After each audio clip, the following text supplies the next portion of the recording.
We are set, Mr. Chairman. Okay, thank you, Phil. We'll call the Warwick City Council Finance Committee meeting to order. The time is 5:10 p.m. Acceptance of the minutes from the committee meeting held on October 5th. Councilman Howe. Move favorable action. We have a motion for favorable. I will second. All in favor? Aye. Aye. Thank you.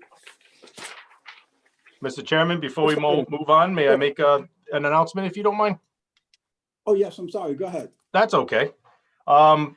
Ladies and gentlemen and colleagues, obviously, this is election season, but everything aside, we're all parents at some point, and I'm happy and honored to announce that our colleague, Councilman Stephen McAllister, and his lovely wife, Vanessa, gave birth to a 6-pound, 7-ounce baby daughter, and 10/25, Saturday, October 17th, Grace Susan McAllister was born. So he will not be in this meeting, but we definitely wish him the absolute best, much sleep, and we wish Vanessa the best too, considering I believe, Mr. Chairman, it was 2 to 3 days of labor. So we wish them a lot of rest and hopefully through the night baby. Thank you. That's wonderful. And Councilman McAllister and Vanessa, God bless you both, and your new daughter and your new challenges and all the wonderful years ahead. It's certainly going to be an amazing experience. Absolutely. So that was wonderful news. Thank you for that, Councilman Hall. Thank you, Mr. Chairman.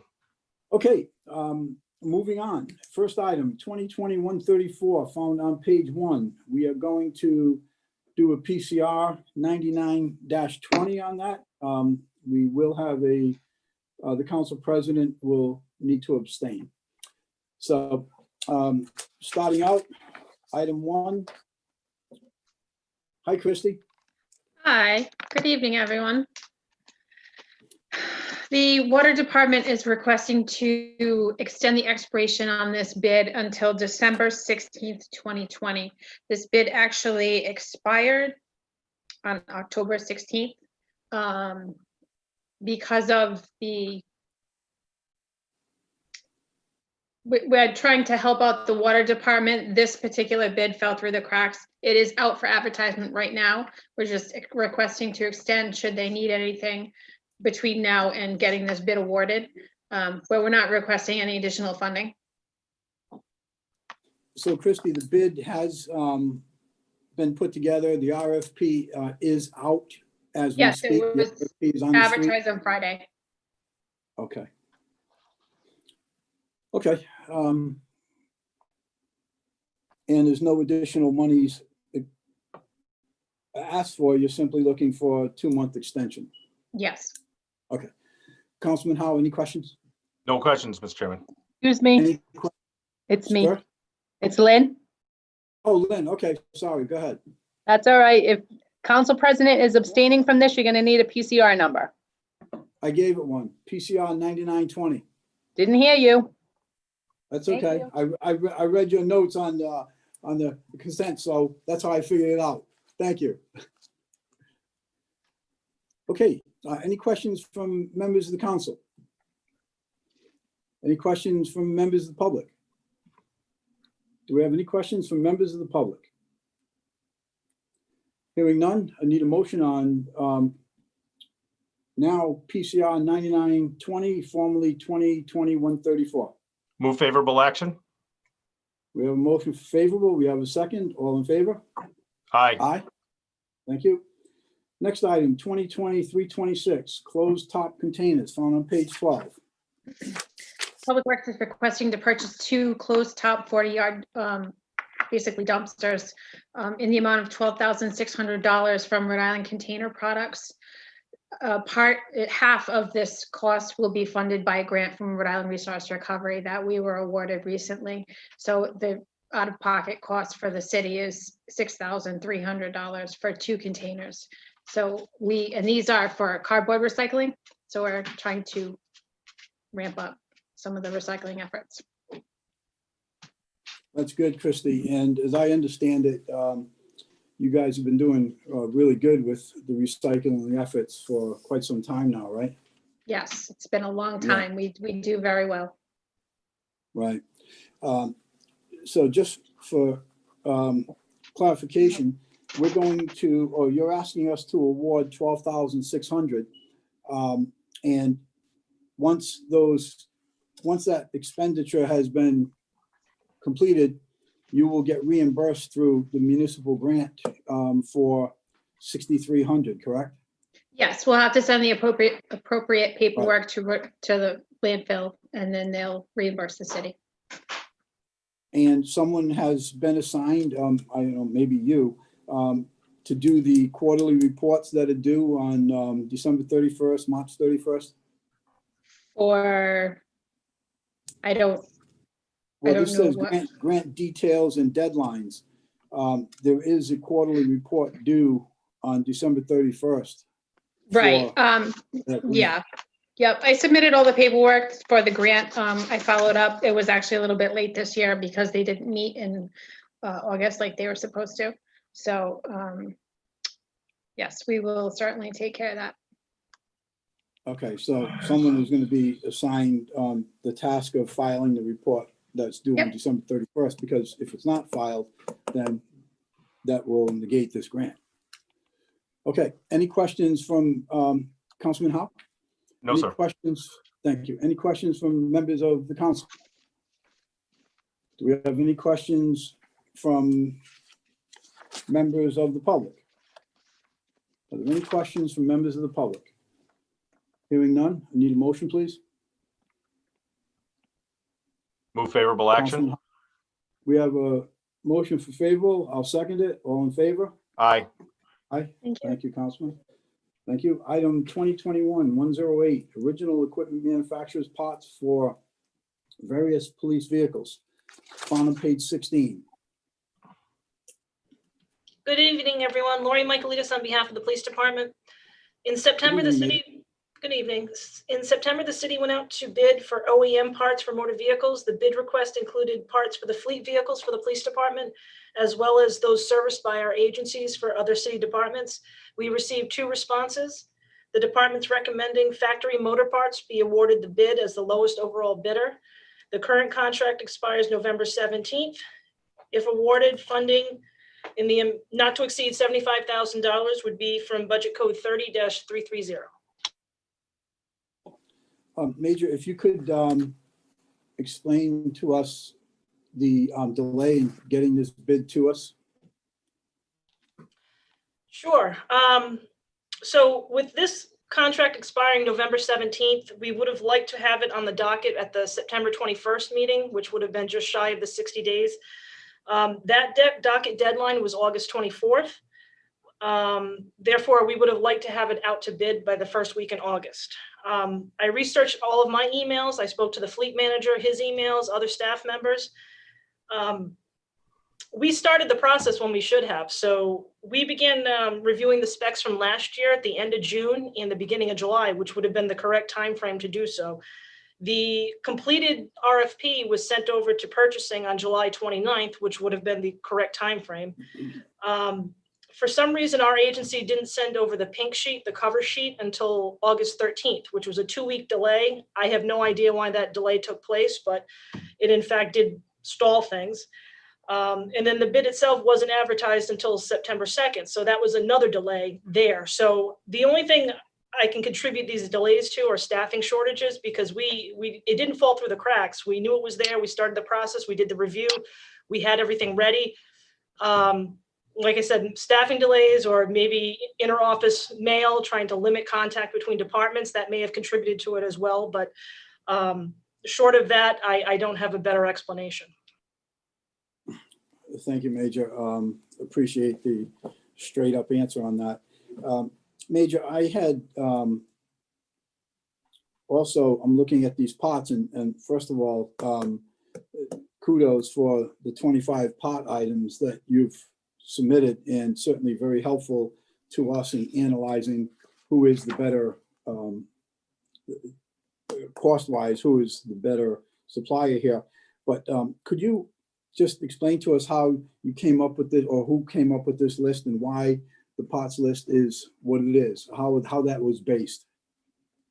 Sure. Last year, I had put together a parts list, basically reviewing invoices and what I could put my hands on. This year in July, I went down to the fleet manager and asked him to take a look at the list from last year. He was able to take off some parts, put new parts in that were more relevant, the ones that we purchase more often, to have a more complete list. So the fleet manager was the one that actually finalized the list. Good, good. So these are the parts that you most used last year. That's Great, correct. very good. Okay, thank you for that, Major. Any questions from members of the committee? Just Member. this, Mr. Chairman. I want to say I appreciate you asking the question, understanding about the timelines. And it seems to me, I know that you and I spoke about this with your business. It seems to me that everyone's going through this when it comes to delays, where it goes sometimes 3 to 4 levels above where the ordering is going on.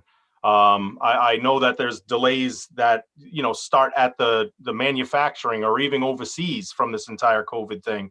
So I want to thank the Major for being diligent and, of course, following up with, your questions and with her excellent answers, and trying to predict and get ready for what she needs and what the department needs moving forward. So thank you. That is very true, Councilman. And, I can certainly speak to that firsthand, trying to get materials, trying to find materials, controlling Yep. prices on materials. It's just been constant torture. The backlogs and the delays are incredible. But as you know, I have always been a level player, and I ask everyone the same questions about the same issues. So that's why the questions were asked this evening, but I certainly understand the challenges that all department heads are facing. I've never seen anything like this. Well, thank you, Councilman. Thank you, Major. Any questions from members of the council? Do we have any questions from members of the public? Are there any questions from members of the public? Hearing none. Councilman Howard, could you give a motion, please? Move favorable action. We have a motion favorable. I'll second it. All in favor? Aye. Aye. Thank you. Next item, 2021-109, various replacement automotive parts found on page 21. Major? Again, Lori Michaelis on behalf of the police department. In September, we again went out to bid. This was the same time frame as the OEM parts bid. They were basically coupled together. The bid request included parts for our fleet vehicles and those serviced by our agency. We received 2 bids. As such, the police department is requesting the bid be awarded to both bidders. Action Auto was the lowest overall bidder for the bulk of the items, and Lawson Products is a specialty vendor that we use for nuts, bolts, and electrical connectors that Action doesn't provide. So both Action and Lawson are actually on the current bid right now, and they were the only 2 bids that we received for next year. Thank you, Major. Any questions, Councilman Howe? No, sir. Any questions from members of the council? Do we have any questions from members of the public? Are there any questions from members of the public?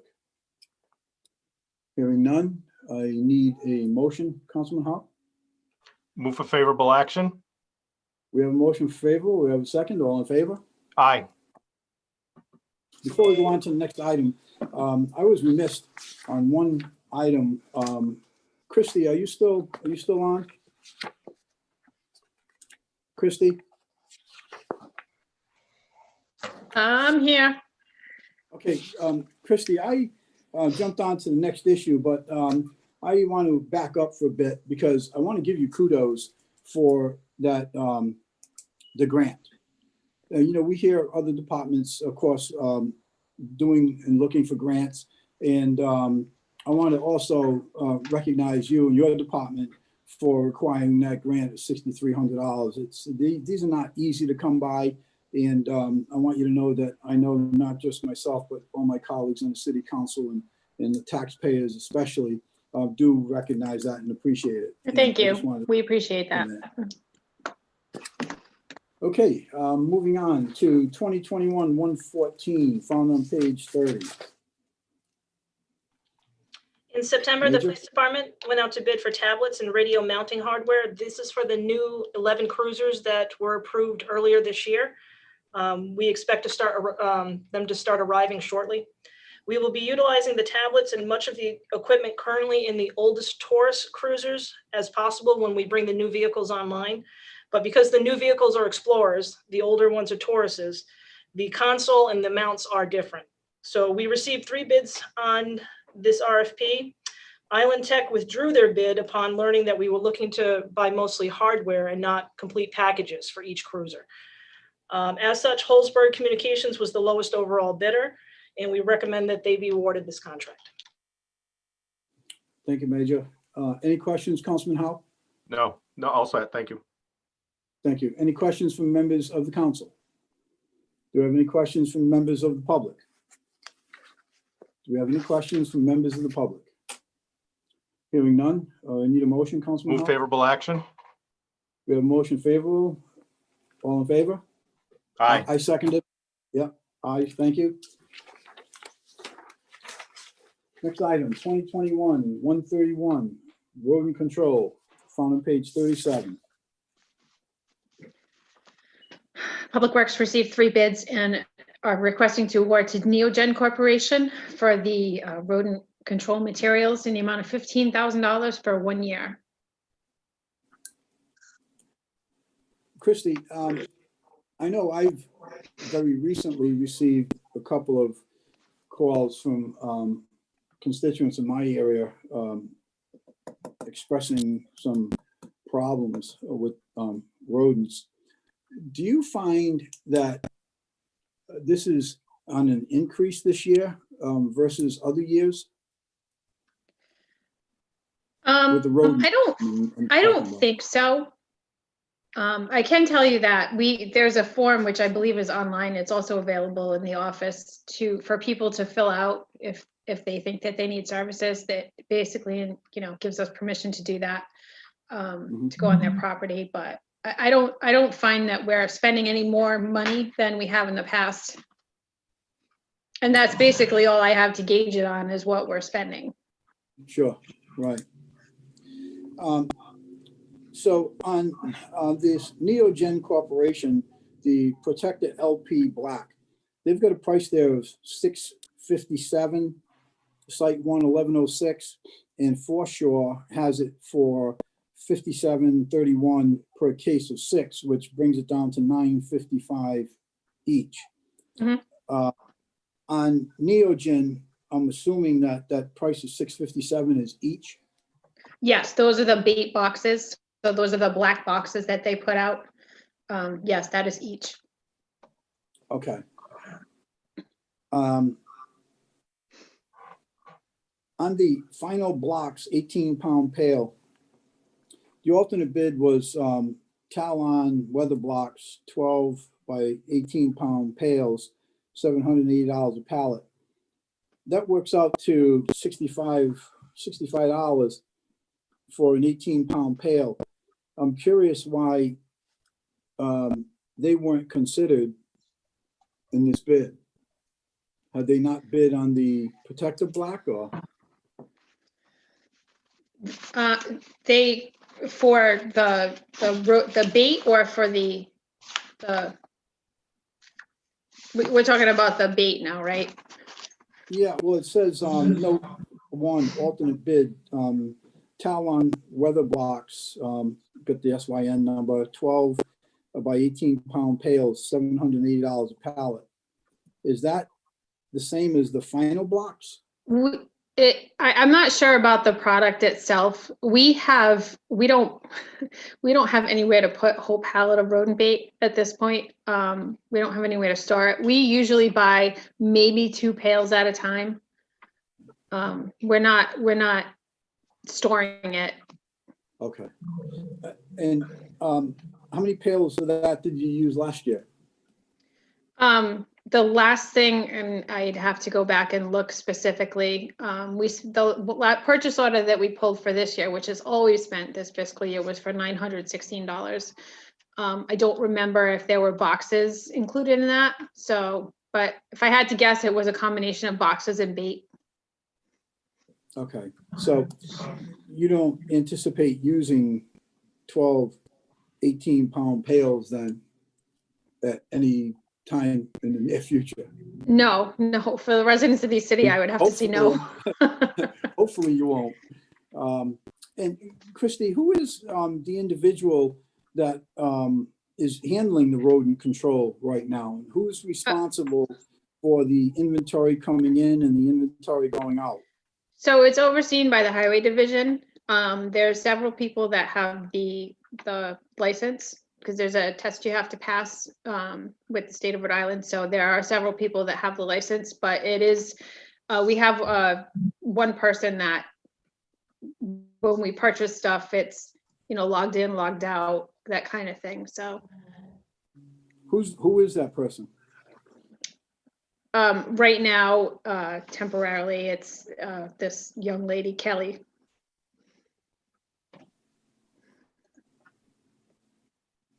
Okay, and who are the, would you say there was 2 people licensed to do this?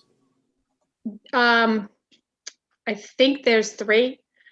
As 3? far as who they are, you'd probably have to speak to the director if you wanted their names. Okay. But right now, we do have 3 people employed. I think Who so. are licensed to do this. Yes, I think so. Approximately 3 people. Okay, Right. There's at least one. okay. And then the process is to, I'm speaking for myself, I'm asking for myself now with a couple of my constituents that have called. So the process would be to either direct them to the site so they could download the forms themselves, fill them out, or I could get it to them. So once they get the forms filled out, then what? So it comes back to the office, at the department, Public Works, and then we pass them along. They'll be contacted by someone to, let them know when they're coming out, or, Okay. I mean, I don't think they have to be home. I don't think anyone needs to be home for us to come out. We're just, making sure that they know we're gonna be maybe in your backyard, looking around, maybe seeing if you have anything that, would attract rodents, like bird feeders, pet food, Right. stuff like that. Make some recommendations of stuff maybe that they can do to help alleviate the issue if they think they're having one. And then if they need to, they would place the bait boxes. Okay. All right, good. Any questions, Councilman Howe? No, sir. Okay, any questions from members of the council? Any questions from members of the public? Do we have any questions from members of the public? Hearing none, Councilman Howe? Move for favorable action. I'll second it. All in favor? Aye. Aye. Thank you. Next item, 2021-150, found on page 40. Public Works is requesting to purchase a 9-foot replacement dump body for one of our 1-ton dump trucks. The body that's currently on this truck is rotted. It is unrepairable. The cabin chassis still has some usefulness to it. So we are requesting to purchase a replacement body for it in the amount of $4,841.10 from Dejana Truck.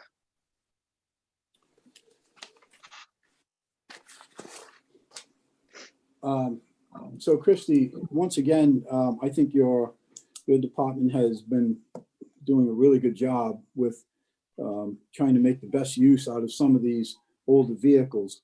I know you've done it with dump trucks and just a bunch of equipment that your department has been really working hard to try and get, some extra mileage and some extra blood and guts out of these vehicles. And this is one perfect example. And once again, I just want to extend my compliments on those efforts. And it is definitely noted. And I know, Thank you. We have some talented individuals. yeah, well, that's really good that you're able to do that. And I know you're saving the taxpayers a lot of money in this particular item. Councilman Howe, any questions? No questions, sir. Any questions from members of the council? Do we have any questions from members of the public? Do we have any questions from members of the public? Hearing none, I need a motion. Move for favorable action. We have a motion. I'll second it. All in favor? Aye. Thank you. Thank you. Item 2021-153, underwater search and recovery flotation jackets, front of page 43. The police department went out to bid in September for flotation jackets for our new marine unit. We received 2 bid responses. The lowest overall bidder was West Marine Pro, which we are recommending them as the, to be awarded the contract. For an amount not to exceed $3,500, that's for 13 flotation jackets, which will be funded by our 2018 Burn Jag grant. Okay.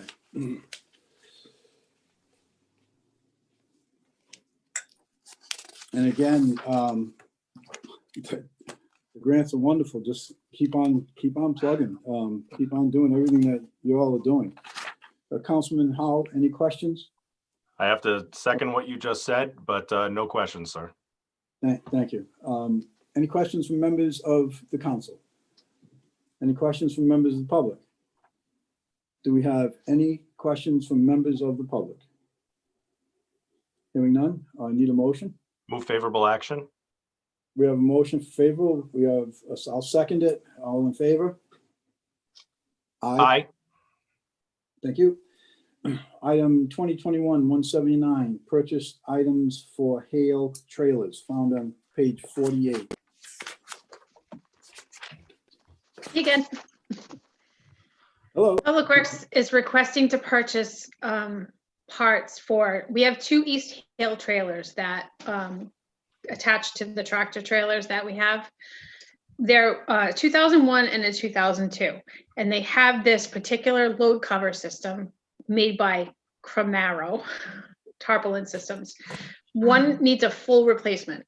It just does not work. So we need a full replacement of one of the load cover systems, and the other trailer just needs a load cover.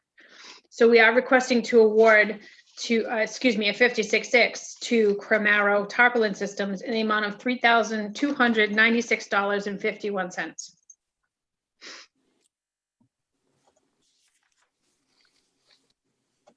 And that includes shipping too, right, Christie? Yes.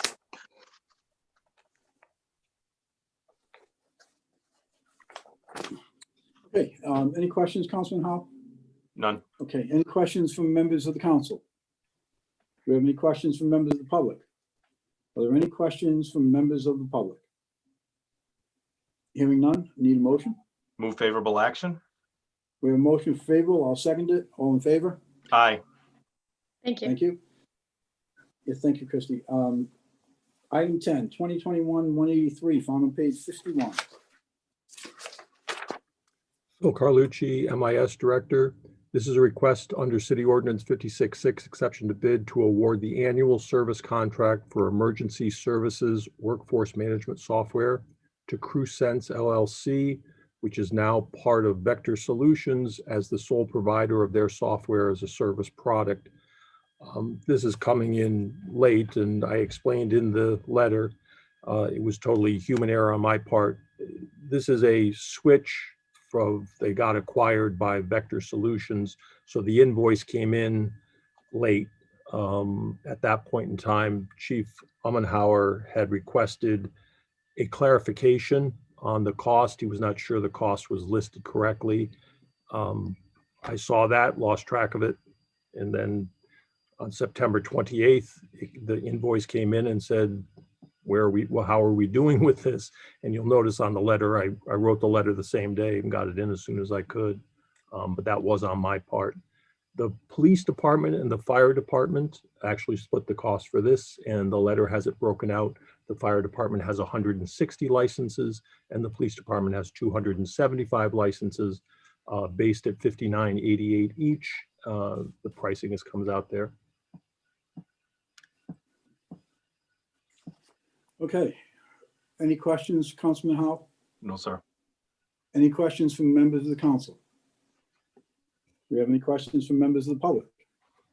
Do we have any questions from members of the public? Hearing none, need a motion, please? Move favorable action. We have a motion. I'll second it. All in favor? Aye. Thank you. Thank you. Next item, 2021-184, found on page 54.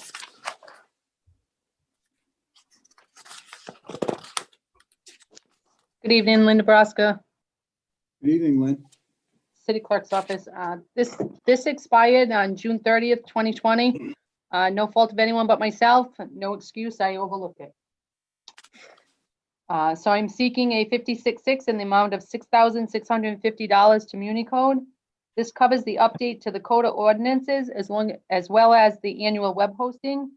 MuniCode is a sole source vendor. Funds will be encumbered on a as-needed basis. On the average, if there are 2 or 3 supplements a year. Funds will come from budget code 13228. Current contract, this contract will cover July 1, 2020 to June 30th of 2021. And Lynn, I would assume that, the service had just continued on as is, right? Correct. We haven't put a Okay. supplement in, so we're okay. Yeah, okay. Any questions, Councilman Howell? None. Any questions from members of the council? Do I have any questions from members of the public? Any questions from members of the public? Hearing none, I need a motion. Move favorable action? I'll second it. We have a motion, we have a second. All in favor? Aye. Thank you. Thank you, Lynn. Item number 2021-185, found on page 56. Phil Carlucci, MIS Director. This is a request under City Ordinance 612 to increase the award amount on bid 2019-211 by $97,500, bringing the 3-year total for this bid to $277,500. And this request would extend the date of the bid through August 31st, 2021. With this one, what we ran into actually was the state bid that this was piggybacked on originally expires at the end of the year. And I worked with the purchasing department at the state to find out if it was going to be extended. We're very quick to always talk about agencies that we have to work with that aren't cooperative. I want to mention that Gail Walsh in the purchasing division for the state went above and beyond. She could not get anyone to commit. She tried to extending this bid past December 31st of this year, although they believed they would. However, she found another bid that they did already decide to extend and was able to get me a confirmation letter email that was attached. So we were actually able just to change which state bid we're piggybacking off of with the same results and the same pricing. Okay. Any questions, Councilman Howell? None. Any questions from members of the council? Do we have any questions from members of the public? Are there Councilman, any questions? Yes. this is Pat Paschke. I just want to make one little correction to Phil. We were going to do the 612 on the old bid. This is technically a 5610 where we're piggybacking a new bid on the state. And you had quoted as a 612. I just wanted for the Oh, I'm record, sorry. make sure it is a 5610, not a 612, not an alteration to a contract. It is a new contract. That was, I had the old letter. I apologize. Okay, thank you for that clarification, Pat. It's also in our documents, Councilman Howell and members of the council. It states at the top that it is a 5610 Verizon wireless cellular service. So the best I can see, our paperwork and documents are correct. You okay with that, Councilman Howell? Yes, it is. Okay, thank you. Any questions from members of the council? Okay, and one more time, any questions from members of the public? Do we have any questions from members of the public? Hearing none, I need a motion, please. Move for favorable action? We have a motion, I'll second it. All in favor? Aye. Aye. Thank you.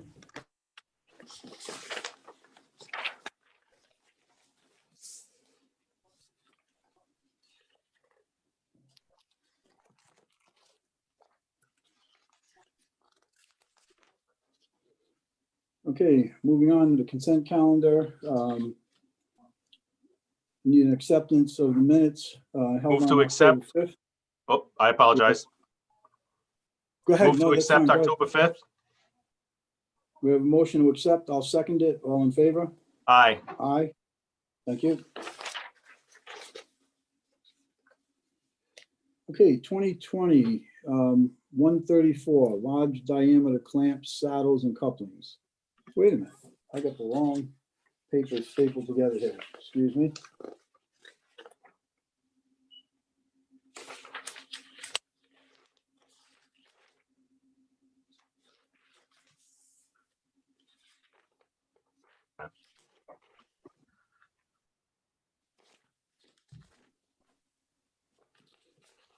Okay, just bear with me 1 minute.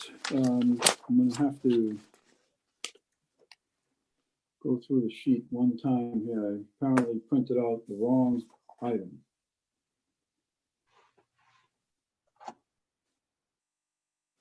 If you don't mind, I'm just gonna call for a 5-minute recess here so I can get the right documents and print it out. Any objections? No, no objection. Thank you. Okay, Phil, we're gonna take a 5-minute recess. Very good.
Phil, you there?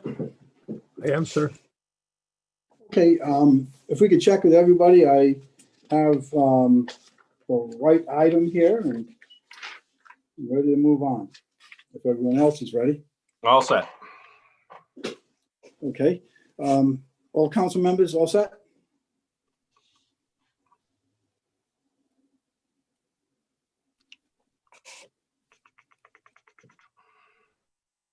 Okay, we all set? All I right, believe so. let's start over. Councilman Howe, if we could have acceptance of the minutes again, please. Certainly. Move acceptance of minutes for October 5th, 2020 meeting. Yes, sir. Thank you. I'll second it. All in favor? Aye. Aye, thank you. PCR 9/8/20. The consent calendar. Next item, PCO 7-19, pension board. We had some discussion on that at the last meeting.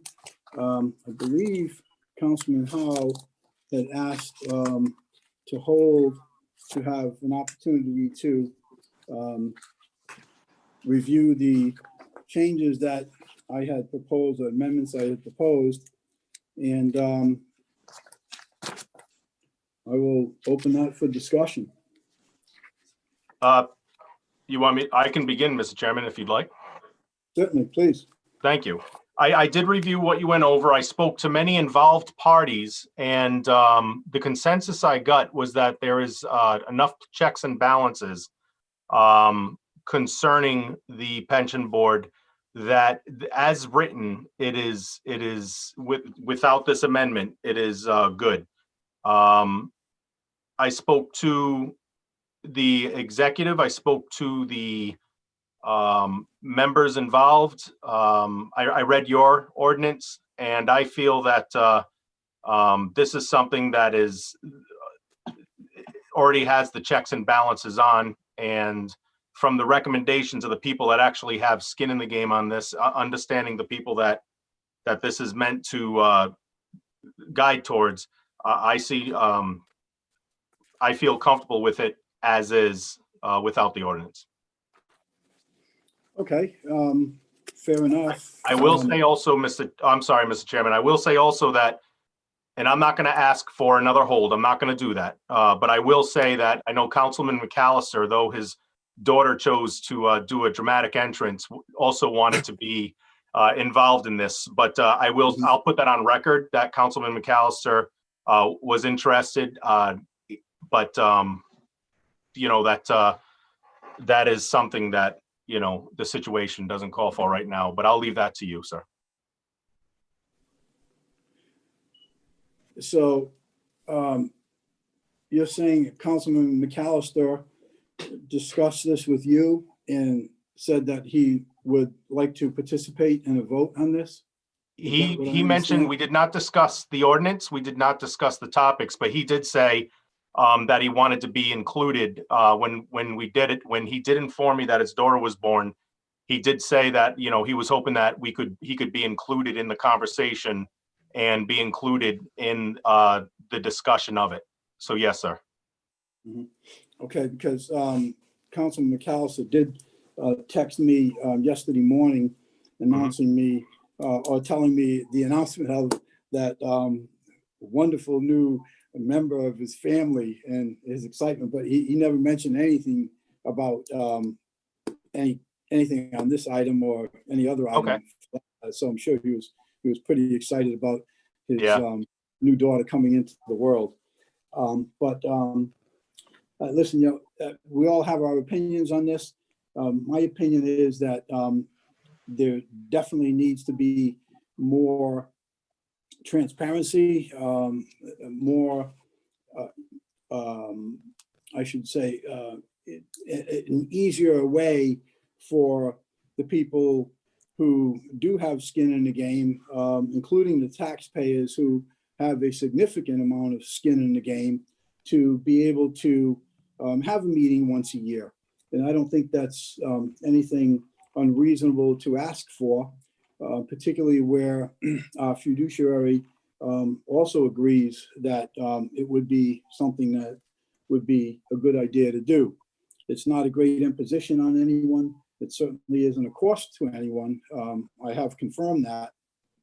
And the two add-ons who ex officios, those are folks that are already there. So this is just simply a housekeeping item.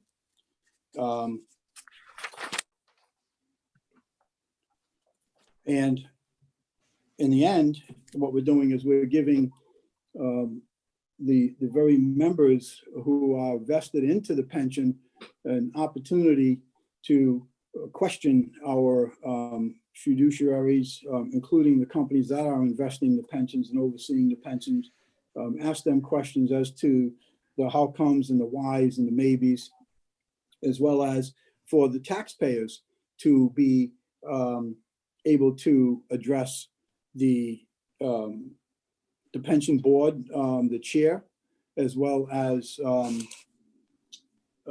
any other questions that they may have. But here again, based upon what you have just said, Councilman Howe, that Councilman McAllister had expressed to you that he would like to be able to participate in the discussion on this item, he would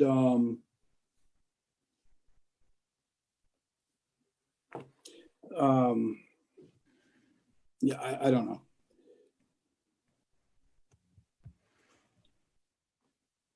So Councilman McAllister, I'm trying to think of what his point was. And if I remember correctly, somebody could correct me if you want to. I believe Councilman McAllister, the only issue that he had was with the appointees, the two ex officios, the city treasurer and the council liaison. I believe that was the only concern that Councilman McAllister had at that time. If you would want to propose something to pull that language out of there, Councilman Howe, you know what? I mean, it's not a major issue to me. The reason that it's there is because we have two of our people. We have the city treasurer, who I believe represents, I believe it's the police department, and we have our council liaison, who is assigned to the board now in her job description, or it could be in his job description at some point down the road.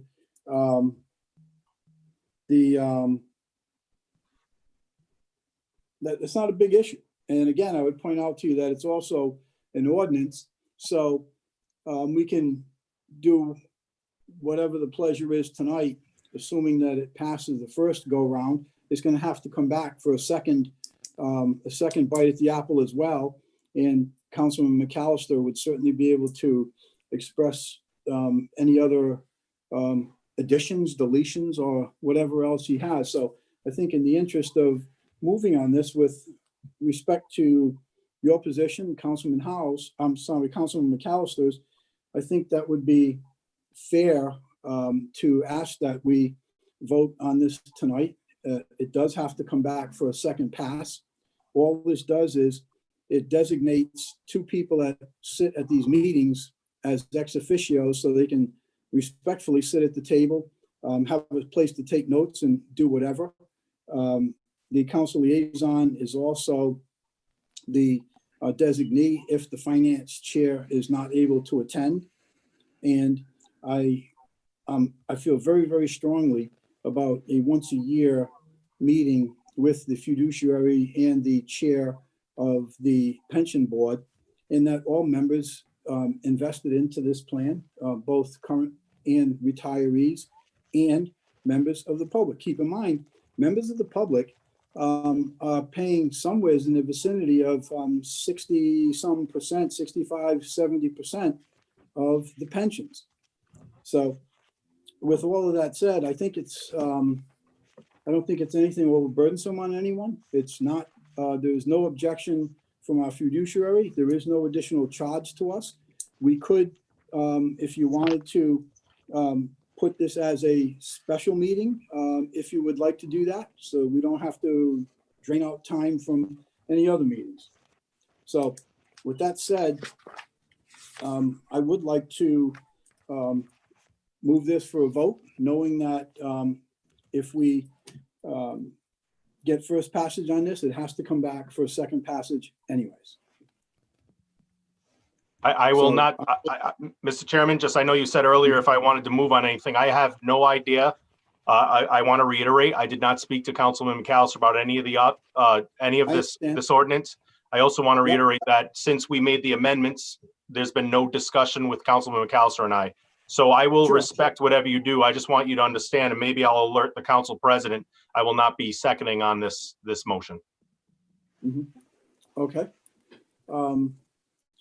I will make a motion to approve PCO 7-19 for all of the reasons that I stated. But do we have a second? Okay, we have no second. So as we discussed earlier. I believe I could sit in, Councilman, if you Oh, need. I didn't know you were here, Mr. Yeah, President. yeah, I was yeah. just going to, okay, you are sitting in, and that's what we discussed a little earlier in the before we That's started fine. with the meeting. I mean, I can Okay. second it.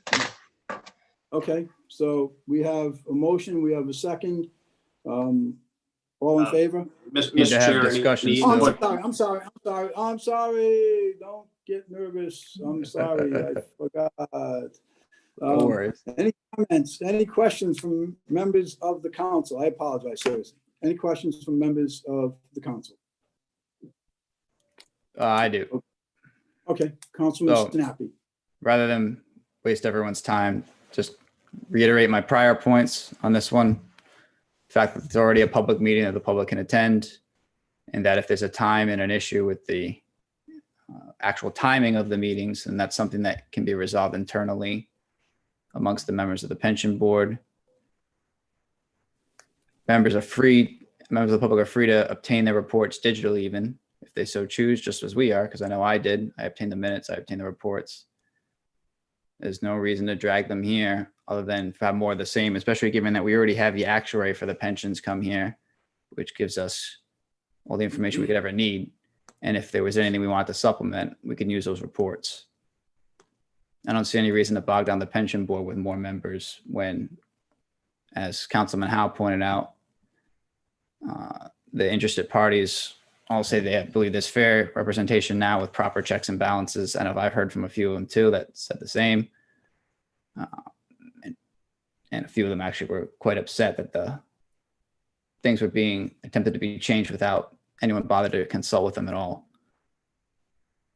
So I reiterate my prior points, and just for the record, Councilman McAllister, regardless of what he said as far as particular parts, I recall one of his main things being that because there were changes being made to the bill, and we didn't have a sub A at the time, that he wanted to see it. So regardless of one particular change that you highlighted, Councilman Lattiser, I think he still would want to see it, though I can't speak for him, nor do I presume to. All I can speak to is what he said last time. Okay, any other questions from members of the council? Councilwoman Travis. Yes, Mr. Chairman, I like the idea of having a special meeting separate, completely separate. That way, I mean, you could call it whenever whenever we feel that we need to have something talked about. But I think it should be a completely separate meeting. I don't think it should be something that has to come from the council and with more people coming. That way, if we have it open, the public can speak, the members can do the answer. We could all get a better view of what's going on with that pension board. That's my opinion. Thank you, Councilwoman Travis, and I have no objection to that. I had stated earlier, and that was also as a result of some of the comments that were made earlier about having another presentation, dragging on the meeting, not get through it, et cetera, et cetera.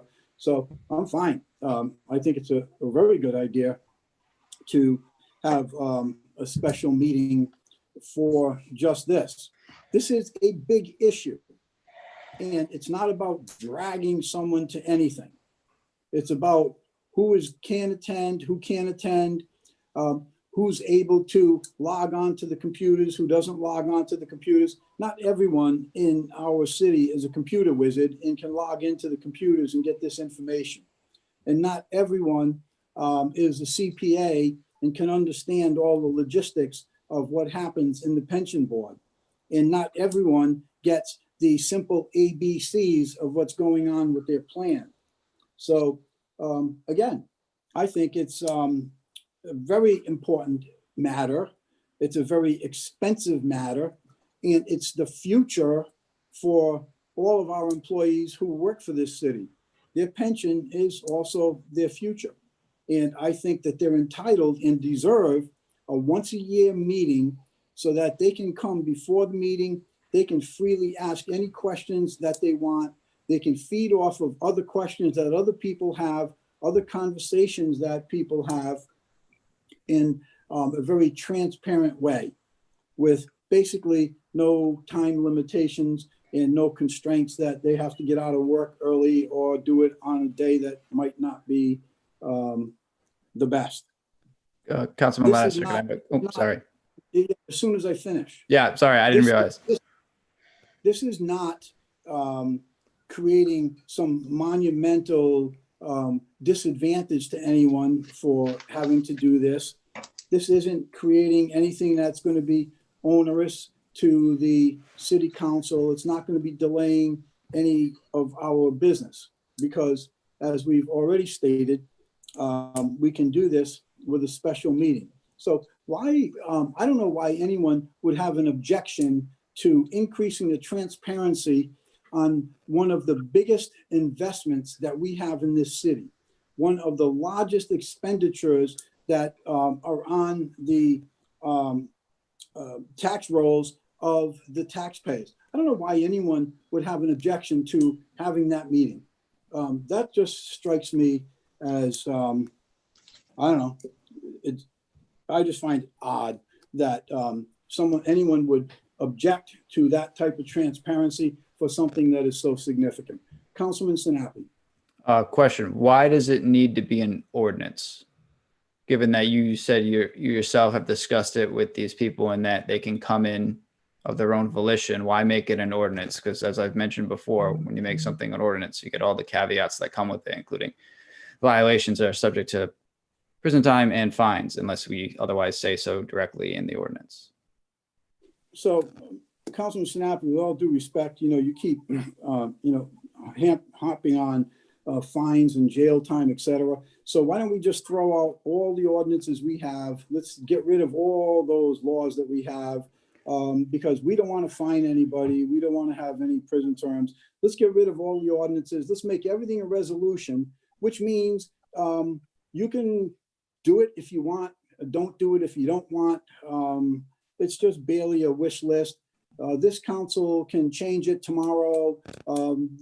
The next day, the next council, the next administration can change it whenever they feel like it. So why don't we just throw out all the ordinances and make everything a resolution, and let's all play in the sandbox and hope that everybody gets along. Now, this is something that needs to have an ordinance. It needs to have a specific time frame when the people who are investing into this pension, the employees as well as the taxpayers filling about 2/3 of the cost of the pensions. You know what? I believe they need to have a seat in the room. I believe they need to be in the room, and they need to have the opportunity to ask any questions that they please, as well as the people who are paying into the pensions. They need to have a right. They have the right to ask these investors, why aren't you doing this? Why are you doing this? What's working? What's not working? Where do I stand today? What's the future of my pension? And is it going to be there when I come time to retire in 2 years or 20 years? What is the big deal about having a meeting so that the benefit of the people who are paying into it, being the employees and the taxpayers, can come into one room in a transparent meeting and get all this stuff out so everybody has a clear understanding and nobody has to do it on the computer or rely on the computer, particularly for those folks who can't get into a computer? What's the big deal? So you've kind of misconstrued my words a bit there. First off, regarding prior ordinances, I wasn't speaking in regard to prior ordinances. As you yourself have noted, I speak on this when we have ordinance come up since I've gotten on the council, because it is a concern of mine. I'm sorry that ordinances prior to me were drafted in a particular way. I had no control over that. I'm trying to work on the future and going forward. And I think you agree that obviously you don't want to lock people up, et cetera, for stuff that you had no intention for that being the case. I mean, I think that's obvious. My question was, you yourself said these people will come of their own volition.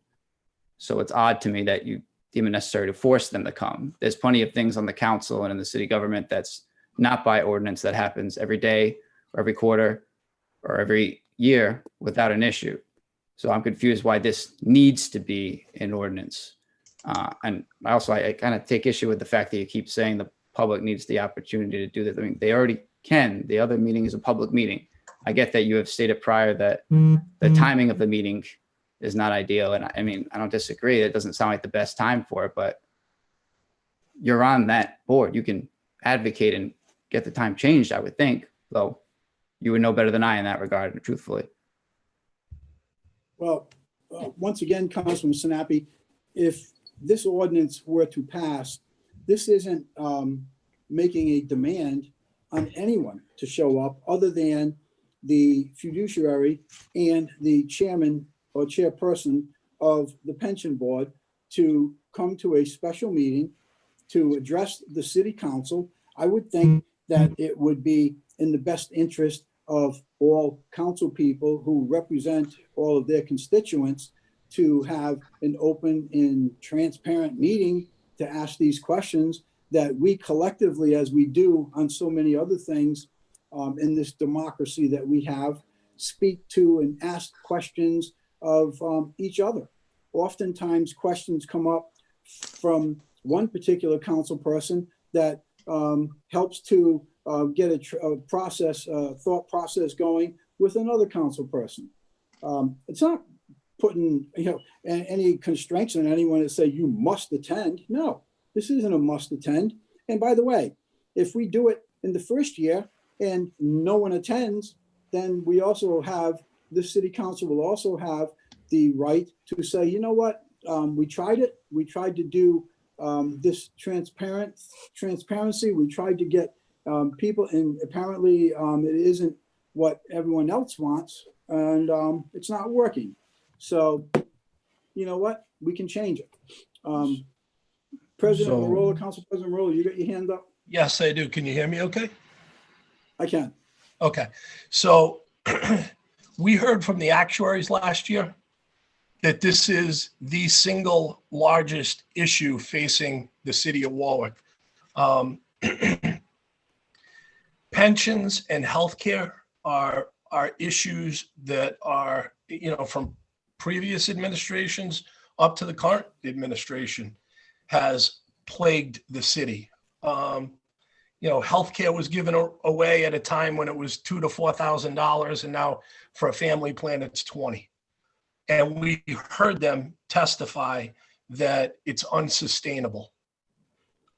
Future councils are going to have to deal with this issue. It's a significant issue, and retirees and employees have to deal with this issue also. And very rarely have I seen, as long as I've been on the council members upset that we're trying to give the public more input rather than less. And Councilman, I'd just like to applaud you in putting forward this, because that's exactly what you're trying to do. You're trying to give the public more input. And as we know, we've had issues with the board in the past, the retirement board. The Attorney General had to get involved. We had fines. We've had other members of the public go there and be cut off from speaking. They don't have enough time. We only have so many minutes. You can't ask those type of questions. That's not on the agenda. And public debate was cut off. So those things have to be addressed going forward.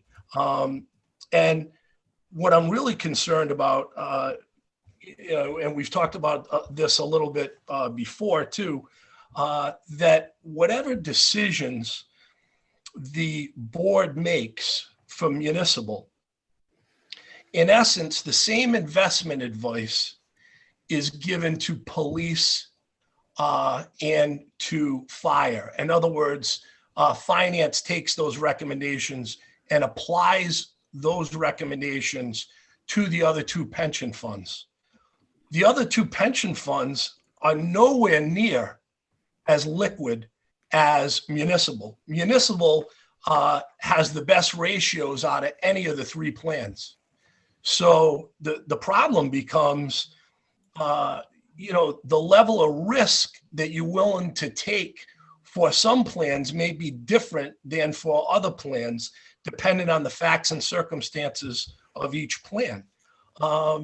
And I think the more discussion, the more input, the more ideas from the public or questions the public raise, I think the better off we are. I know, Ed, before you got on the pension board, nobody had questioned, and you had brought out the fact that we weren't meeting our expectations as far as our investment advisors were going for, I think, 4 out of 5 years or something. It might have even been 6 out of 7. And until you raise that issue, that hadn't been raised before. And there are a lot of people out there that have investment knowledge that may be have an issue that someone else didn't think about. So I think it's important. It's important to shed light on this, and it's also important for everyone to understand it, and for it not to come up only when a contract comes up, or only when a budget comes up for ratification, and we hear about what our unfunded liability is once a year, when people could be talking about it and asking questions for a longer period of time. Those are my concerns. I think more input is better than less. I think that this is the single largest issue, not just facing Warwick, but most of the communities in Rhode Island. And I think that as far as the attention of the council goes and the public, is probably one of the items that we give the least amount of attention to. We talk about it the least because it doesn't come up on our agenda. It's on another board's agenda. And, just for example, on healthcare, was it 2 years ago, our annual required contribution went from 23 million to 34 million in 1 year. That's over a maximum tax increase bringing in about 8.3 million. So these are issues that need to be addressed, that need to be talked about, and you need more public involvement, in my opinion, because just talking about it once a year, and I like what Councilwoman Travis had to say about a special meeting. I think she's right. She sat here, she's listened to it for a long time. She knows the significance. And there's a lot of people in these pension plans, besides what the public is paying, that are relying on this. And I can remember hearing stories from the receivers in Coventry and the receiver in Central Falls about how people were crying when they found out the news that their pensions were getting cut in half. And to me, the issue is people do better, but this is my opinion, paying over time, spreading out payments over time, than have all of a sudden find out what the actuaries keep telling us year after year after year. And since it didn't hit, it's non-existent. It kind of reminds me of the argument we're having with COVID right now. Whether some people wonder if it's exaggerated and some people wonder if it isn't, even though the numbers keep going up. And until it hits you individually, it's not real. And that's how I feel about this pension and healthcare discussion. I believe that people don't believe it's real, or if they do believe it's real, they believe it's best to kick it down the road. And if we kick it down the road, maybe they won't suffer the pain of that issue. Maybe they'll outlive that issue. And these aren't my words. These aren't your words. These aren't any of the council members' words. This is what the actuaries are telling us.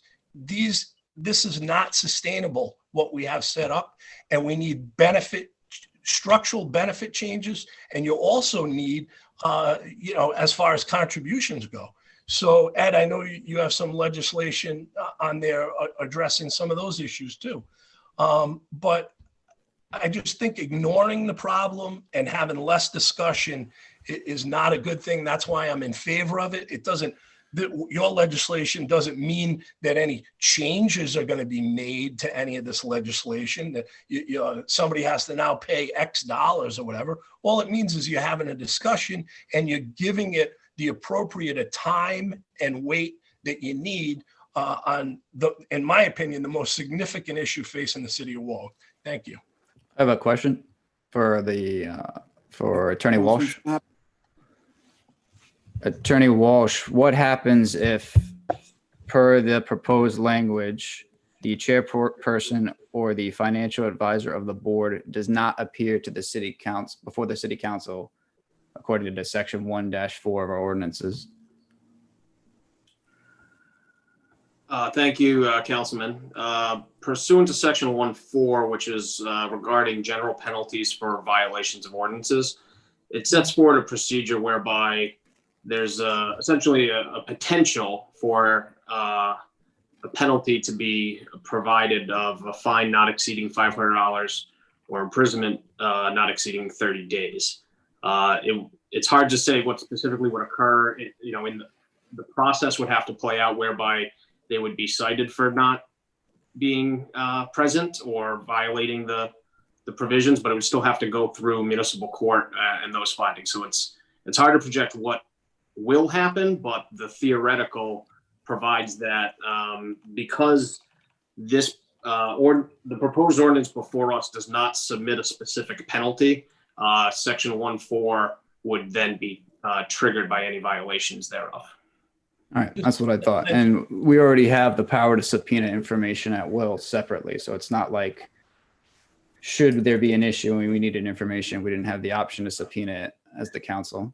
So it's a no for me, as long as people are potentially have the option to be punished via prison time or a fine, especially when we already have the ability to get this via subpoena. I don't have a problem amending this, Ed. I don't have a problem amending this to taking out a penalty for a fine or imprisonment. I don't know what your opinion is. Oh, I have no problem with that either, Mr. President. I also would have no problem because, I mean, things happen. As an example, a very wonderful thing happened for Councilman McAllister, and he's unable to attend the council meeting tonight. So I have no problem amending it that the chairperson or his or her designee, financial advisor, or his or her designee, as well as eliminating this new thing that's been brought up here about penalties and jail time. I just find it interesting that, years ago, before some of our colleagues were not on the council, it actually goes back to when Mayor Solomon was council president. No, actually it was when he was Councilman Solomon, I believe, first enacted the first appearance of the sewer authority. So we have sewer authority appearing before us. We have the water department appearing before us. We have the city engineers appearing before us, et cetera. I don't recall any of them ever getting fined for not appearing. I don't remember anyone getting arrested because they didn't attend. So this isn't like setting up some brand new thing that is, oh my God, this is brand new here. This has been going on for a very long time. And again, my position with this is why anyone would deny a once a year meeting to bring additional transparency, to encourage additional discussion, to encourage additional overview and accountability to one of the largest book of business that we have in this city. A once a year meeting is just beyond me. It's just beyond me why anyone would oppose doing this in a special meeting particularly. But yes, I have no problem amending or taking out the word fines and jail time and inserting chairperson or his or her designee, financial advisor, or his or her designee. Attorney Walsh, could you just, I'm making those amendments. Could you just make note of those? Because then I'm going to have you read this whole thing over. Councilman Qualt, Bill, you're muted. Yes, I followed a few of those things. We can review the specifics when you are ready to make your formal motion. But if you want to finish discussion on these items in case that potentially changes any other proposals that may go into your final motion. Thank you. Councilman Qualley, you had your hand up. Yes, instead of having any language concerning any sort of criminal penalty like a fine or I suppose a prison sentence could be also included. It seems to me that it would be much more on point to simply have a section of the law that if the city official did not show up for the meeting, and, you know, was given a chance. I'm sure people get sick. Things happen all the time. But if, you know, they were given a chance to come back, and if they don't, there should be just grounds for removal if they're not willing to come to a public meeting. I think that, you know, the more public hearings we have, the better, because especially when it comes to issues like finances, there are many members of the public out there that probably have a much, you know, a much better background in finance than members on the council. I have spoken to constituents that I think know a lot more about finance than I do, and I listen to them. So having them come to speak to the city and to answer to the taxpayers, I think can only bring us positive results. And I don't expect that somebody would blatantly stand up to the council and say, I'm not coming to talk to you. And if they did, they should lose their position if they want to take that position. That's all. Thank you, Councilman. Any other comments from members of the council? Hearing none, Attorney Walsh, could you read into the record the proposed amendments, please? So could you make your motion? I need to follow through all the items you were looking to change again. Okay, the motion would be to, Are you changing in section 1, for example, are you changing anything to the proposal to add the 2 persons ex officio? okay, we can withdraw line 29, and we can withdraw line 32. Okay, so motion, so your first part of your motion would be to delete section 1 of this proposed ordinances, which is lines 21 through 35. Is that it? No, it'd be Okay. the 2 underlined items, treasurer and city council liaison. So Yeah, your majority- intention is to not add those people to the board. Those are the only Right. changes to that subsection. So for a drafting purposes, we wouldn't need this section to appear because we're not going to be changing anything. Okay, Does that make- yes, So, Yes. so the first part And of that your was- amendment, sorry, so the that first was the part of your concern amendment that- would be to change, it would be to delete lines 21 through 35. Is that accurate? okay, We would also update the title in lines 14 and 15 to delete, add members to the board and. Okay. correct, So that would, the remaining item, section 2 would become section 1 on line 36.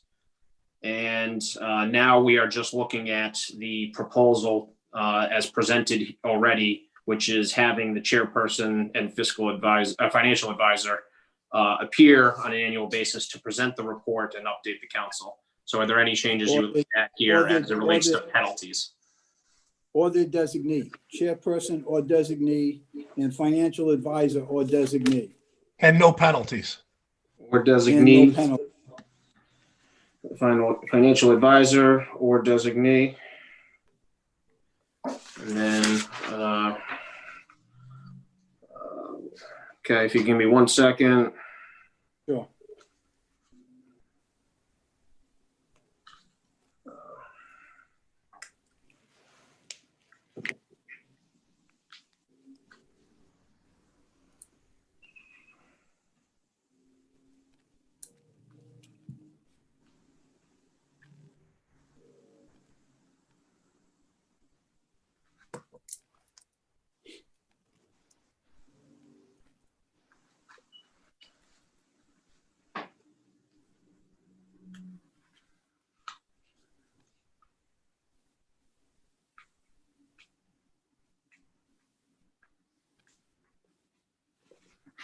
Okay, so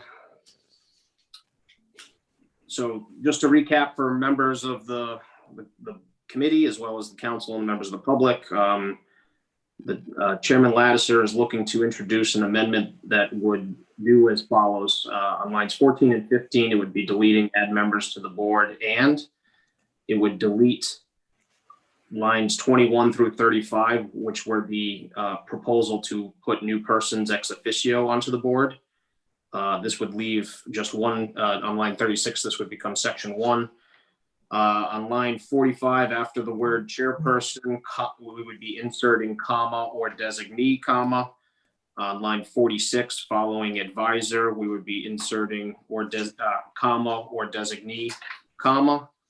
And then on page 2 or line 47, depending on how you printed this, the last sentence ends with pension fund. Before the period, we would be inserting a semicolon and say, provided, however, that violations of this section shall not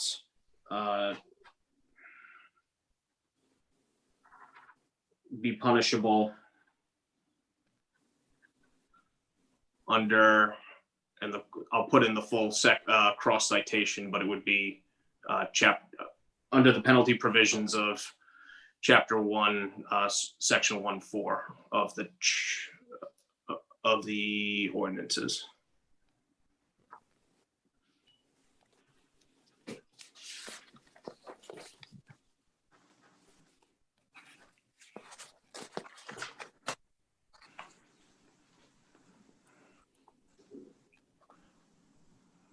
That would be the amendment as I present to you, Mr. Chairman, if that is your intention. Yes, I believe that takes care of at least most of the concerns that anyone had. So now we would need to move a motion on the amendments, correct? So if that is your amendment, you can make it as read into the record, and to be, and since this will come back before council again, everyone will see this on the potential, as well as we'll read it again formally before the full council, should it be viewed favorably later this evening. But it would, the item would require a seconding at this time. Okay, having said that, I will move PCO 7-19 as amended and read into the record by Attorney Walsh.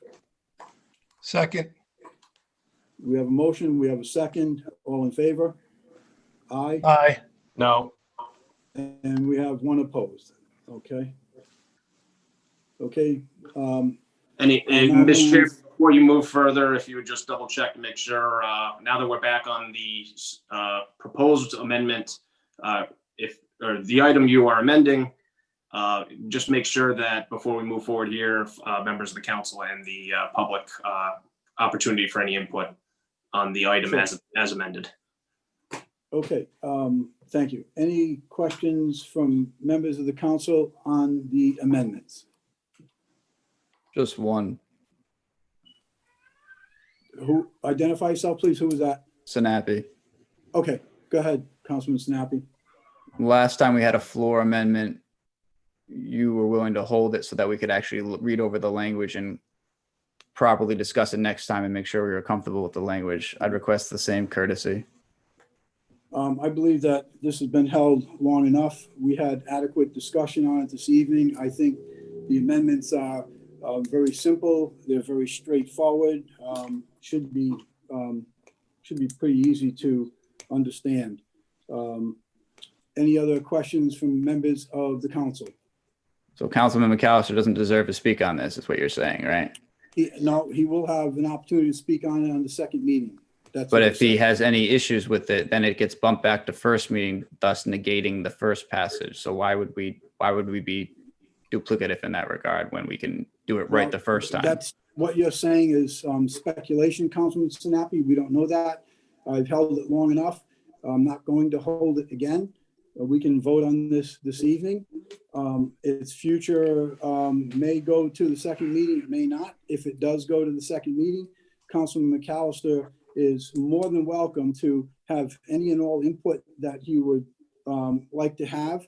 So it's not that he is being left out of this. He is not. A matter of fact, based upon Councilman McAllister's comments at the previous meeting where I agreed to hold this again, I have recognized his concerns with line 29 and 32, removing out the additional ex officios.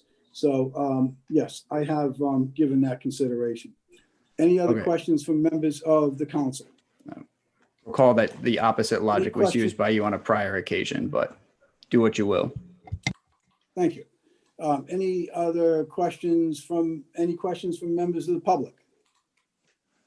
Do we have any questions from members of the public? We do Phil, have one question from a member of the public. This is Chris Kate from MIS, Councilman. Okay, go ahead. Joe, go ahead and unmute when you're ready.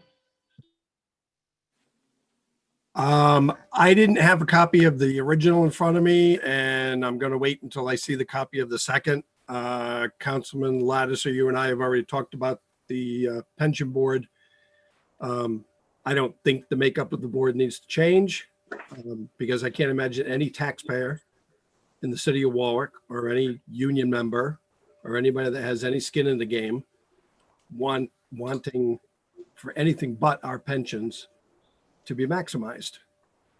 The one thing that we did talk about, and we need to bring this up obviously at the next pension board meeting, is that I've only been to one meeting, so I'm far from an expert on all this, is how nimble our process and our pension system is. So in other words, everything else in government grinds slowly. This is an area that shouldn't be so slow. If we need to make changes, we should be able to make changes. We need to find out what the process is and time limits on things to get things changed to maximize our dollars. I just wanted to get that in. I'll wait to see what the redone ordinance is. Thank Thanks. you, Joe. Thank you. I appreciate your comments, but Joe, just to make sure that it's clear to you, the two lines that would have added two ex officios, they have been removed by me in my amendment. So, Okay. Okay. Thank to your you. point about the additional people, your comments as well as comments from my colleagues have been heard, and I have made those amendments. Okay. Thank you, Councilman. You're welcome, Joe. Thanks for your comments. Any other comments from members of the public? Not at this Hearing time, none. sir.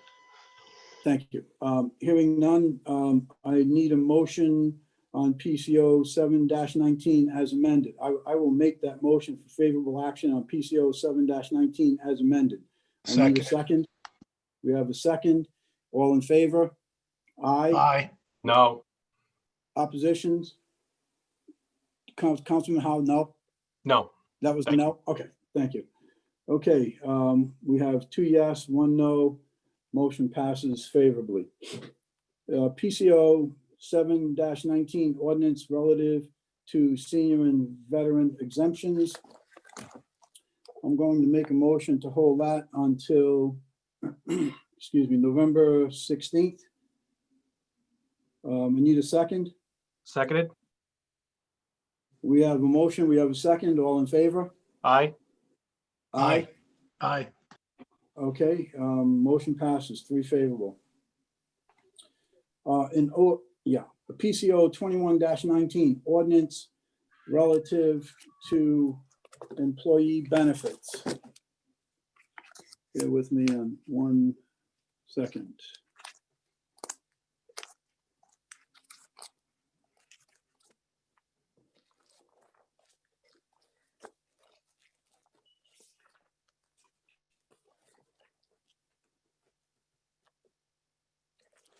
I'm going to hold that one also until November 16th. Seconded? Bear with me on that. Hold on 1 minute.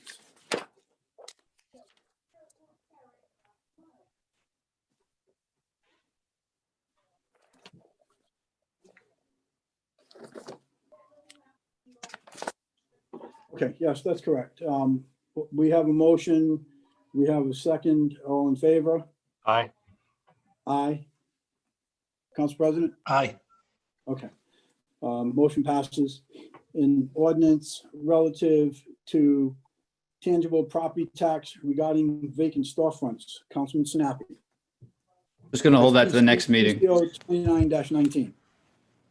Just gonna hold that to the next meeting so McAllister has a chance.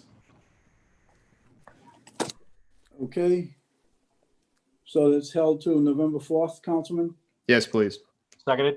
Okay. We have a motion, we have a second, all in favor? Aye. Thank you.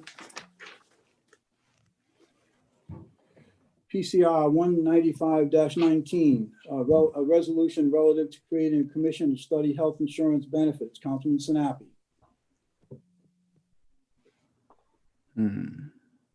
Same thing. Hold till November 4th. Seconded. We have a motion, we have a second, all in favor? Aye. Aye. Thank you. PCR 94-20, formerly 2021-130 police breast hats, badges, insignias, etc. Major Micheletti. Good evening again. The police department would like to withdraw this bid. We located an error within the RFP and we need to go out to rebid. Okay, at the request of the sponsor, I will make a motion to withdraw. We need a second. Seconded. Thank you. All in favor? Aye. Aye. Thank you. And that concludes our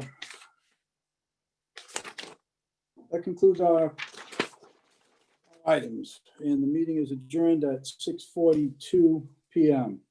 Thank you all. Thank you. Ordinance would be up next. If I could just have 1 quick minute before it's called to order to catch up on some notes here. Sure, done. You need a 5-minute recess, Counselor? No, just 1 minute or so. Just Okay, got it. thanks Thank you. everyone. Thanks Go everyone ahead. for indulging.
Members of the council, thank you for the moment to catch up, and I'm ready to proceed. Ordinance Committee. Okay.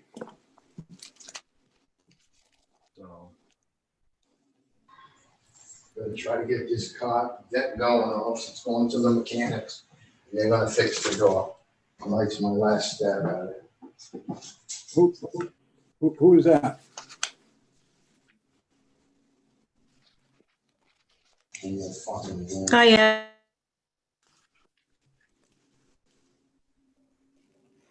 Ed, it's Mary Ellen. Uh-huh. I'm the court reporter. Okay. Are you hosting? Madam Stenographer, we're still in committees right now. We're still in committees. Thank you. Okay, I'm just gonna mute myself then. Next committee is Ordinance Committee, Councilman Corley, Councilman Sinapi, and with Chair McAllister out, I'm going to assume the Council President's going to sit in for Councilman McAllister, or I can.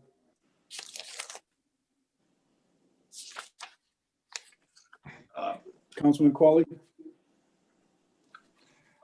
I don't know if the president wants to sit in or not. But since he's not here right now, then I suppose. I can sit in, Councilman. I can sit in. Okay, fine. Let me look at the ordinance agenda.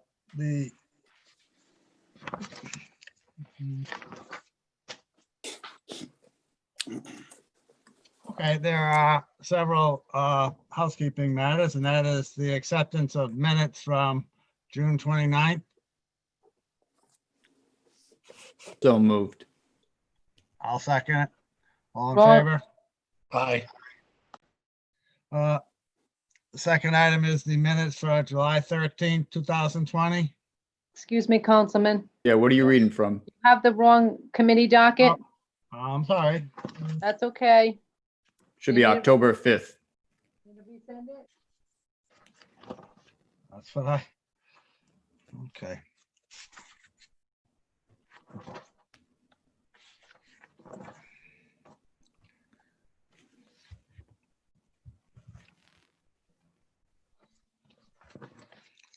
I just resent it. Okay, well.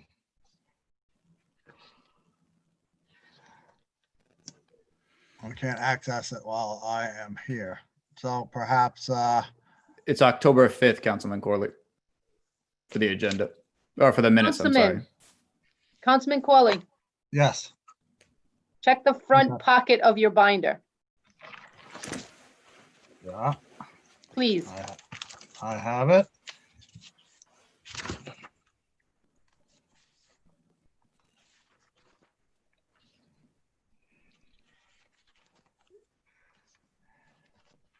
I have the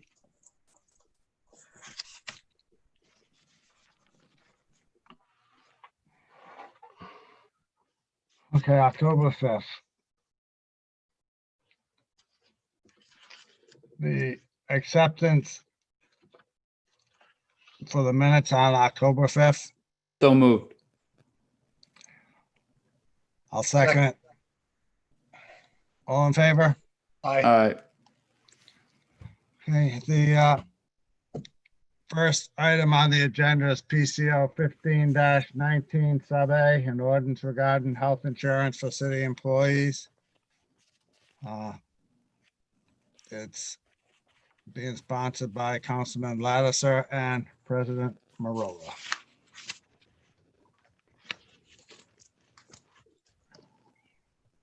Mr. Chairman, Yes, you want me to begin? yes. Could you go forward? Sure. So this item is something that certainly has been in discussion for quite some time. And what I'm looking to do with this is to bring us essentially to the same place where the state is with their contracts. We have an extremely rich healthcare benefit package here, if not the richest in the state, certainly one of the richest.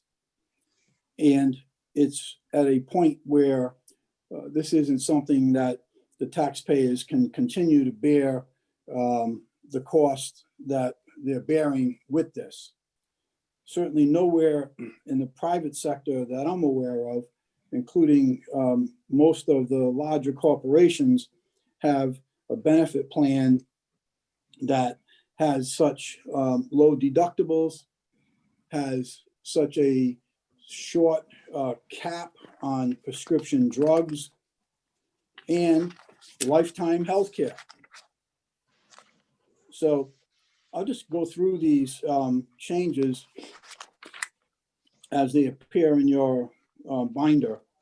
And on line 16, it says, provided, however, that the following provisions shall be part of the health insurance benefits under collective bargaining agreements that commence after, and I reiterate, commence after the effective date of this amendment to the ordinances, but shall not affect any collective bargaining agreement which is in effect at the time of the effective date of this amendment to the ordinance. Currently, the deductibles that we have for individuals is $250, and on a family plan, it's $500. I don't know of any other plan anywheres in the state that has anything as low as that. I'm looking to increase that to $500, and on a family, $1,000. Right now, we do not have a co-insurance provision in our healthcare plan, and this would implement a co-insurance, a minimum of 90%. And the example that I would put forth is that if you had a hospital bill of $10,000, using a round number, you would take your $500 deductible off of that. The bill would remain at $9,500. With a 10% co-insurance, it would add $950 to that bill, increasing your out-of-pocket expense to $1,450. And this is taken from the state's website, by the way. That's where the majority of these changes have come from, basically mirroring the state. So an out-of-pocket maximum for an individual would be $2,000. And that includes the copays that we spoke about just a little bit. So once you reach that maximum of $2,000 on the individual and $4,000 on the family, you would be capped out at that point. Another extremely expensive portion of our pharmacy copay, which is just, it's just mind-boggling to me that we still have this. And what we have is on the pharmaceutical copay, it caps out at $300 for an individual plan and $600 for a family plan. That's just unbelievable, keeping in mind that the prescription drug plan in our healthcare is a huge, huge portion of our healthcare expenses. And a cap of $300 for a single and $600 for a family is just not affordable for the taxpayers. It's simply not affordable. So a co-payment of 20%, capping out at $2,000 for an individual and $4,000 for a family plan. That's what the change would be. It also says all caps on co-shares based on premium increases on the city's health plan shall be removed from all collective bargaining agreements upon next expiration of now current agreements. So as I said before, this language up to this point does not include changing anything in a current contract. It also changes the co-share, which again, this is simply mirroring the state with the state has in their plans. And it says for individual coverage, if the plan participants earns an annual salary less than $102,840, the co-share shall be a minimum of 25%. Right now we have 20. If the employee earns $102,840 or more in annual salary, the co-share, the wording there is, it says the so-share, but it's a typo. It should say co-share will be a minimum of 30%. For family coverage, and that's, by the way, again, as I said, language from the state website. For family coverage, if the plan participant earns an annual salary of less than $53,948, the co-share shall be a minimum of 20%. If the employee earns, and there's another typo in here, it says $53,498, it should be $53,948, up to $102,840, the co-share shall be a minimum of 25%, and an employee that earns over $102,840, their co-share would be 30%. Annual salary does not include overtime pay or other non-salary wages. Retirees, retired employee co-share of plan premiums. Back going to, I believe it was 2019, I believe it was, we crossed the threshold of having more retirees than active employees. The free healthcare, free lifetime healthcare is simply not sustainable. It is simply not affordable to the taxpayers. And this is something that is just going to become more and more expensive as time goes on. So the language here is current retired employees younger than the Social Security normal retirement age shall pay 0% for any retired employee younger than SSNRA receiving a pension benefit from the city of Warwick of less than $30,000 a year.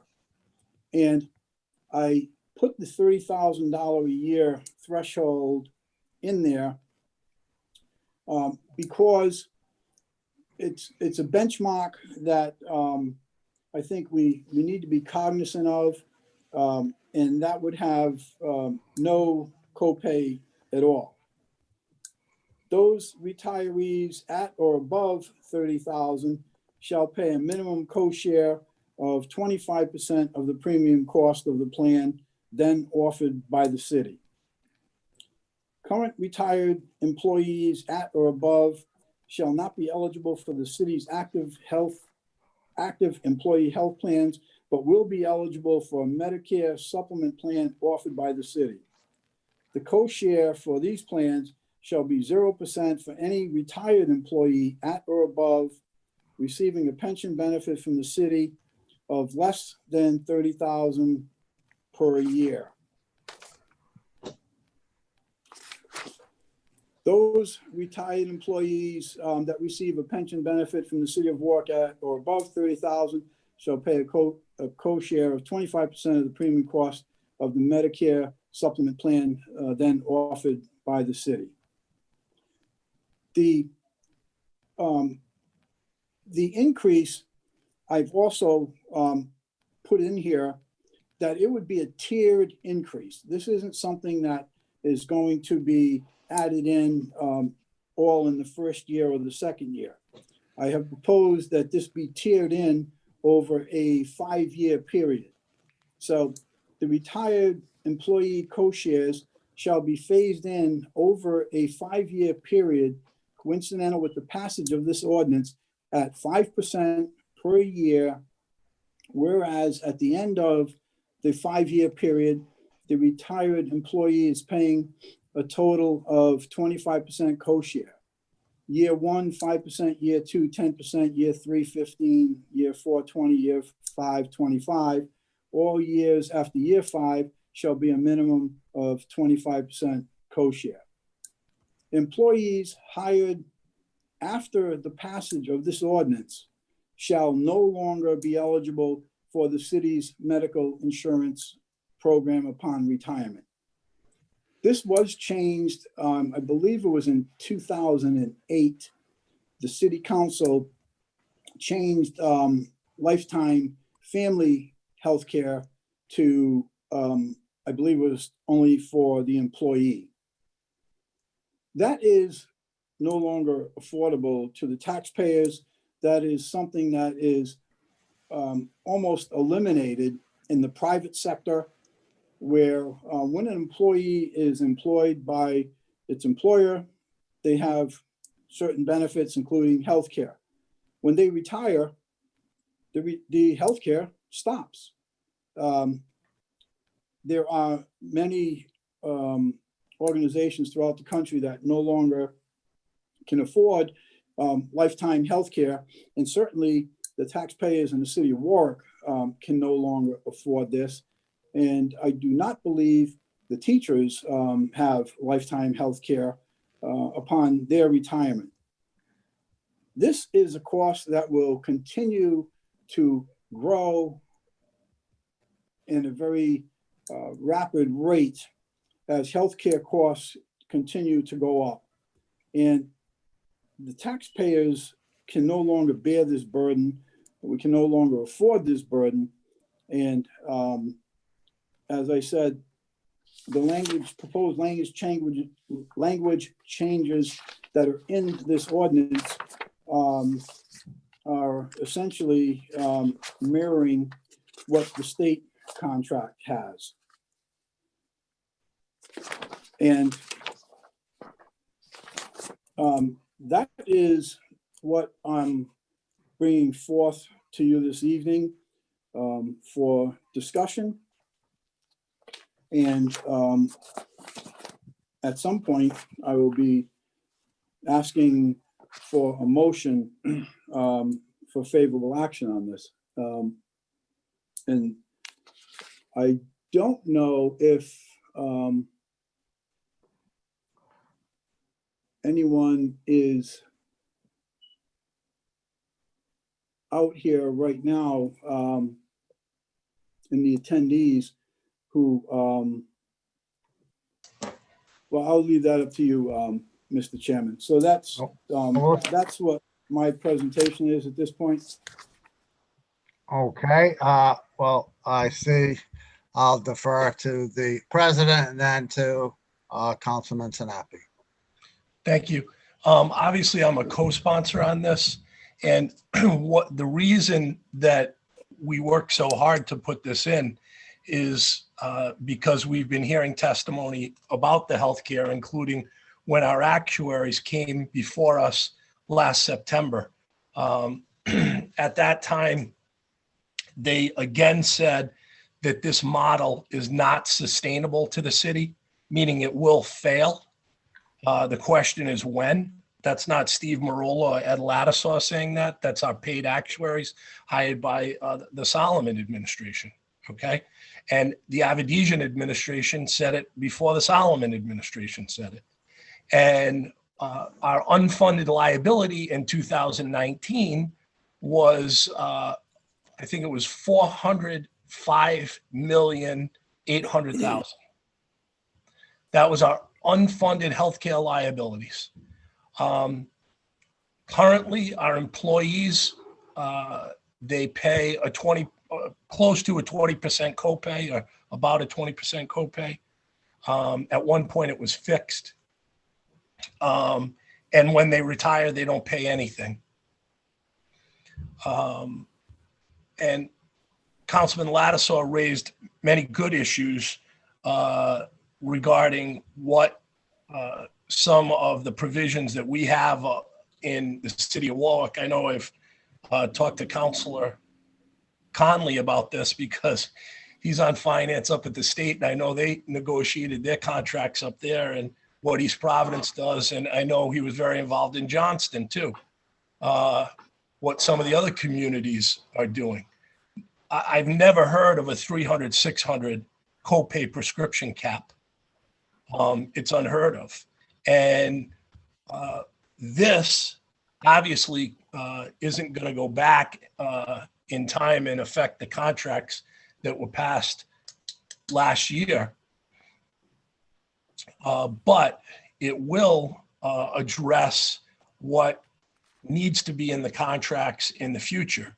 Now, that doesn't mean that future councils can't go back and amend this ordinance and change provisions within this ordinance. It's just that we, as council members, as you know, when the contracts came before us, we heard time and time again, we do not have the power to negotiate contracts. So what Councilman Solomon had done in the past on different issues is we had passed ordinances to make sure that certain provisions were complied with. We did that with pensions, for example, that they have to be funded at a minimum amount before a pension change can be made. That's an ordinance that we have in the city of Warwick right now. And I thought it was a good public policy. And I think Councilman Solomon was right when he put that in. And I think this is a good public policy. And I think that this is probably unreasonably fair to if the public were to look at this, they would see some of these provisions, and I dare to say they're still too rich. But it was, these are the same collective bargaining units, national organizations that, or the national organization that negotiated this at the state level. So I can't imagine that it would be unfair since they already said that it was fair at the state level. So I thought that, and Ed thought as well, that if we mirrored the legislation that's already been passed by those collective bargaining units, that it would be significant. Now, you know that a maximum tax increase is about 8.2 million, maybe 8.3 million now. This has the potential, if implemented, of saving between $4 and $5 million a year. Is that accurate, Ed? Yes, that is correct. I think it was more closer. I think it was closer to $5 million a year, which is significant. Yes. But more importantly, it's fair. It's fair to everybody. I think that if you look at these provisions, it's still probably overly rich. But that's not the issue before everybody, okay? Because this is an ordinance, as I said before, it could be amended. It just sets the tone for what the direction we need to be in when we get to these next contracts. And more importantly, it addresses the issues that we have been warned about year after year after year by our actuaries. The benefit structure is unsustainable. There's a win-win here for no one if we leave the situation as it is. It's not a win for the taxpayer, and it's not a win for employees if they're not going to have those benefits. And as I said, that's not Steve Marola saying that. That's the actuary saying that. And so I think that having this ordinance with the ability to amend it in the future, to set the tone for discussions in the future, to let everyone know that, hey, look, at a minimum, you should have this, is the direction that we need to head in. And Ed, I know you and I were having a discussion the other day, because I think in our budget this year, 2020, we had some conversations that we were very concerned about what our collection rate would be this year. Because I think we set it at 99%, even in the middle of COVID. And I think right now it's around 94%. So I hesitate to guess, without any collections coming in so far for vehicles, because we haven't set that yet either, what finances are going to look like. But when healthcare costs right now are $34 million a year, that's our annual required contribution, and we're paying about $11 or $12 million a year, that's significant. And a maximum tax increase being at about 8.2, 4 times that would be what, 32 million, a little over 32 million? It'd be a quadruple tax increase if we just wanted to pay what we're supposed to pay. And by the way, we don't have this argument with pensions. The annual required contribution, we make those. We make the annual required contributions for pensions. We don't when it comes to healthcare. And this should be a concern for everybody, because when you retire, you need to be able to rely on what the city told you. And if you're not, and this is going to hit all at once, I think it's going to be horrific to employees, taxpayers, and everybody else. And, you know, as I said before, I'm very concerned about addressing these issues. We have not addressed these issues. You know, I wholeheartedly support the legislation, and I appreciate all your hard work, Ed. Thank you. Well, thank you. Mr. Chairman, may I add something to that, please? Mr. Chairman? Yes. Thank you. So the projected savings, this was calculations by our healthcare advisor back in November 2019. And I just want to read these into the record. Plan benefit and cost share change, projected annual savings.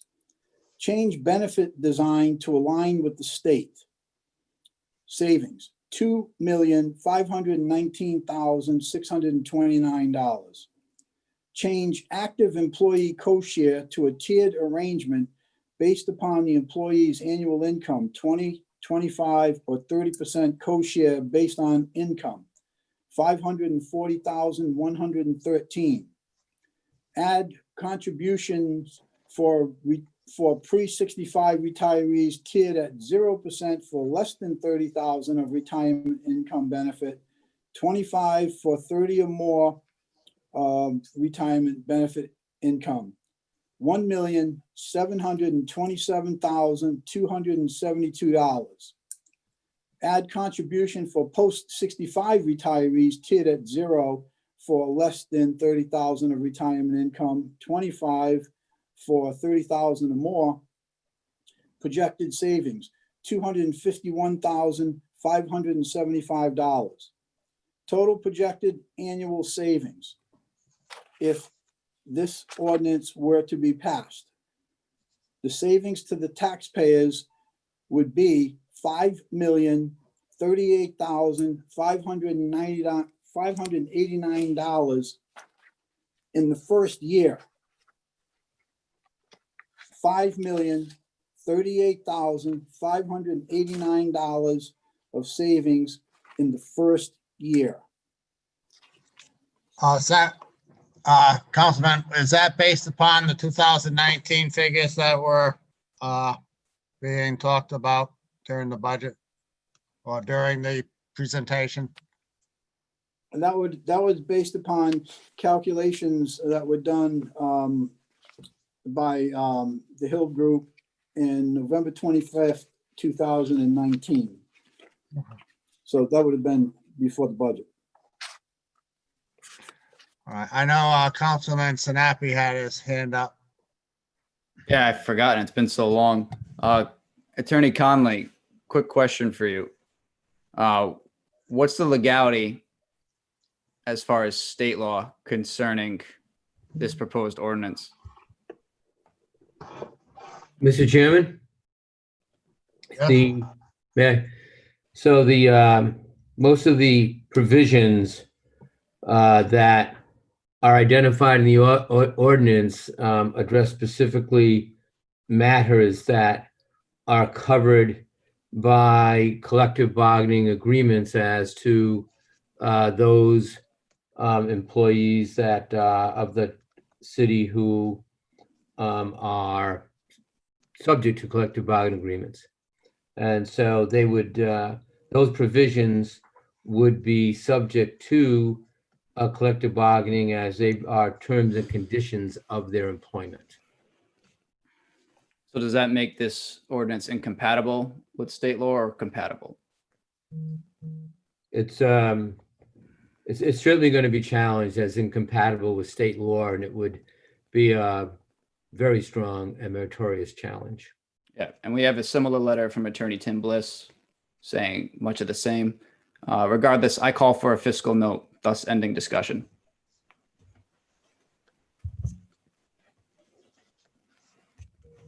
So to Solicitor Conley, we've had this discussion in the past. A matter of fact, I believe it was one time when I requested a fiscal note, and someone could refresh my memory on that. I believe that the end of discussion was denied. Could you review that?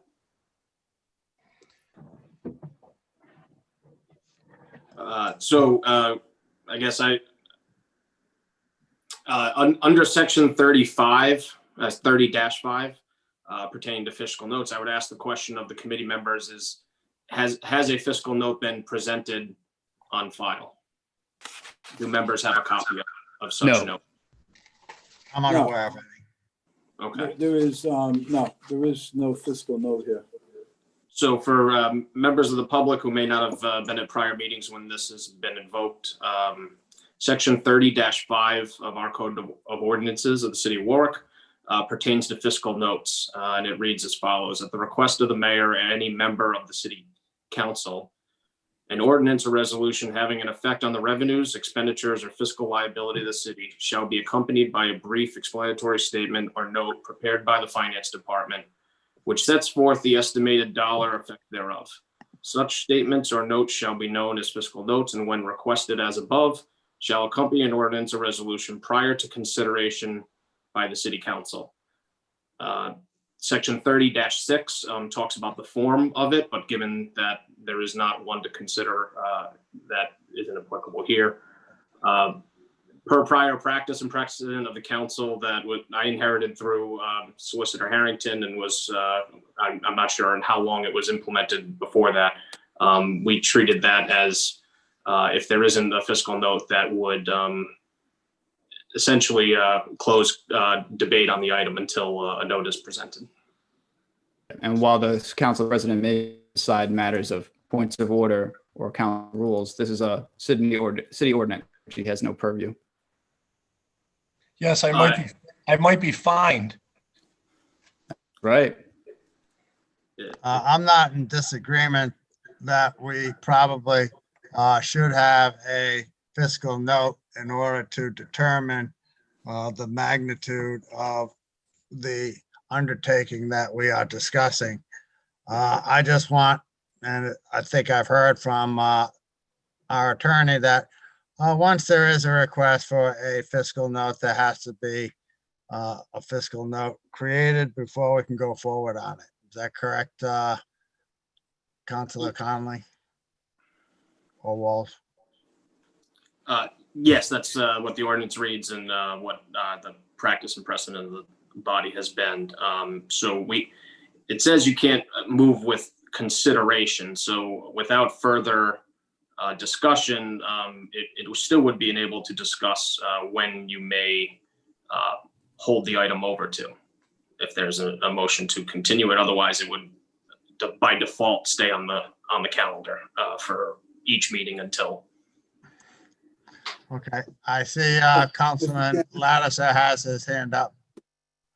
So, Councilor Walsh, you said it essentially prevents us from taking action on this. So is that to mean that it prevents us from further discussion? If we're not taking the practice that has been implemented.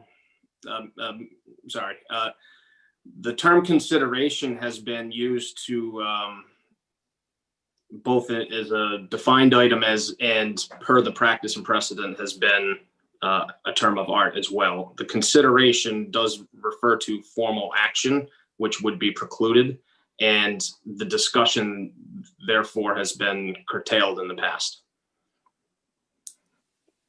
So based upon the request of a fiscal note, how does a fiscal note differ, or what is it going to show different than what the calculations were from at the time, our very own healthcare advisor that puts together the numbers? So than what we have here now? It may be data that comes in similarly. However, the ordinances speak to that under section 30-5, the fiscal note needs to be prepared by the finance department. And then the contents thereof, I don't have the document that you are referring to, but unless this item was from the finance department, it wouldn't be, it would be subject to consideration as to whether, and I'm sure a point of order could be made, but the item to meet the ordinance's standard needs to be prepared by the finance department and set out the estimated dollar effects thereof. And per section 30-6, the fiscal notes, wherever possible, shall cite in dollar amounts the current fiscal year and estimates for the next 2 succeeding fiscal years. And then there's some other standards thereafter. So it's unclear to me if the item that you have would meet the standards, and that's subject to discussion amongst the council members. So is that a discussion we can have? Discussion on the item to consider it is closed. Discussion on whether or not the fiscal note is sufficient would be in order. Okay. So if, obviously the only way I could present this document at this time would be to show it on the screen. Is that within the purview of regulations? I would ask if the item has been prepared by the finance department. No. Subject to that item, it seems that even if the contents thereof, it may not qualify for meeting the ordinance. And so I have a question about whether it is an accurate, whether it is still valid since it was the figures in 2019. There should be a fiscal note based upon the current financial situation. Okay, so is it appropriate for me to go on the record right now requesting a fiscal note from the finance department? Or do I need to submit a different type of request tomorrow? I think you could, it's within your discretion to do both. Your verbal request would certainly be noted this evening. And should you wish to docket a resolution to provide such, fiscal note in a timely manner. That's something you could do at the conclusion of the meeting. Well, I don't know if I need to docket a resolution to request a fiscal note. A point of information, I've Right. already requested the fiscal note. Oh, well, thank you, Councilman Sinapi. Okay, so that's good. So with Well, that, I would refer back to discussion on when to hold the item until. Hold the item until November 4th. Okay, there's been a request by the sponsor. That should be convenient. So, so my understanding is, Bill, before I entertain Councilman Lattiser's motion, that it says we can't consider it, but right now we're in the middle of discussion. So obviously we can't take a vote, but we could still discuss it.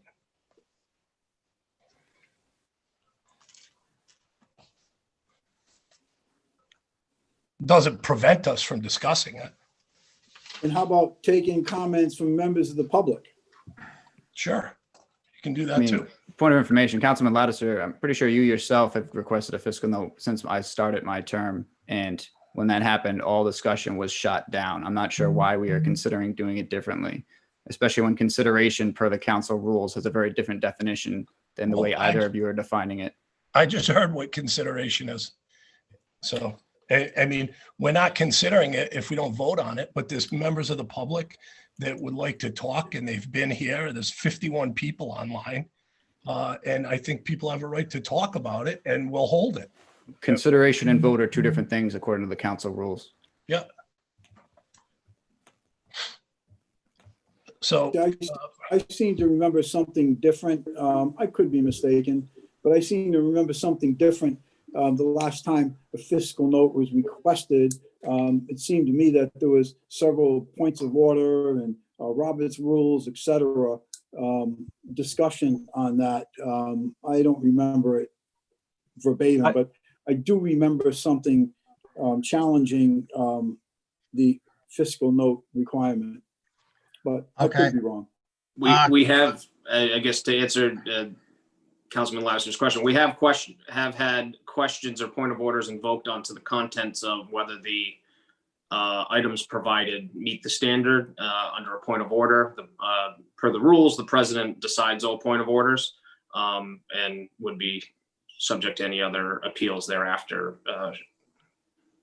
And we've had that process invoked recently. Well, maybe we'll get to the president in a moment, but I saw Councilman Howe had raised his hand. Thank you, Chairman. Councilman Lattiser, I do remember the time you're speaking of, and we did, it was concerning the fire contract, and you requested a fiscal note, and that got, that was the stopped the discussion, exactly as we should do right now. It stopped the discussion. And then when we came back into the meeting, you requested a fiscal note, from my recollection, on something, a hypothetical situation you came up with. And that's where the point of order came in. The city budget department gave us the fiscal note that was requested, therefore satisfying the ordinance as it's written. And then when you came up with requested another fiscal note, it was deemed not within the purview of what the discussion was. So you are absolutely right. There were fiscal notes requested that were stopped. And you are absolutely right. There were times fiscal notes were requested where it was not required. Thank you. So could I defer to Councilor Conley as to his interpretation of the ordinance? So 30, essentially, Solicitor Walsh has explained to us what the interpretation has been of consideration under 30-5. Although I was not counsel to the legal counsel to the city council at those times, we've been advised that the practice and precedent has been to distinguish between consideration and a vote, and that consideration has been applied to discussion by the council of the topic until such time as a fiscal note is received. And as I recall, that was done during the council meeting, not a subcommittee meeting where there's members of the public that wanted to speak. And so I would draw that distinction too. We're in a subcommittee meeting and there's people that have logged on that would like to speak. I think if somebody makes a motion during the city council meeting, which is, you know, I've only been here 20 something years. That's usually when it's granted, but not in a subcommittee. So I guess the question is, while discussion amongst the members of the council is concluded, where does it say in any of the ordinances or the charter that this cannot be opened up to members of the public or any other folks that want to weigh in on this, being that they've been sitting here now for 2.5 hours? Where does it say that the members of the public, both pro and con on this issue, lose their right in time to address this body? We're not going to be discussing it with them. Well, since I'm the chair, I'm going to ask Councilor Conley, is there anything preventing the committee from asking the public if they want to be heard on this?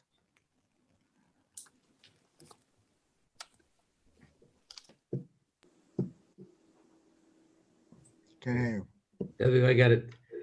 Thank you.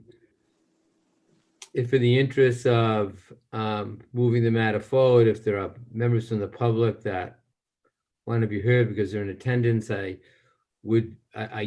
guess I get a little concerned that as a question of first impression, whether 30-5 is compatible with the Open Meetings Act in that regard. Maybe out of an abundance of caution, you can allow those members of the public to speak, but in the future, I mean, this is a matter that I will look at in the future for the council to respond to that issue between 30-5 and the OMA. But that out of an abundance of caution, I would say that I don't want to suggest that then somehow pries open 30-5 to go beyond the scope that legal counsel Walsh has advised us on. So, you know, tread carefully there. Okay, is there anyone else on the council that wishes to be heard on this? I'd just like to reiterate the fact that the city attorney and the council attorney both said, one via letter, one here, that this ordinance as written is incompatible with state law, and that one of our council members is not able to be present for the discussion or debate. Yet others insist on carrying forward, even though it also is against the ordinance, but whatever. Well, I don't know what you mean by it's against the ordinance. I know that you have made a request for a fiscal note. And I know that we cannot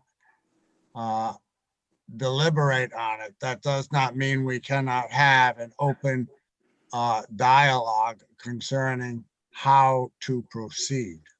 I agree as far as how to proceed. Don't agree is engaging in gymnastics to achieve a result certain people want when past practice vastly is different than what is being attempted now. So, okay, Mr. wait, Chair. let me recognize, I'll start with President Marola, then I'll go to Mr. Howe and then Mr. Ricks. So I was just going to point out what Councilman Sinapi left out, which is the open meetings law and whether state law can be trumped by an ordinance. And I think that his point was that if there are members of the public that wanted to speak and they're here, that we should tread lightly on that right and allow them to speak. And your motion to have a fiscal note will carry the day.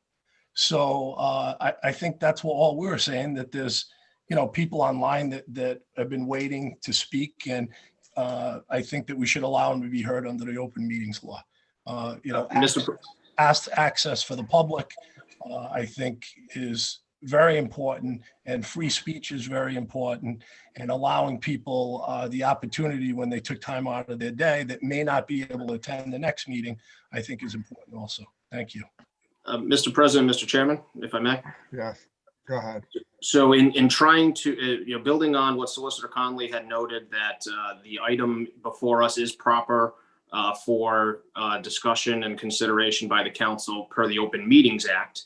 The Open Meeting Act does have a stipulation that an open forum session is not necessarily required, but that's certainly the view of the council. That said, the practice and precedent that the council has exerted over the rules, which are different than the Open Meetings Act. The council rules are subject to your adoption and subject to amendment. The term consideration inside of it leaves absent the option on the public discussion. So it is possible per the rules and on an item that is properly before us from the open meetings posting, that per the rules, that even though the fiscal note was presented, that consideration stops the council from acting on it, and practice has stopped the discussion of the council members. But I have not experienced it curtailing the public from their opportunity to be heard. So there is, I think, some wiggle room through all of this whereby the council could cease their further discussion. However, members of the public present at this time, you could have them speak, and then the item would be closed thereafter. In that case, I retract my objection in that regard, based on the advice of the council. And Mr. Chairman, I was going to say the same thing. I was taking the advice of the council. I am not a lawyer. I depend on the advice from council. So I will listen to what council says and withdraw my request for comment. Okay, having heard having heard Councilman Ricks wanted to make a statement. I raised my hand prior to this discussion and the call for a fiscal note, although I did raise my hand after Councilman Sinapi, so I'm certainly not saying anything about order in that regard. But since we are going to have further discussion, and I'll have that opportunity later on, I'll allow this to go to the public without making a long speech, especially since we are going to be waiting for the fiscal note before having that vote. Thank you. Okay, at this point, having spoken to everyone on the council and heard from them, is there anyone from the public that wishes to be heard concerning this item? Is there anyone from the public that wishes to be heard concerning the proposal?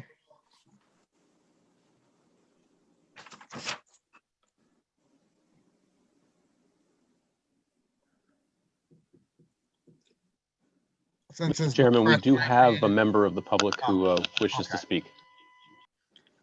Okay, whoever the first person is, could that person identify themselves? SCHI 545, please unmute and speak when you're ready.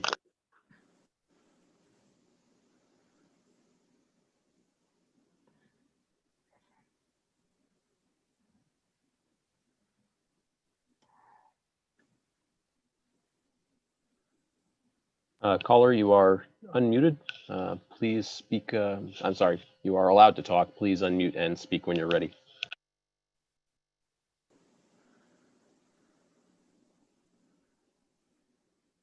Mr. Corley? Yes. Hi, can you hear me? I can hear you. Hi, it's Michael Zarum, Ward 2. My only comment is I wanted to thank everybody on the committee and everybody that's in the virtual room here for taking a look at this. There are a lot of issues that I think are beyond the scope that most people, and I'm glad that Councilors Walsh and Conley are on board with this to take a look at it. My biggest concern is that something gets approved that has a conflict with collective bargaining, and therefore something passes, but it's not enforceable and comes up later down the road. And with that, I just want to say thank you to everybody for doing the due diligence here because it's needed and appreciated. And that's the end of my comment. Thank you. Okay, thank you, Michael. I'm sure that there's someone else who wants to be heard. Yes. Not at this time, Mr. Chair. Okay. If there's no one else from the public that wishes to be heard on it, we'll go back to the committee. And I believe there has been a motion for a fiscal note.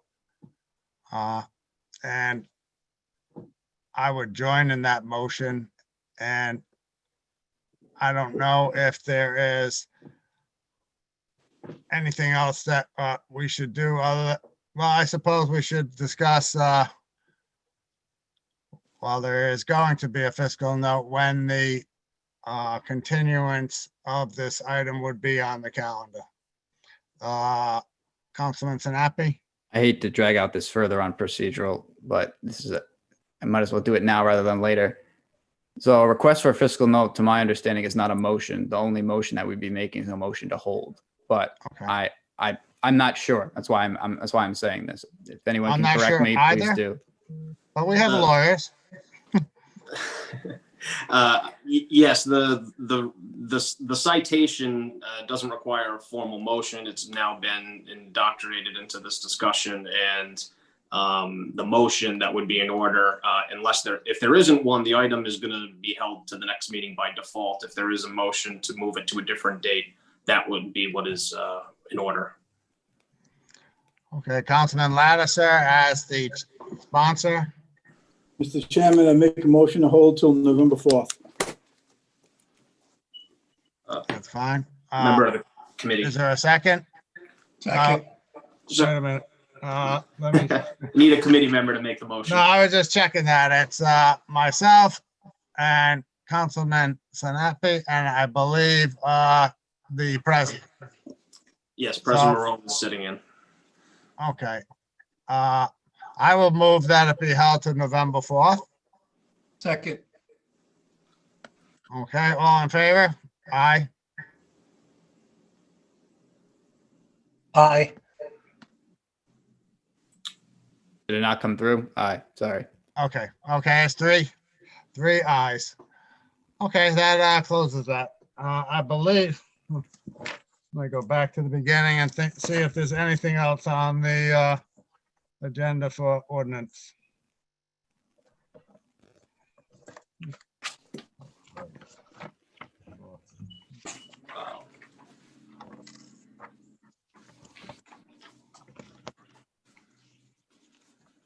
I lost my place, but I believe that was it for. There was one more item. Yeah, it's not drafted. PCO right. PCO 16-20, an ordinance relative to permitting and regulating charitable donation bins. It comes from Councilman Ricks for first passage and is not drafted. Okay, Councilman Ricks, what would you want done? Yes, so I actually just had a meeting with the building official today, as well as the coordinator of property maintenance. I think we're making very good progress on this. I would request to hold to November 16th, and we're hoping to have a final draft that can be presented to the council ahead of that meeting. You'll repeat the date? Second meeting in November, November 16th. Okay, at the behest of the sponsor I'm going, move that it be held until the second meeting in November. So moved. All in favor? Aye. All right. Okay. It's moved to the second meeting in November. And that closes the ordinance committee at 7:46.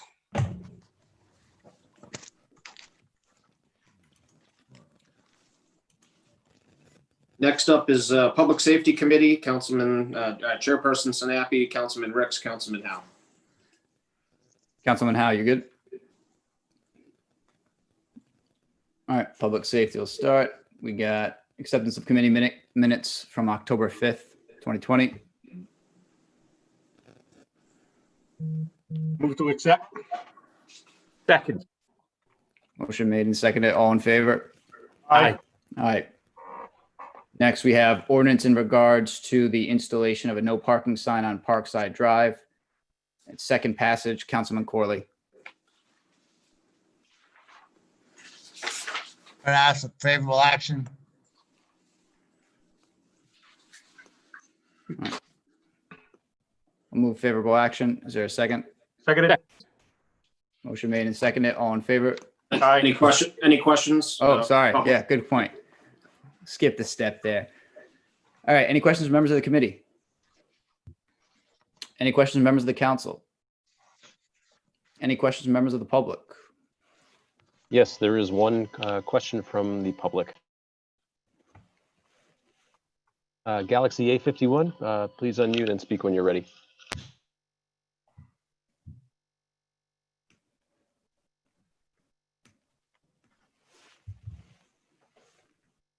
That was an error. I'm sorry. I apologize. No problem. All right. Any other members of the public wish to speak? Any other members of the public wish to speak? I don't see any hands raised. So motion made and seconded. No one wishes to speak. All in favor? Aye. All right. Next, we have PCO 1820, an ordinance regarding a no-through trucking sign on Sand Pond Road and Buckland Avenue. Councilman Howe. Request favorable action. Move favorable action. Bear in mind, this is second passage. Second. Motion made and seconded, but first, any comments and questions from members of the committee? Members of the council? Members of the public? Members of the public? There, it looks like there's one. Yes, looks like someone has just called in again. I'm going to allow them to talk. And I-545, go ahead when you're ready. Hi, good evening, Mr. Chairman, members of the committee. It's Michael Sarum again, Ward 2. I'm going to speak in favor for approval. And the reason being is I think it's very, very reasonable, given that very, very close by, there was recent approval zoning wise for a storage facility. And my understanding is that a lot of residents are concerned about trucks from that storage facility cutting through the residential neighborhood and maintaining a residential character. So with that, I would just say that as a member from the public and a resident, I would be in favor of that. Thank you. That's the end of my comment. Thank you, sir. Any other members of the public wish to speak? Any other members of the public wish to speak? I don't see any hands, so motion made and seconded. All in favor? Aye. Aye. Next, we have PCO 4-20, an ordinance relative to the installation of traffic control signs. Councilman Lattiser.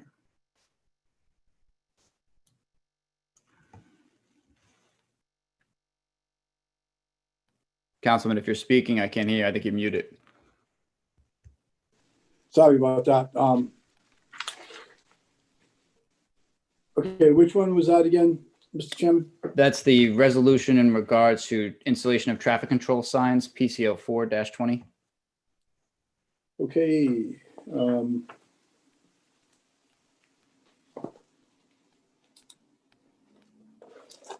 Okay, I would like to make an amendment on that and change on line 25, change that to 60 days. The Department of Public Works shall install all signs and signals as approved by the Warwick Police Department or the City Council within 60 days of said approval. Also, the same change as we made previously, which would withdraw fines and penalties.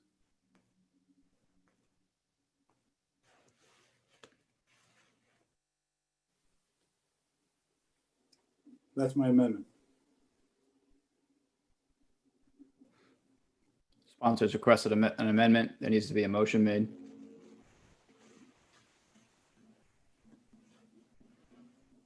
I'll make a motion. Some of them are like ridiculous. Say what? A member of the committee needs to make the motion. Oh, okay, true. I'll make a motion to the effect that Councilman Lattiser provided.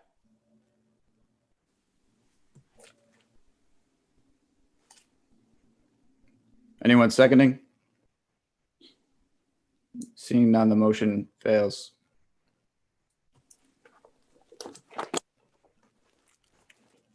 I'm not going to reiterate all my prior comments on this. I think it's come before us like 3 or 4 times at this point. I've had to say it over and over again. I think everyone's had enough. I know I have. I know the public probably has. So just ditto what I've said before. Any other members of the committee wish to speak on this? I'll just say briefly that I think it is very reasonable for the Department of Public Works to place the various traffic signs, generally speaking, within 30 days.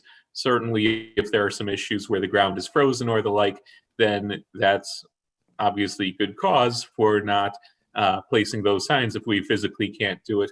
I think that the idea behind this proposed ordinance is a good idea. I can see how there may be some adjustments that need to be made to it. But with that in mind, I think that the spirit of the ordinance is in the right place. Mr. Chairman, the motion was made, was not seconded, therefore it failed. So we are done with the discussion on this item. With the proposed amendment, we're done. Now it's back to its original form. Okay, thank you. Thank you. Sorry. Any other members of the committee wish to speak? All right, any members of the council wish to speak? Any members of the public wish to speak? Any members of the public wish to speak? All right, seeing none, I move unfavorable action. Seconded. Motion made and seconded. All in favor? Aye. Aye. Nay. Motion passes. Next, we have PCR 21-20, resolution relative to claims. Miss Mary McGann. Excuse me for a moment while I flip to the correct page.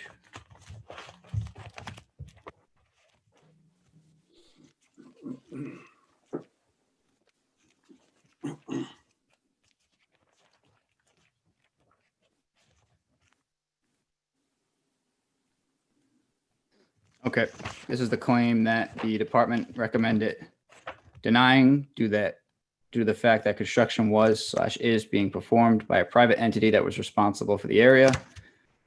They provided contact information for who should be consulted. There's also the added fact that the amendment's not, or I said the amendment, sorry, the affidavit is not filled out in the way that we prefer, certainly. Because we have the, I'm not sorry, yeah, because this is the, I have received compensation from another source, the amount of $341.81. So it would be for the difference. It's not the end of the world. Either way, department's recommendation seems pretty clear, unless there's a reason why we should somehow be responsible for it. I'm not really seeing it. And Mr. Chairman, if I remember correctly, notice has gone out. I believe we've held this since last winter. This has been, we've given ample opportunity for the claimant to come in. I believe she's on. Thank you. Good. Sorry. I did see her earlier. And I no received worries, a Lynn. phone call. I believe I did see her a second ago. Hang on. under Deb, hands up. The hand is raised. Perfect. So I was gonna ask her exactly that at the end. So can she be allowed to speak, please? Sure, just a moment.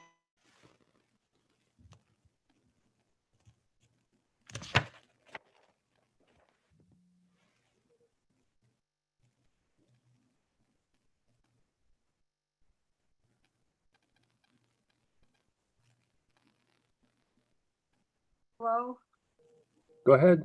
Oh, miss. okay.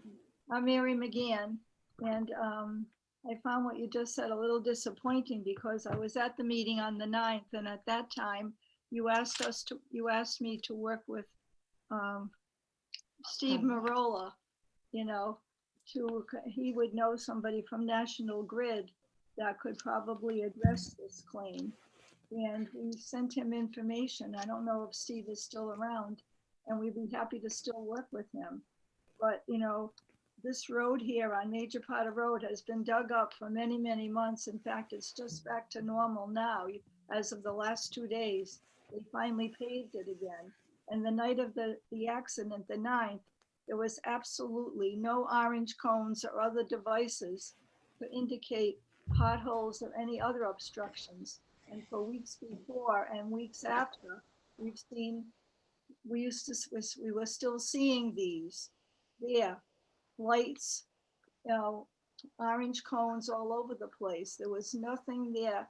And the policemen that were out there directing traffic could also attest to that Major Potter Road was a disaster for most of the residents of our condominium development for many, many months. And it's just stopped about a day or so ago.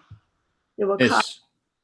So, I just feel it wasn't our error. It was an error of not properly the cost. Miss, I think you're almost assuredly correct based on the recommendation from the department. And I was remiss in not mentioning something rather important before you spoke.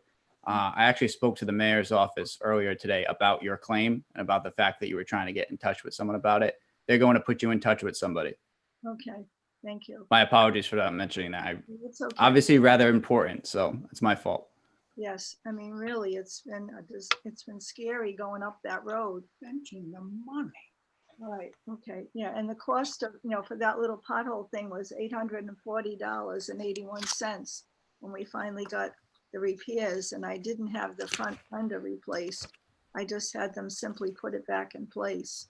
So, The good news is you'll be able to actually, if you went through the city, like if it had been the city's fault, you would have been capped out at a recovery of $300. So it's actually a good thing that it was a private entity's fault, because now, you can collect whatever you can get from them. I don't know if National Grid is the proper person, but I guess you're saying somebody will contact me. Yeah, the mayor's office will help you determine how to go about that. Thank you. I'd like to say something before she gets off the phone. Yep. So any members of the committee wish to speak? All right, members of the council president. Yes. Yeah, and I hope you're still on the line. So your insurance company actually called me, and I called them back and left them a message because, my understanding is the administration was saying that the pothole was not, they weren't aware of it, or I don't think in their recommendation they said it was caused by somebody else. Unfortunately, that's a city road. That's our responsibility. And the condition of that road has been atrocious for years. The potholes were so numerous that the mayor is on the front page of the Beacon last week saying that he's repaving the road. So I don't think that anybody didn't know how bad that road was. And so I agree with you, ma'am, that I don't know, could you make a claim against National Grid because they were doing construction work there and they had trucks going in and out? And Yes, certainly that you could make a claim to that effect, but the issue is what you can prove, okay? And I don't know that you can prove that National Grid caused those potholes. But that's not the standard under state law. The standard under state law is, did the city of Warwick know? And the city of Warwick has known for years about the condition of that road. And so, in my opinion, your claim should not have been denied or recommended for denial. The road was so bad, the mayor was in the paper stating that it was a total reclamation project where he had to go in and reclaim the whole road. The potholes were so big, and I'm glad to see that he did it. But that doesn't mean that you're not entitled to get compensated from the city, because everybody knew the condition of that road. Thank you, Mr. Chairman. Miss, if I might suggest, would it be helpful if we held your claim? That way you have time to connect with whoever the mayor's office puts you in touch with to find out if you're actually going to be compensated by the private entity. That way, if something happens and it doesn't work out, you can come back before us and we can see where we go from there. All right. I think I'll do what you just suggested. Yes. All righty. Keep it. So I'd move to hold this to the second meeting in November. That way there's actually time to get this done and get it done right. And I'll await the call, and I appreciate what President Steve said, Marola, because really it's been a disaster, this road, and the double parking of all the people that worked on the highway on Route 2 out here near us. They park their cars at night to get into the big trucks and equipment they had stored down here at the bottom of a major part of road. But they left their own vehicles all the way up the right-hand side of our road coming from Route 2. So we had half a road really to travel on, most of us who live off of this road. It's been a nightmare, the whole thing. But anyway, I'm glad it's documented and people are. And Mr. Chairman, I'll second that with a comment. I have to agree with your statement that it would be better, whatever is beneficial for Mrs. McGann to receive the full amount of whatever she can get, understanding that the city has a cap. So if she was to just put in a claim with the city, the cap would be $300, where if she went through the private entity, that is absolutely right. And I'm also glad that the council president mentioned that the road was paved because, for 18 years in the previous, it was ignored. And now here we are getting it paved. And it was put on a top priority list per the engineering company, I'm sure, saying, hey, this is a road that has to be taken care of. And they took care of it. So though it may have taken 18 years, it got from the previous administration letting the road get to the condition it was addressed very quickly. And we're glad that we can take these issues and many others and all of our wards, all 9 wards, and put them aside moving forward. So I second your motion. Thank you. Motion made and seconded. Anyone else on the council wish to speak? Anyone else on the general public wish to speak? I know there's a hand up. I see Lisa Bedard. I got it. Hi, I received a letter to come on to this meeting at 7 o'clock for the zoning board. Am I not in the right place? You're in the right place, miss. Unfortunately, the wrong time, although not due to your doing. The council business is pushed back significantly. I don't even know what time. It's already 8. Yeah. We're getting there. Okay. Sorry. That's okay. Thank you. At least I know. All right. And it looks like there are no other hands up. So motion made and seconded. No other members of the public wish to speak. So all in favor? Aye. Aye. All right. So that's held to the second meeting in November. And where'd my agenda go?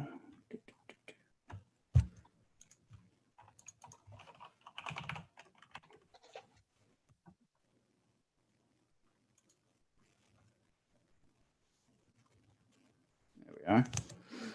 Next, we have PCR 38-20, resolution in regards to erecting a stop sign on Maywood Avenue to stop traffic entering onto Beach Avenue. Councilman McElroy. I move favorable action. One quick question. I assume this is supported by a traffic study? Yes, it was. There you go. All right. So resolution for erecting a stop sign supported by a traffic study. Any other members of the committee wish to speak? Any members of the council wish to speak? Any members of the public wish to speak? Any members of the public wish to speak? All right. I'll move favorable action on Seconded. PCR 38-20. Motion made and seconded. All in favor? Aye. Aye. Resolution relative to claims, Mark Huel, hopefully. My apologies if I butchered it. That's PCR 68-20. Lynn, correct me if I'm wrong. Is this one of the ones we recommended, we sent notice to? Yes, notice was sent out. I have not heard from him. And this is one of the ones where in addition to the fact that the department recommended denying due to an act of God, the affidavit is filled out in a way that we would need to have fixed before we did anything too.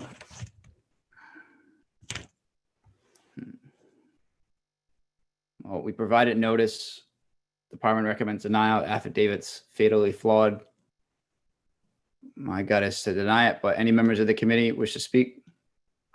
How many opportunities have we met the ordinance guidelines and allowing the constituent to come before the council? Yes, Lynn commented on it. She sent the letter and the notice. Excellent. Okay, thank you. And correct me if I'm wrong at any point, Lynn. Notice has been sent. All right, any other members of the council wish to speak? Any members of the public wish to speak? Any members of the public wish to speak? Seeing none, we'll entertain a motion. Move unfavorable action.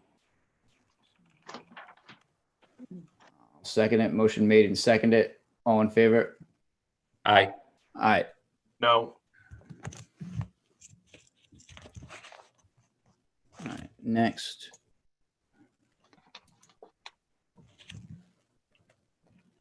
PCR 89-20 resolution relative to claims, Ms. Helen Bradshaw. So this I asked to be held because, and I had done this once in the past for someone else, because the person's estimates did not include labor. So they were basically shortchanging themselves because we approved the lowest estimate. And last time we had this kind of issue, the person was able to get out there and get estimates that included labor. But Lynn, correct me if I'm wrong, my understanding is that this individual was not able to do that. She sent an email today that I had forwarded to you. Right. Did you see that? Yes. She said labor was included in her. One input. out of three. Correct.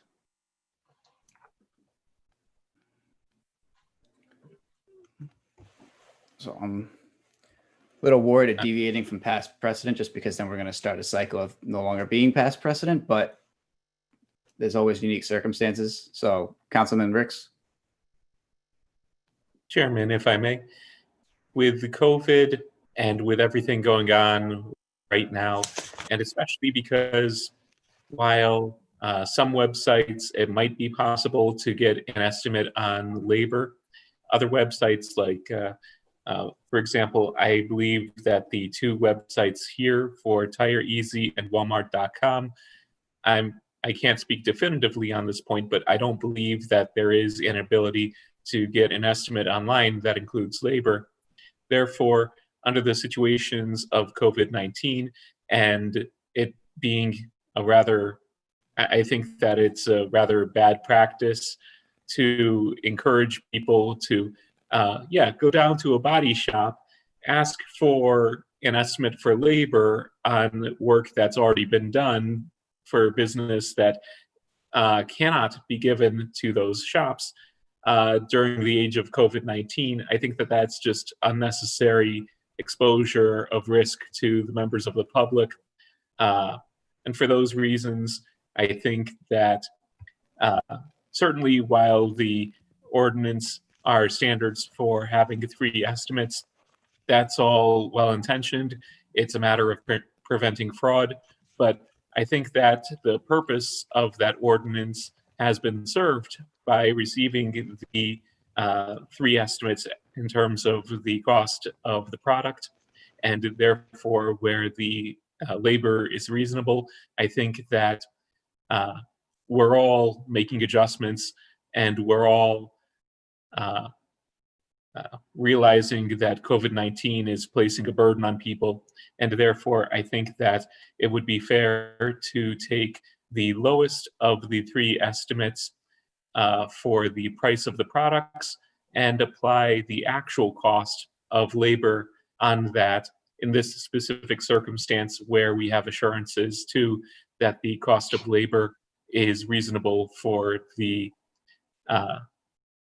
service provided. So for those who have been on the council longer than I, is that a deviation that has ever been done? Feel free to speak up if anyone knows the answer, because obviously I've only been here a short time. So Councilman Ricks is asking that we waive that provision that you get 3 estimates. And has that been done in the past under unique circumstances? It has, where things couldn't be estimated. I mean, it's $300, but certainly that's up to the committee. Obviously, you don't want to set a bad precedent. The reason that we put that in, that ordinance in, is because there was one member of the public that went to a friend and got a high estimate when it was, you know, he put, I don't know, $150 in his pocket by not getting 3 estimates. And so I think it was actually Councilman Solomon talked about it and said this, you know, we got to get more than 1 estimate. So that's the rationale for the rule. Obviously, COVID-19, that's a pretty strong rationale in and of itself too. So I think it's up to the pleasure of the council. You could always bring it to the floor without a recommendation and people could consider it, or you could make a recommendation one way or the other. All right. Chairman, Yep, Chairman, absolutely. if I may? Do it up. Thank you. So as I look over the Quick Lane invoice, which comes to the grand total of $291, which is short of the $300 cap. I noticed that labor charged by Quick Lane is $89.95. If we subtract $89.95 from the $291, that number is actually lower than the estimates from the other 2 providers, Tire Easy and Walmart.com. So Quick Lane actually charged less for the goods themselves than Tire Easy or Walmart.com. Therefore, if we were to add the $89.95 to either of those 2 lower estimates, it would still end up coming to a higher number than the actual invoice. Therefore, I would move favorable action as to the invoice as the lowest of the 3 in terms of the cost of the product, and also as the $89.95 for labor, even when combined with, well, when combined with that lowest invoice, comes to the $291, which is under the $300 cap. All right. Any other members of the committee wish to speak? Any members of the council wish to speak? Any members of the public wish to speak?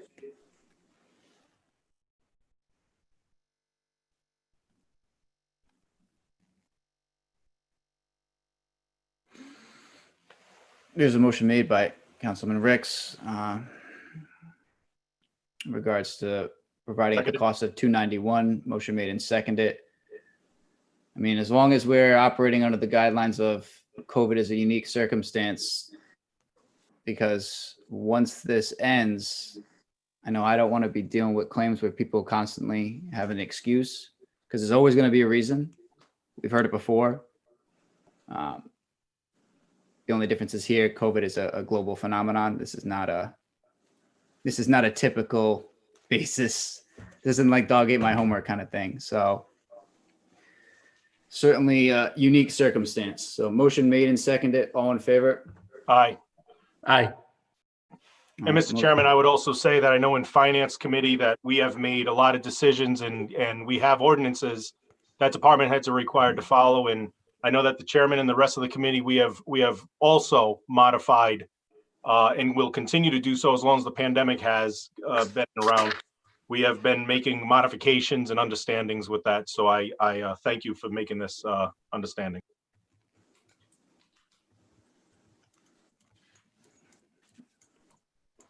Next is nothing. Lynn, can you confirm that for me, please? Make sure I'm not missing anything.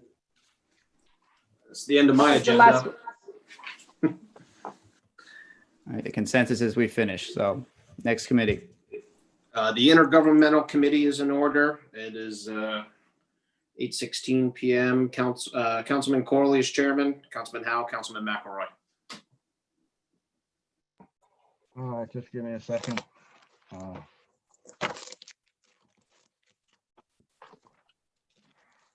Preemptive strike, I'll make a motion to accept the minutes of October 5th, 2020. Thank you kindly. I will second that. All in favor? Aye. Aye. And there are 3 items that I'm trying to find that I have.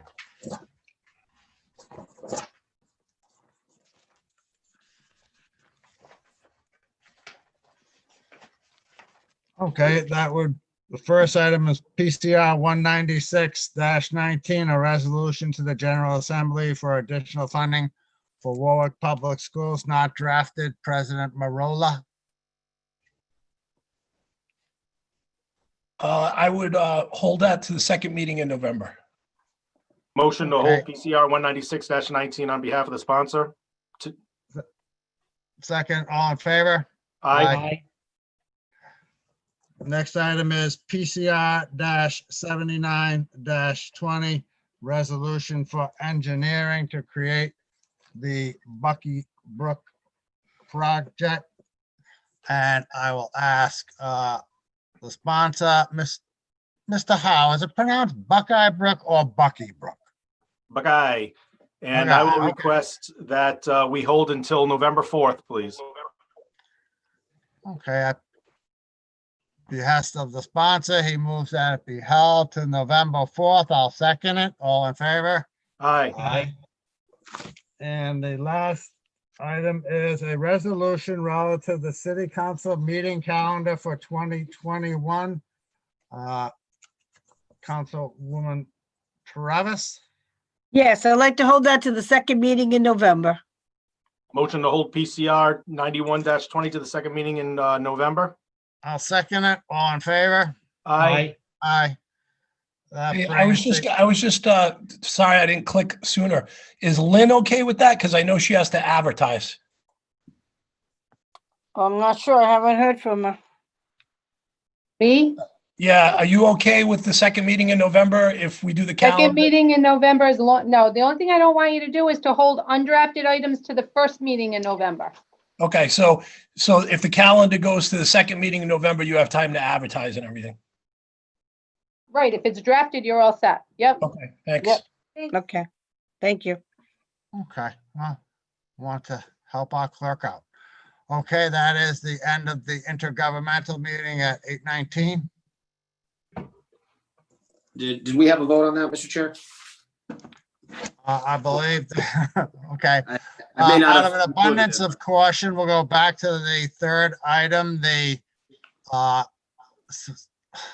council the- calendar for next year, I made the November. motion, you seconded. Okay, and we vote aye. Aye. Okay, so it's continued to the second meeting in November. Thank you. And that recloses the meeting at 8:20. Thank you, Mr. Chairman. The last committee we have for this evening is in order. It is the Public Properties, Land Use Committee and Community Affairs. It is Chairperson Ricks, Councilman Corley, and Councilman McElroy. Thank you. The Committee on Public Properties, Land Use, and Community Affairs comes to order at 8:20 p.m. First, acceptance of minutes from committee meeting held on October 5th, 2020. Do we have a motion? I move acceptance. Second. All in favor? Aye. Aye. All right, first item on the agenda, PCO 19-20, an ordinance amending to the zoning of the city of Warwick, Zarella Development as petitioner. Councilwoman Travis. I'm going to move for an public hearing. Okay, do we have a motion? I would move that we have a public hearing on this. Second. All in favor? Aye. Aye. Move to public hearing at the, during the full city council meeting. Mr. Chairman, second. I'll be recusing on the next item, and I've submitted a form to the clerk. Thank you. That was Assistant City Council Solicitor William Walsh for the record. Second item on the agenda. Let's see, this is Councilman Howe. It is PCO 20-20, an ordinance amending the zoning ordinance of the city of Warwick to reflect changes in RI state law, Rhode Island General Laws, section 21-28.66-12. Councilman Howe? I believe you're muted.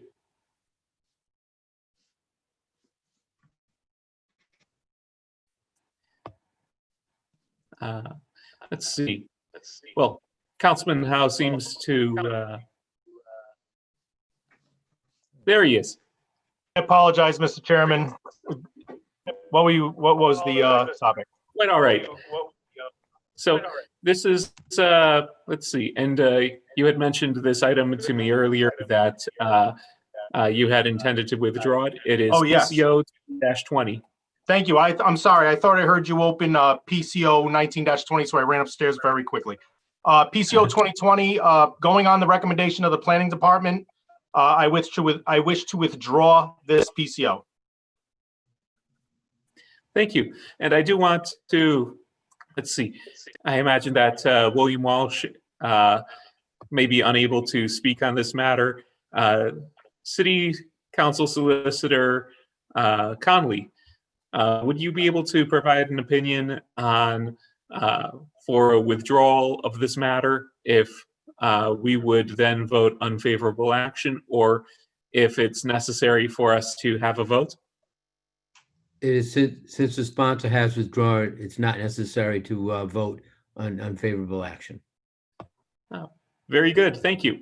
In that case, we will move to the last item on the agenda, Councilman Lattiser. PCR 182-19. I'm just going to interrupt quickly. I think Councilman Howe made a motion to withdraw, so you do have to vote on the motion to withdraw. I don't think Attorney Conley said you didn't vote on the motion to withdraw, and that would be the recommendation to the council. Thank you for the clarification. Let's see. We have a request for withdrawal. Do we have a motion?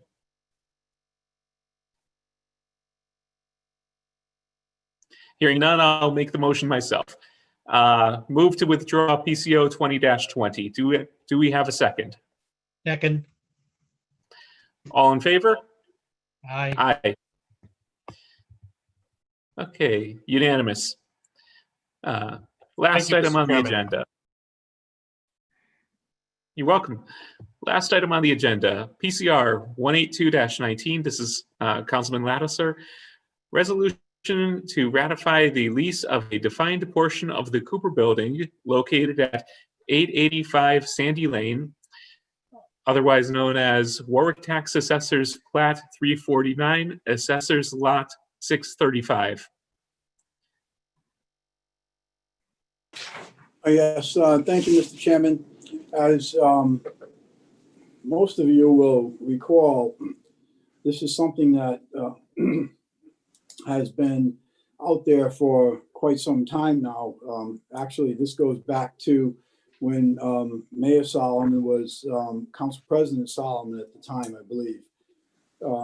It had been brought to our attention that the lease that was entered into for the Cooper Building by the previous administration had never been brought forth to the city council.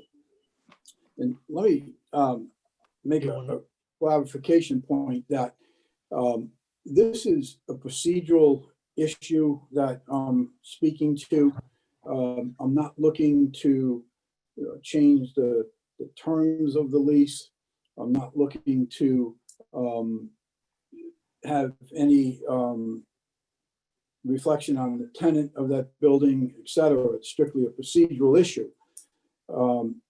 You'll also, some of you will remember that for probably the better part of a year and a half, the Finance Committee was holding up a couple pieces of legislation that the previous MIS department had put in, I should say bids, that they had submitted for work on that building, which the Finance Committee had held up.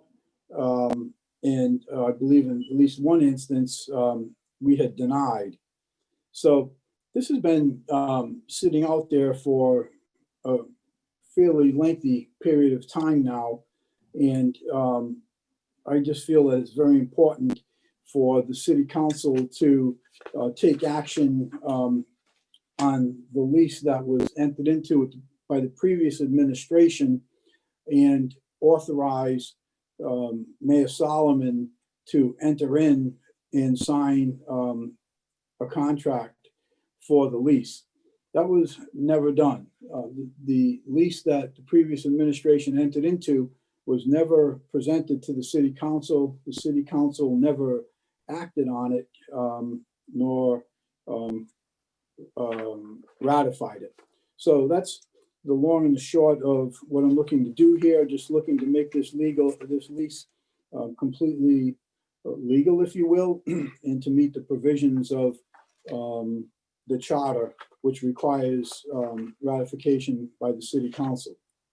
So the title has been changed. A resolution to ratify the lease of a defined portion of the Cooper Building located at 885 Sandy Lane, Warwick, Tax Assessors Plat 349, Assessors Lot 365. In short, the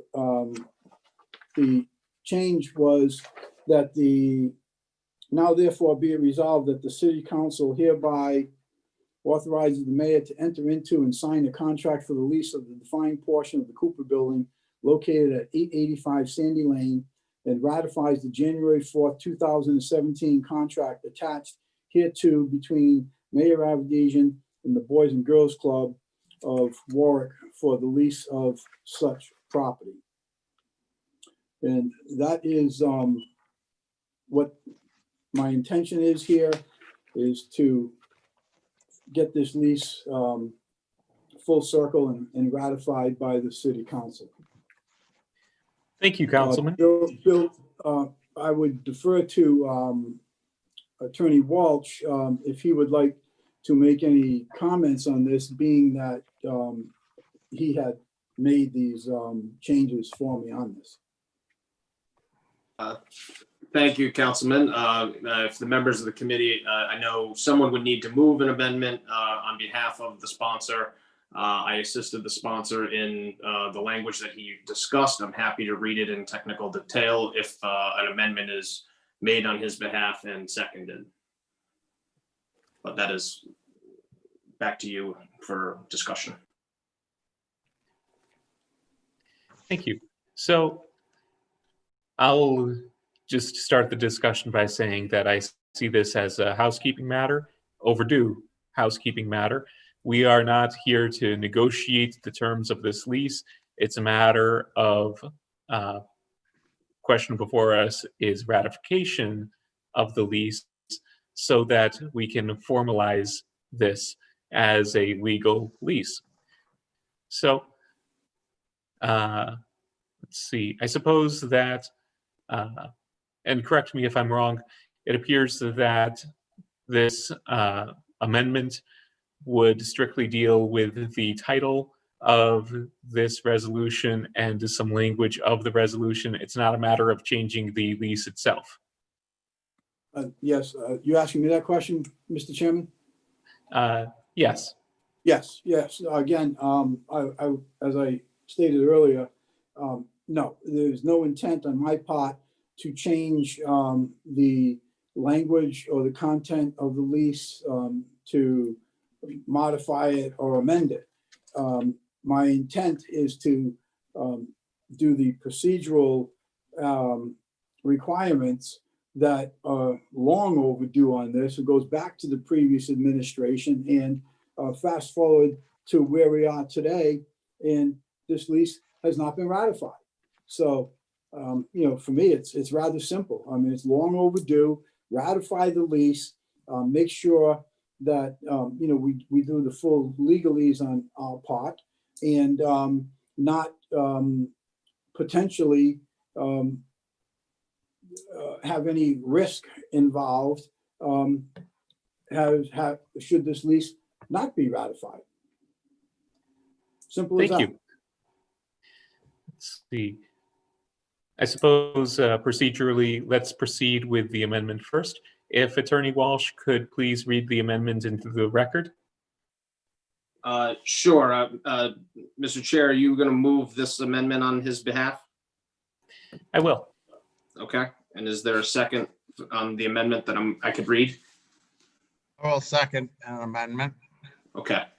And just let the record reflect that both the council, the committee's description of the item and the full council's description of the item were updated to reflect that it is in order for this action to be taken.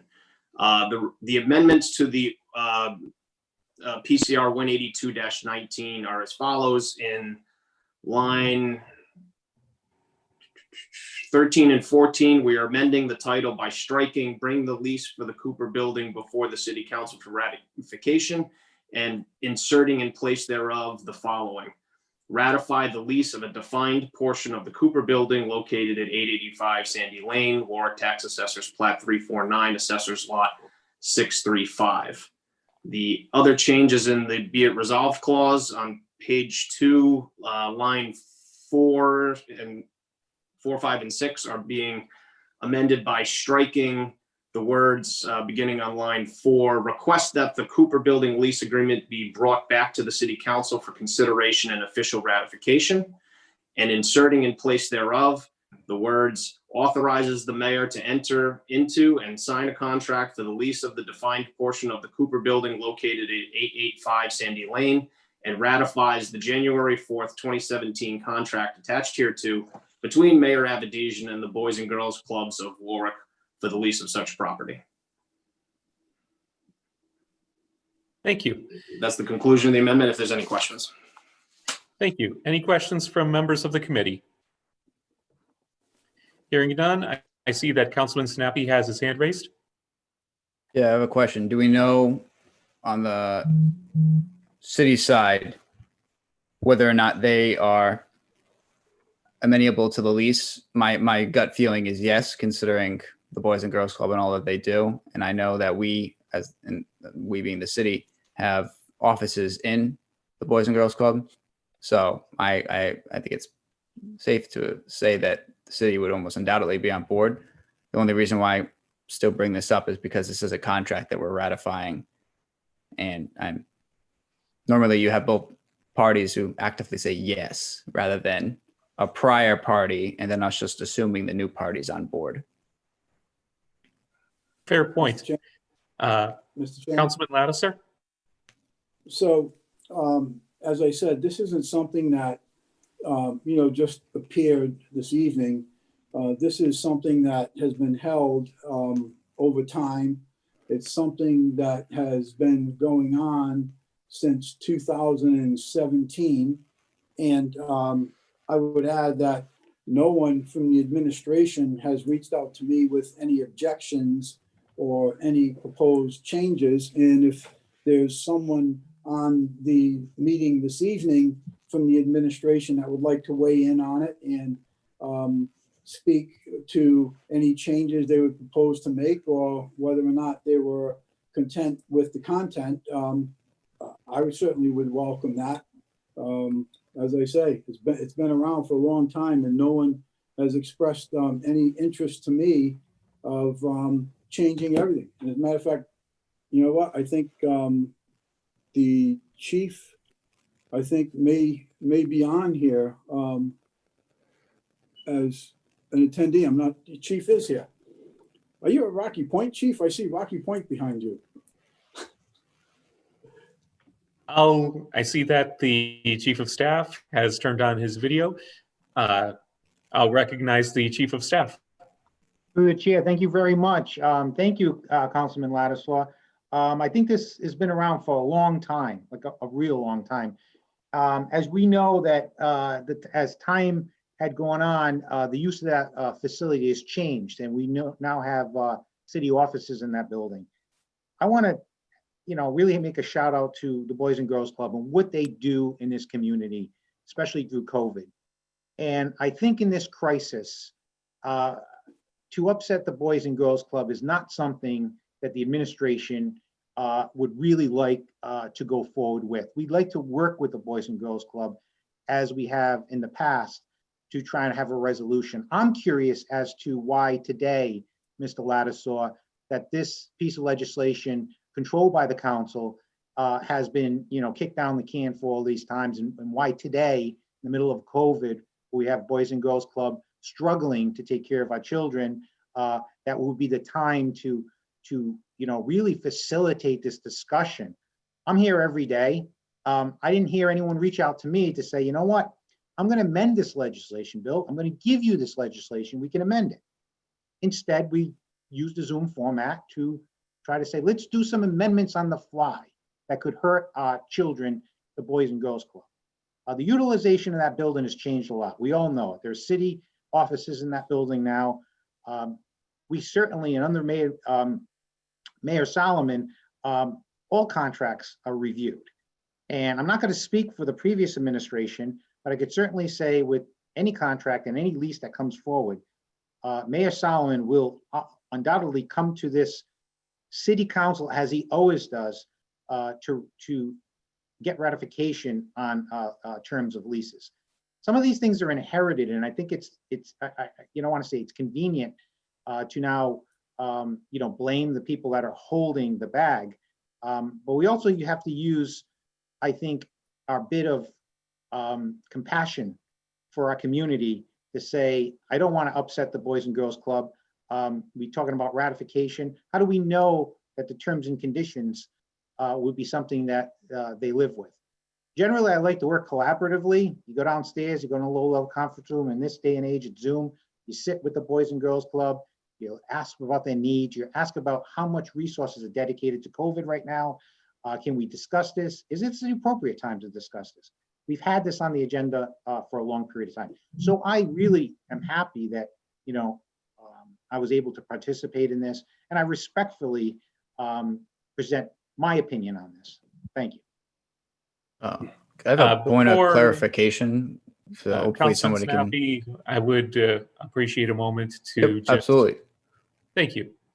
So I would just, in the interest of trying to provide a little clarification on all of this and try to avoid having a drawn out discussion, when the sense I'm getting is that really we're all concerned about protecting the Boys and Girls Club.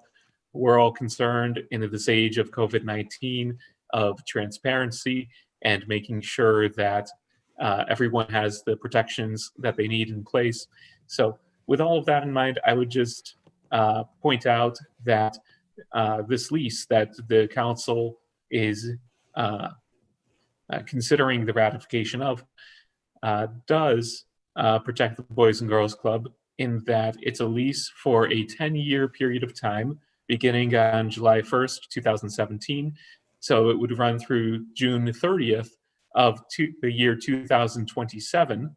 And of course, in the year 2027, then approaching that June 30th, of course, the parties are free to have that discussion at that time, but that's still 7 years in the future. And this lease is on favorable terms to the Boys and Girls Club, as the annual rental is $1. So certainly I do not view this resolution as doing anything to harm the Boys and Girls Club. quite the opposite. I see it more as a housekeeping issue.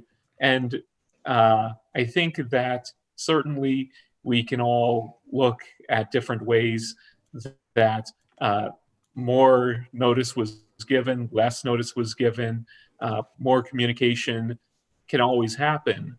But certainly this was also on the city council agenda for this evening.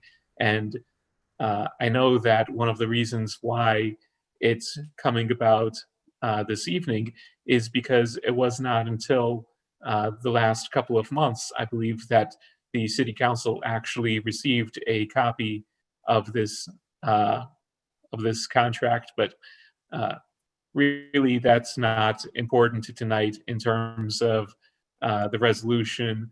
That's just a matter of why it's being presented now as opposed to, say, a year ago.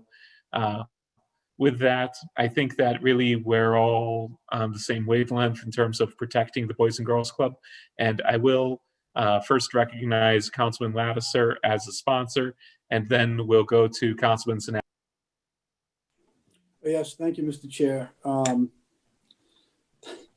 I just find it interesting that, there's some different spins being put on this. And with all due respect, I prefaced my comments at the very beginning that I was not looking to make any changes, any modifications, any adjustments, nothing of the kind. I prefaced my comments by saying the intent here is simply to ratify the lease as required by our charter, I believe, council rules, plain and simple. I didn't say anything about changing anything. The lease was entered into. It was signed by the executive director of the Boys and Girls Club. As a matter of fact, I did not even mention the name of the tenant. But it was signed by Mayor Avedisian in the Boys and Girls Club. And all I'm doing is simply saying, let's just ratify the lease. Yes, let's put it to rest. Exactly. Not looking to make a change. They're in there for $1 a year for 10 years. There is basically all the expenses for that building are included in the lease. And I might add, this shouldn't be a surprise to anyone because I've been requesting information about this for a very long time.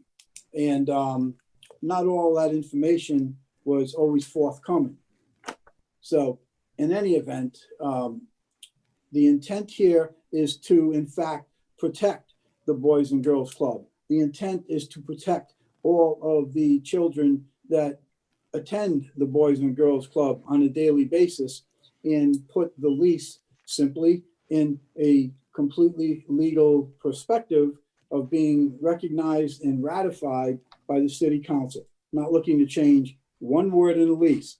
If someone else is looking to do that, that has nothing to do with me. I'm not looking to do any such thing other than to make the lease simply ratified by the city council.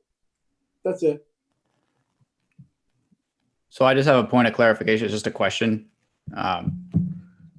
So this lease was written up before the city had offices in the Cooper building.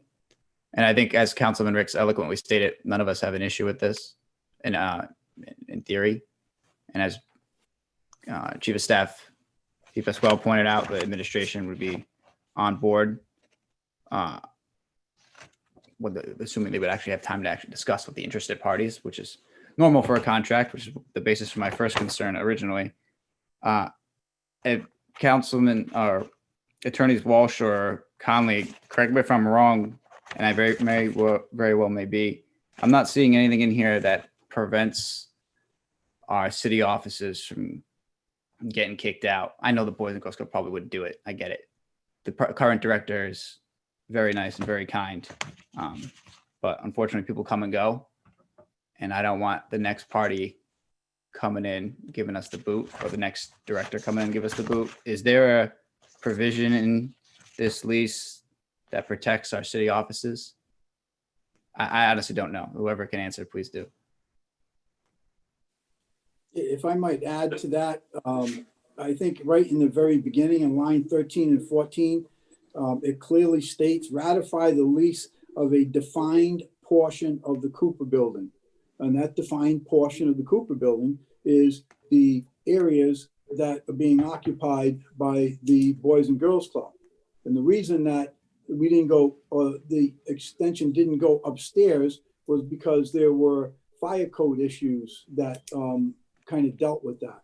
So Attorney Walsh, correct me if I'm wrong, but I think the amendments that you made in here clearly state the defined portion of the Cooper building, which is being occupied by the Boys and Girls Club. And if you want to clarify it even further, by all means, do it. I think Councilman Lattiser is spot on. My concern was that I couldn't find in here a definition of the defined area.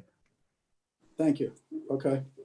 So Councilman Sinapi, if the if anybody had the amendment that is being presented, that's been moved and seconded, and that's where we are, is the intention is from the sponsor to further clarify language as it pertains to the resolution, but the resolution has been looked at to essentially consummate the actions that have been taken to date by the prior administration and formally ratify the action item as has already been completed by the prior administration.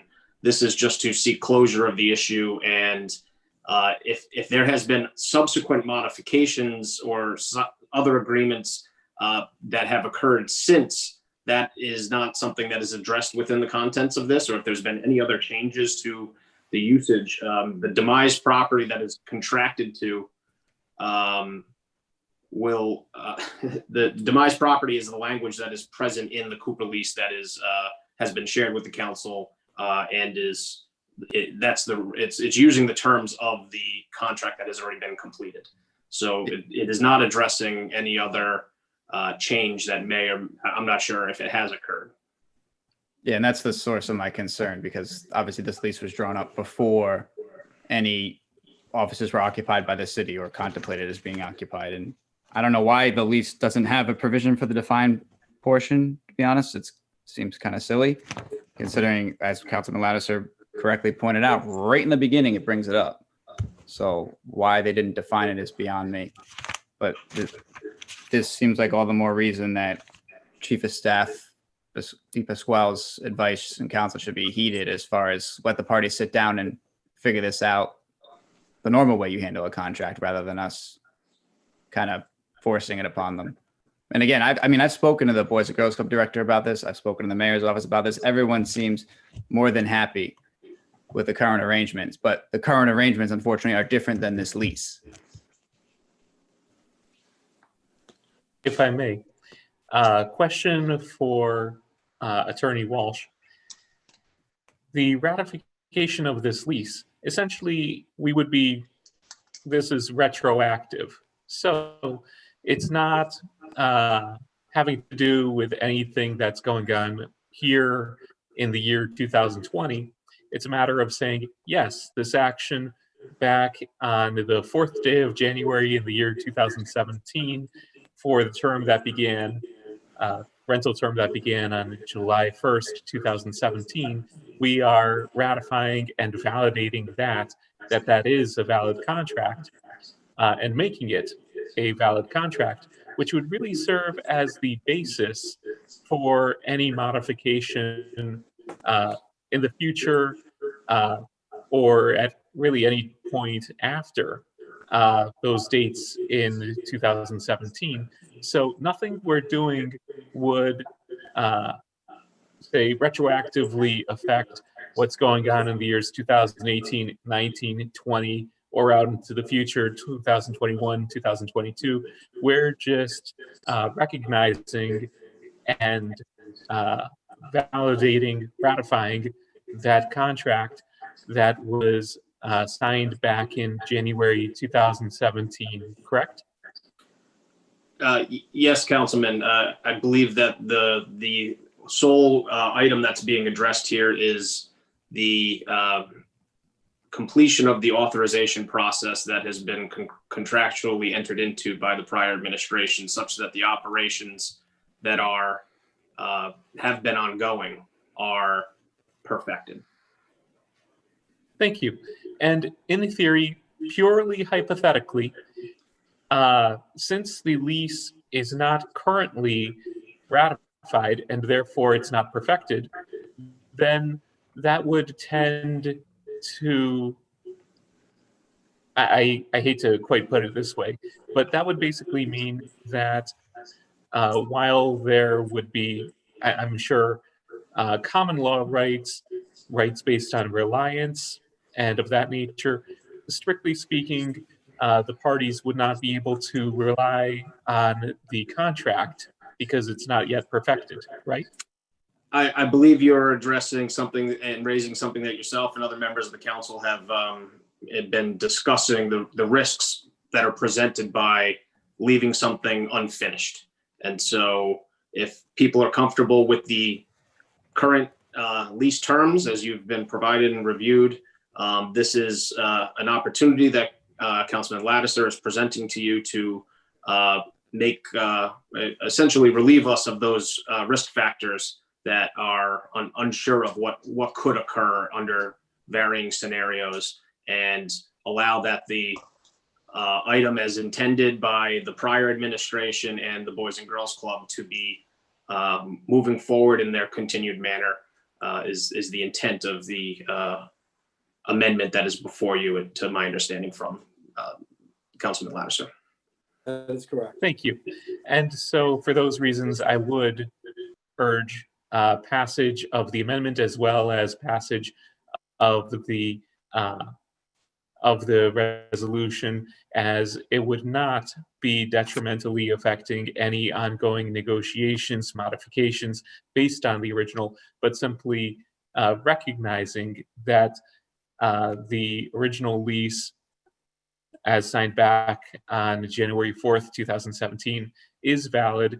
And this way, it really is protecting both parties because both parties are acting in reliance on that. And as I see it, we should be recognizing the validity of this lease and perfecting this lease. And it certainly does nothing to prevent us, whether that be the city, the Boys and Girls Club, from then making modifications on that, but really a matter of housekeeping. And with that, I know that Councilman Snappy, I saw his hand raised. I also saw that the council president and I believe Councilman Lattiser had their hands raised. So I'll recognize in the order of Councilman Snappy, the council president, and then Councilman Lattiser. Thank you. Yeah, I have what I hope is a simple question, but I apologize if not. For Attorney Walsh, so legally speaking, where the city is protected, or at least more protected, by ratifying this lease when it comes to the offices we now occupy in the Cooper building, as opposed to if we do not ratify it? Question mark. I would, based on not having entered the Cooper building or understand what other actions are there, I would defer to the administration and their legal counsel pertaining to what else, what other activities or other changes have modified. I'm unaware, and I can't really opine as to what impacts things that I don't know whether or not they actually exist or how they're existing and operating. Well, that is all right. So I'm still as worried as I was before then, as far as I don't want to put anyone in a bad position, Boys and Girls Club, the city, or both. I mean, what a question if the chief would indulge if he's still around.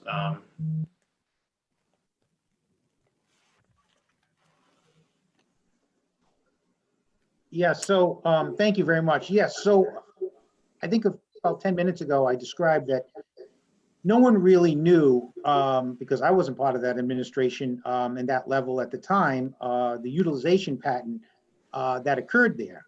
Generally, I'm a planner by trade. And if you tell me I have a lease and it's between me and Donald Duck, I'll know how many square feet I'm utilizing. They'll say 200 square feet, and it shall be located. I have an Exhibit A, and the Exhibit A shows exactly where the area is that is under contract. No one here knows. exactly what that footprint was 3 years ago before we got here. So the assumption is whatever's in that contract has a demised area or an area on the contract that we are assuming is the same that exists today. What I do know is that now we have city offices there, and the city offices occur in an area that may or may not have been part of the original plan with a different administration. I can't speak to that. And I'm not so sure, and with respect, that anyone here could speak to exactly what those limits were. Thus, my suggestion that you just get the parties together, they discuss what they're utilizing now, and at very least, whether it's ratification of this contract or amendment there too, define the area. Seems rather simple to me, and that's my only offer. Thank you.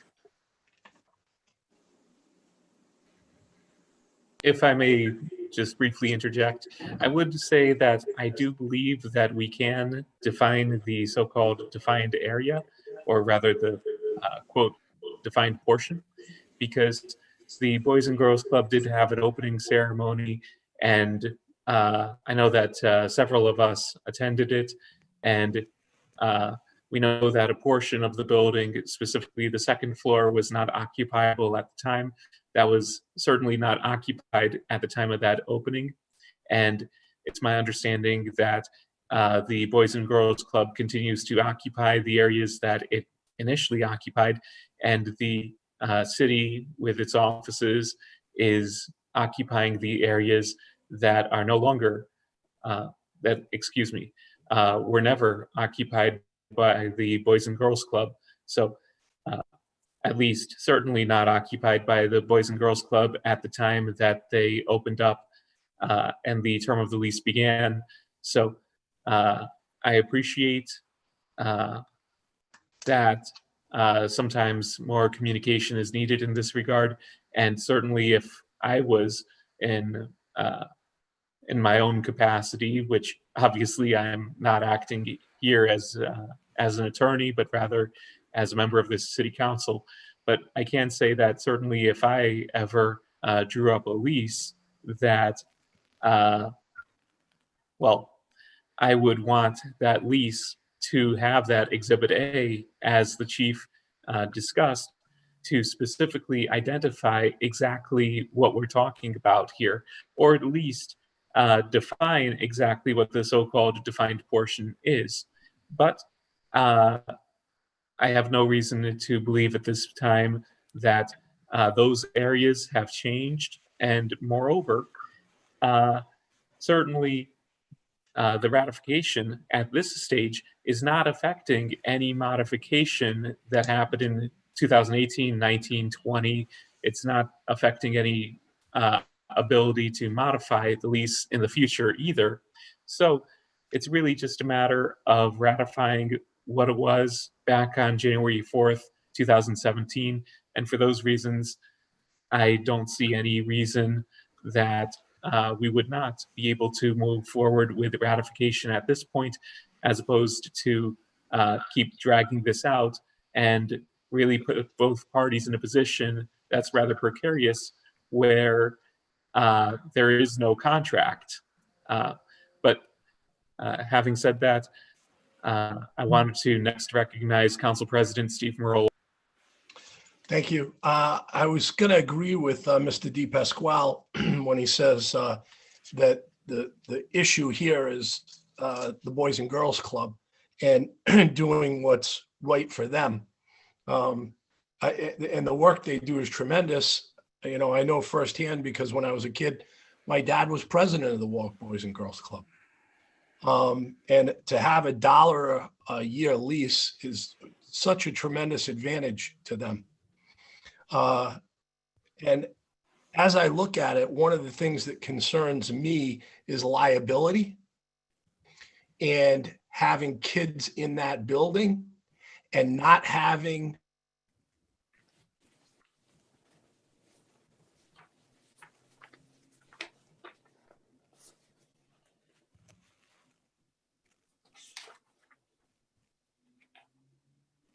We lost the audio on Council President. smartest and wisest thing to do is to Council President, I'm sorry, we lost your audio for about a minute there. Okay, sorry. So can you hear me okay now? Yes. Okay, so what I was saying is that this organization provides a tremendous service to the city. And to have $1 a year lease is unbelievable.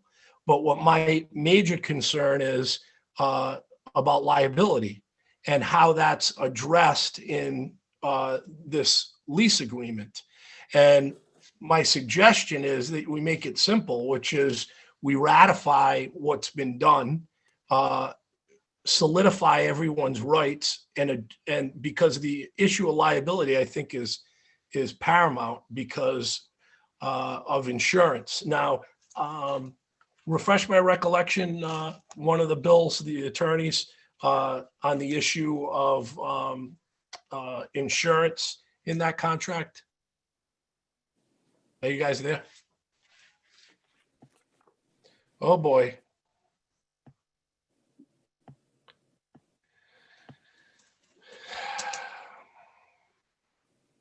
So I'm going to apologize. I know that Bill was back. working on the ratification language, so I really deferred. I do apologize for that. So I have the copy of the lease here. If you give me a moment, I can look it up. On the issue of If I liability. may, Yeah. I believe that we're looking at the bottom of page 2, the final paragraph, which begins with the lessee, which refers to the Boys and Girls Club, agrees to save the lessor, referring to the city, harmless from liability for any injury or damage to either person or property arising out of the lessee's use of the demised premises, unless said injury or damage is caused by the lessor. Further, the lessee agrees to carry liability insurance on the demised premises and on the demised premises and name the lessor as an additional insured on that said policy insurance in amounts set by the lessor and to furnish, seems to be a typo here, furnished to the lessor annually with a certificate from the insurance company that said insurance is in full force and effect. That's my number one concern, which is if a kid gets injured, that we're going to have liability because this wasn't in effect.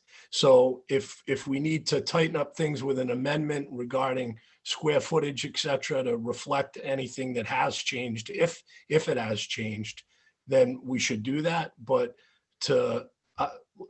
as everybody just read, that's my number one concern. And, you know, I do get concerned when we're talking about renegotiating things too, because I think that's what Mr. DePasquale was saying that we shouldn't do, that we should just ratify this, agreement when he first came on, because he was, rightly espousing the virtues of the Warwick Boys and Girls Club, which they do. They provide a tremendous service to the city. So I think just from a liabilities perspective that we should vote on this tonight. Yes, it gives them their $1. And if the administration wants to come back and say that they want to amend something as far as the square footage, then let them do that. But I don't like the fact that we're on the hook right now for any injuries that take place, and there's young kids in that building. Thank you, Mr. Chair. Next up, Councilman Lattiser. Yes, thank you, Mr. Chair. And you touched on it already, Mr. Chair, but I'm going to reiterate it. There was also a restriction put on the Boys and Girls Club of not being able to occupy or use the second floor space of that building. And that was because of fire code issues, sprinkler issues, and I believe an elevator issue. So that upstairs space has not been used because of those reasons. And the city has decided to use that space or occupy that space with apparently some staff from the city, which is fine. But the point is that space was never approved for use because of those regulations. The other thing, in addition to the peace of mind for the administration of the Boys and Girls Club, as well as the Boys and Girls Club itself, to have the peace of mind of knowing that they have a lease that's been ratified, is also to protect the investment that the Boys and Girls Club have put into that building. They have spent a considerable amount of monies, their own monies, which they've raised through capital fund campaigns and donations, et cetera, from supporters of the Boys and Girls Club, to do the wonderful things that they have done inside the building to serve the purposes of which they are so dedicated to doing. And they deserve to have a lease that has been ratified. There's also a portion in this lease that says the leasee shall develop a master schedule for the use of the demised premises with the Warwick Parks and Recreation Department, or as otherwise designated by the leaseor, at the start of each calendar year. So this square footage thing that we keep going back and forth on, that can be changed at any time. Here's the designated square footage. That occurs in rental properties all over. Commercial rental space, it's not uncommon. Actually, it's quite common for a leasor, a leasee to rent 5,000 square feet of space. And then their business grows. And now they need 7,500 square feet of space. And they need to go to 10,000 square feet of space. And they simply amend the lease. They modify the lease. It happens all the time. There's nothing uncommon about that.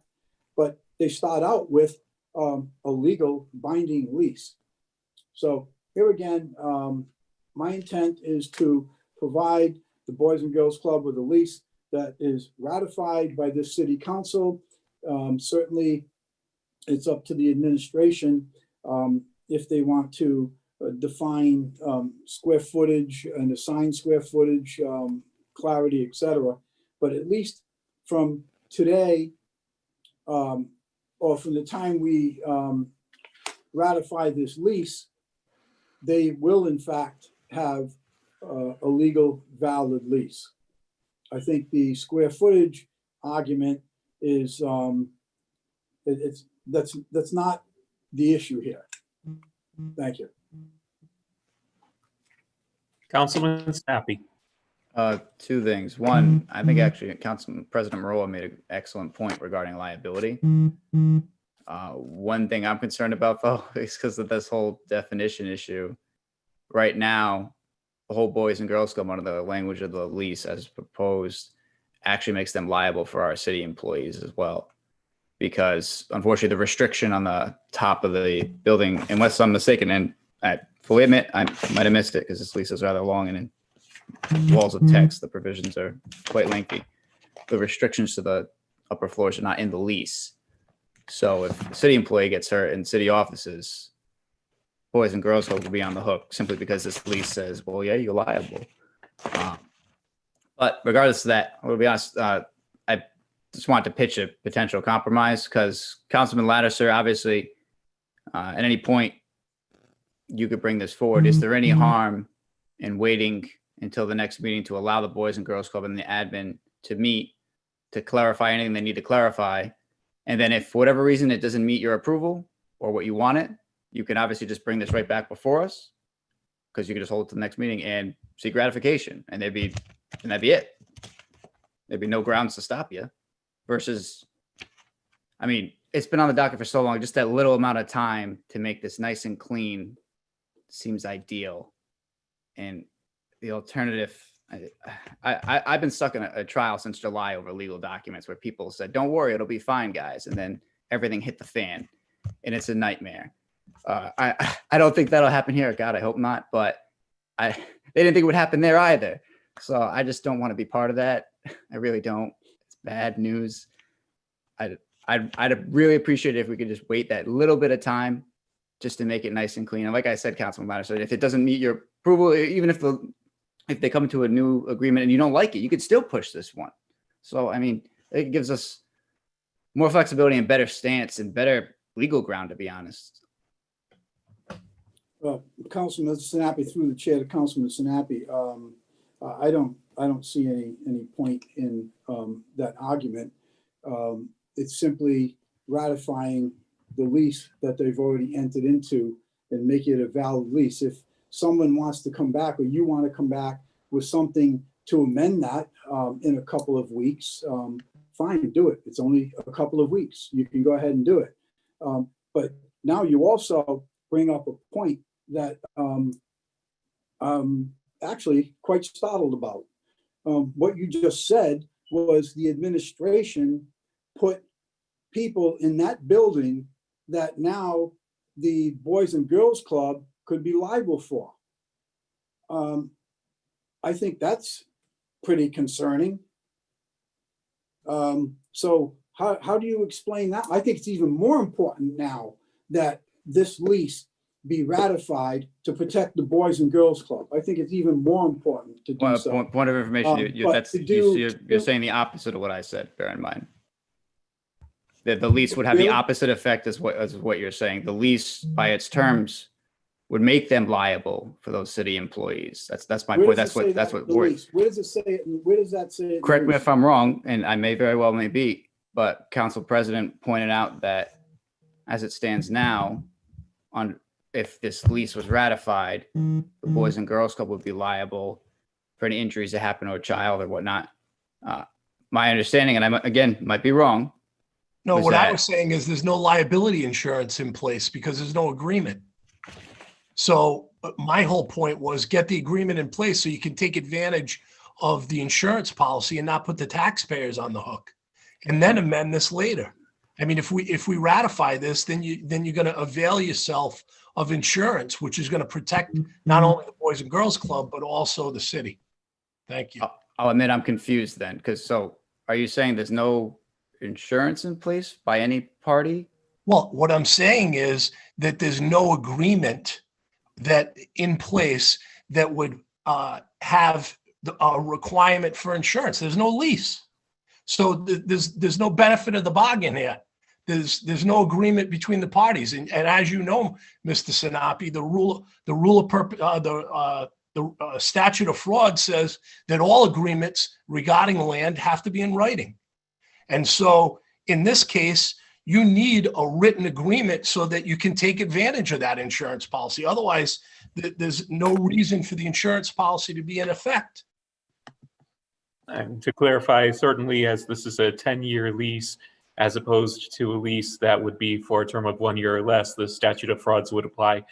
And so, even if there is an insurance policy that's in effect just based on what's here, certainly we don't want to raise any specter of the insurance company saying, oh, we got you now. You may have paid up your policy, but really you weren't in there with all of the under a proper contract. Now, do I think that that's going to happen?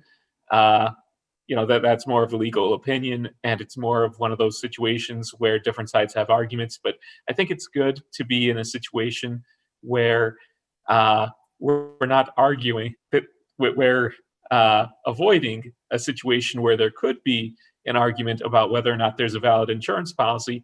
And frankly, I have no idea whether or not there is actually any insurance policy that's been taken, because as long as the lease isn't ratified, then as a formal matter, that requirement doesn't actually exist.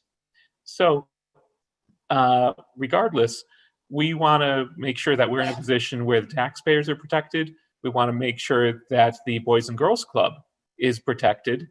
And so really, as I see it, ratification of the contract would not be affecting the city in any modifications of the contract now or in the future, or for that matter, wouldn't be affecting the Boys and Girls Club for any modifications in the past or now or in the future. With that, I'll recognize Councilman Lattiser. Yes, Mr. Chair, to the point that Councilman Sinapi is bringing up, I would refer it to page 3 in the lease dated January 2017. It says, "Leaseor shall not be liable for any loss, injury, death, or damage to persons or property which at any time may be suffered or sustained by the leasee or by any person whosoever may at any time be using or occupying or visiting the demised premises." So the occupants up on that second floor certainly would not come to bear on the leaseor or the leasee.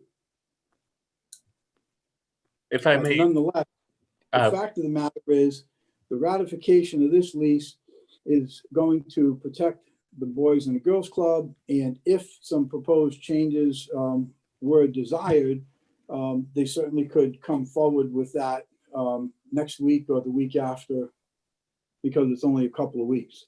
But in the meantime, they will be protected. Yeah.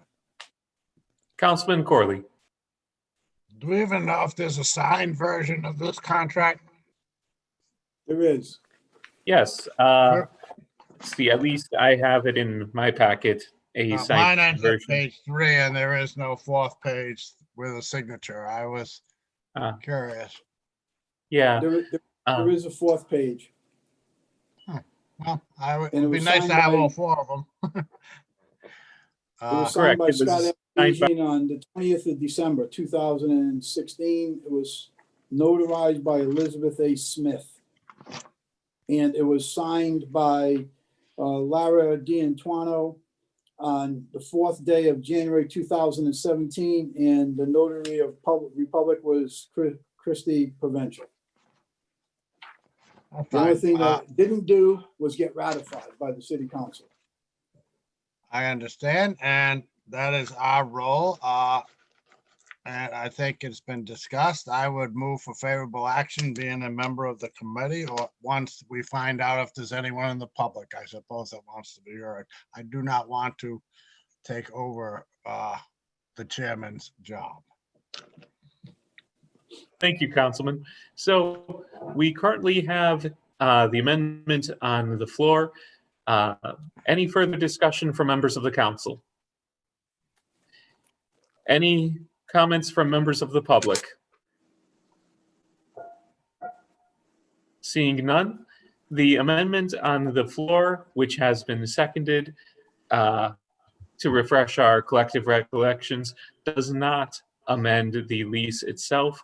It is some clarification, housekeeping about the resolution for ratification that was read into the record by Attorney Walsh earlier. I'm gonna vote yes to move it to the floor, and then we'll vote on it, this one here in committee, on the full council. Thank you. And So with just to that- be clear, while this discussion has been ongoing, we had an amendment. Chairman Ricks had moved the amendment that was seconded by Councilman Corley. So we are on the amendment as presented. So were there any, we would need a vote on that before moving forward on anything else. So a motion was made and seconded. All in favor on the motion to amend? Aye. Motion carries. I'm sorry, I didn't, there's been some technical breakup. If we could have the vote recorded again, wasn't able to count. One. And also, are we asking if there's, I don't know if there's any hands up for the public either. Thank you. We had asked Members of the public? There are no hands raised by members of the public. I'm trying to get this mouse to cooperate. Okay, so for that technical reason, we are going to vote again on the motion to amend. All in favor? Aye. Aye. I'm not sure if we received an aye from Councilman McElroy or a Aye. nay. Thank you. Okay, moving on to the substance now that the amendment has been passed. Let's see, any further discussion from members of the committee? Any further discussion from members of the council? Any comments from members of the public? Seeing none, seeing no hands raised, I would entertain a motion on the underlying resolution. I would move favorable action on ratifying the contract. As amended. Favorable as amended. Favorable as amended? Yes. Is there a Yes. second? I'll second. All in favor? Aye. Aye. Nay. Thank you. Motion carries. Vote of 9:22 concludes public Thank you. properties, and the full council would be up next.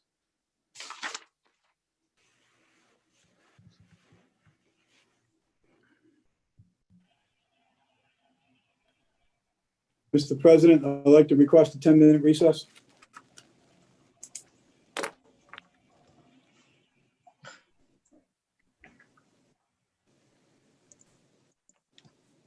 Can you hear me? I'm trying to hit the unmute button, so I apologize. No, I just have to look over my notes. It's going to take me a few minutes anyway. So if people have to use the restroom or get something to drink, that would be fine. Thank you.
Hey, Phil, are you there?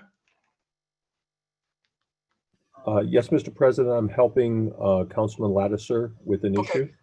Okay, tell me when you folks are ready. Very good.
Audio, okay.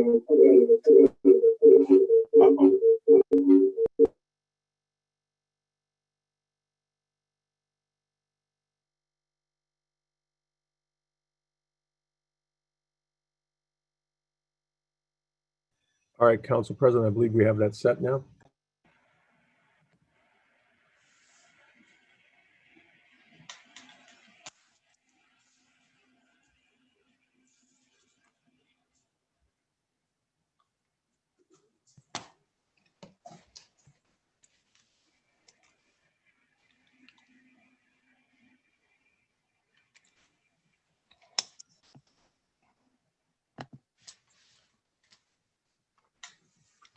Phil, are you all set with Ed's computer? We are, sir. Okay. So I apologize for the delay, but one of the council members was having difficulty a lot with the computer, so. Are all the council members available? Mr. President? Yes. I'm still having issues with my laptop here. So I'm going to just go as long as I can with the laptop. If it does not continue, then I'm going to have to switch over to my other computer. But the other computer, I don't have a camera on the screen. So you will not be able to see my friendly face. Okay. All right. So all council members, I see Councilman Lattiser, Councilman Corley, Councilman Ricks, Councilman Howe, Councilman Sinapi, Councilman McElroy. Councilman Sinapi, are you with us?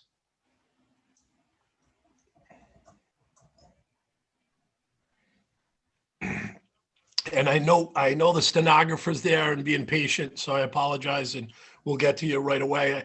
If there's no objections, we'll go right to you when we open the council meeting and then go back to general communications.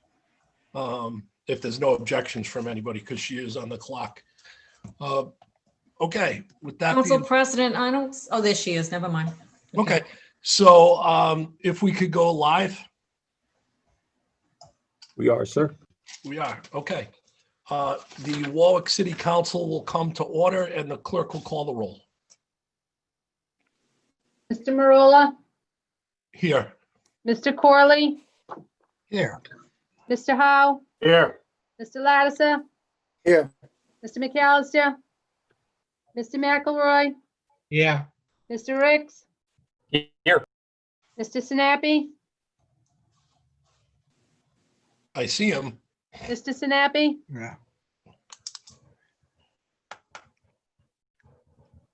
Goddamn, 2 layers of muting. Yes, here. Ms. Travis, Here, all right, 8 present.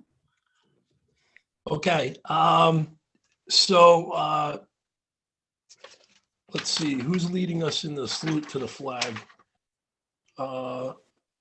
Councilman Corley, why don't you lead us in the salute to the flag?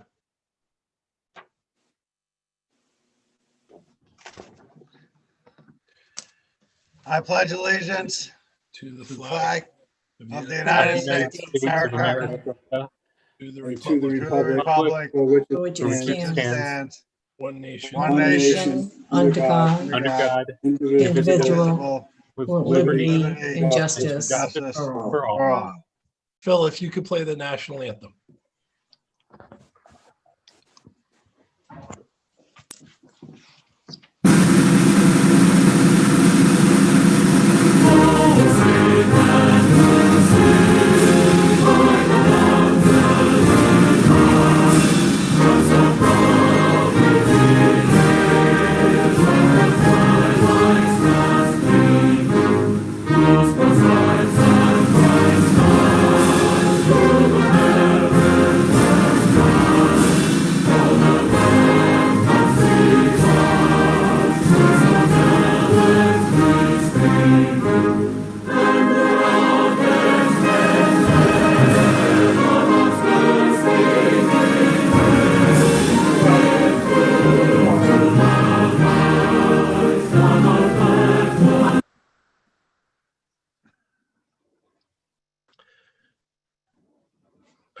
I think that's the condensed version of the national anthem. So apologize on the COVID era that happened. Can everybody hear me okay? yes.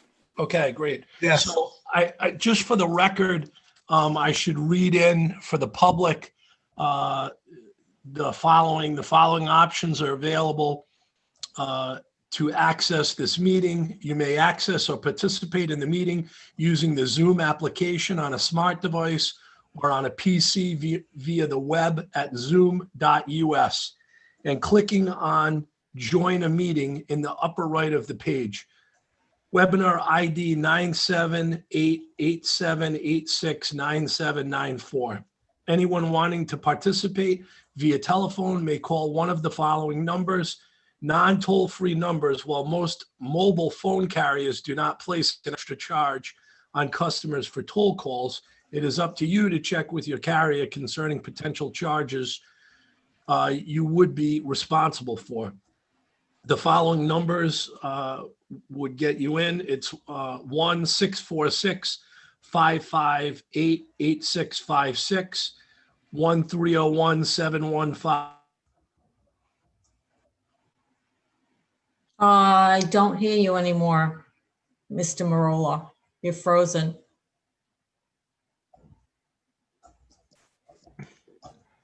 Need the heater. 782. Mr. Marola, we didn't, you froze for about a minute. Oh, boy. I hope this doesn't happen throughout the night. All right, so the last part I have is, it's 1-646-558-8656. And the Okay. next one I have is 1-301-715, and then I couldn't hear you. 715-8592.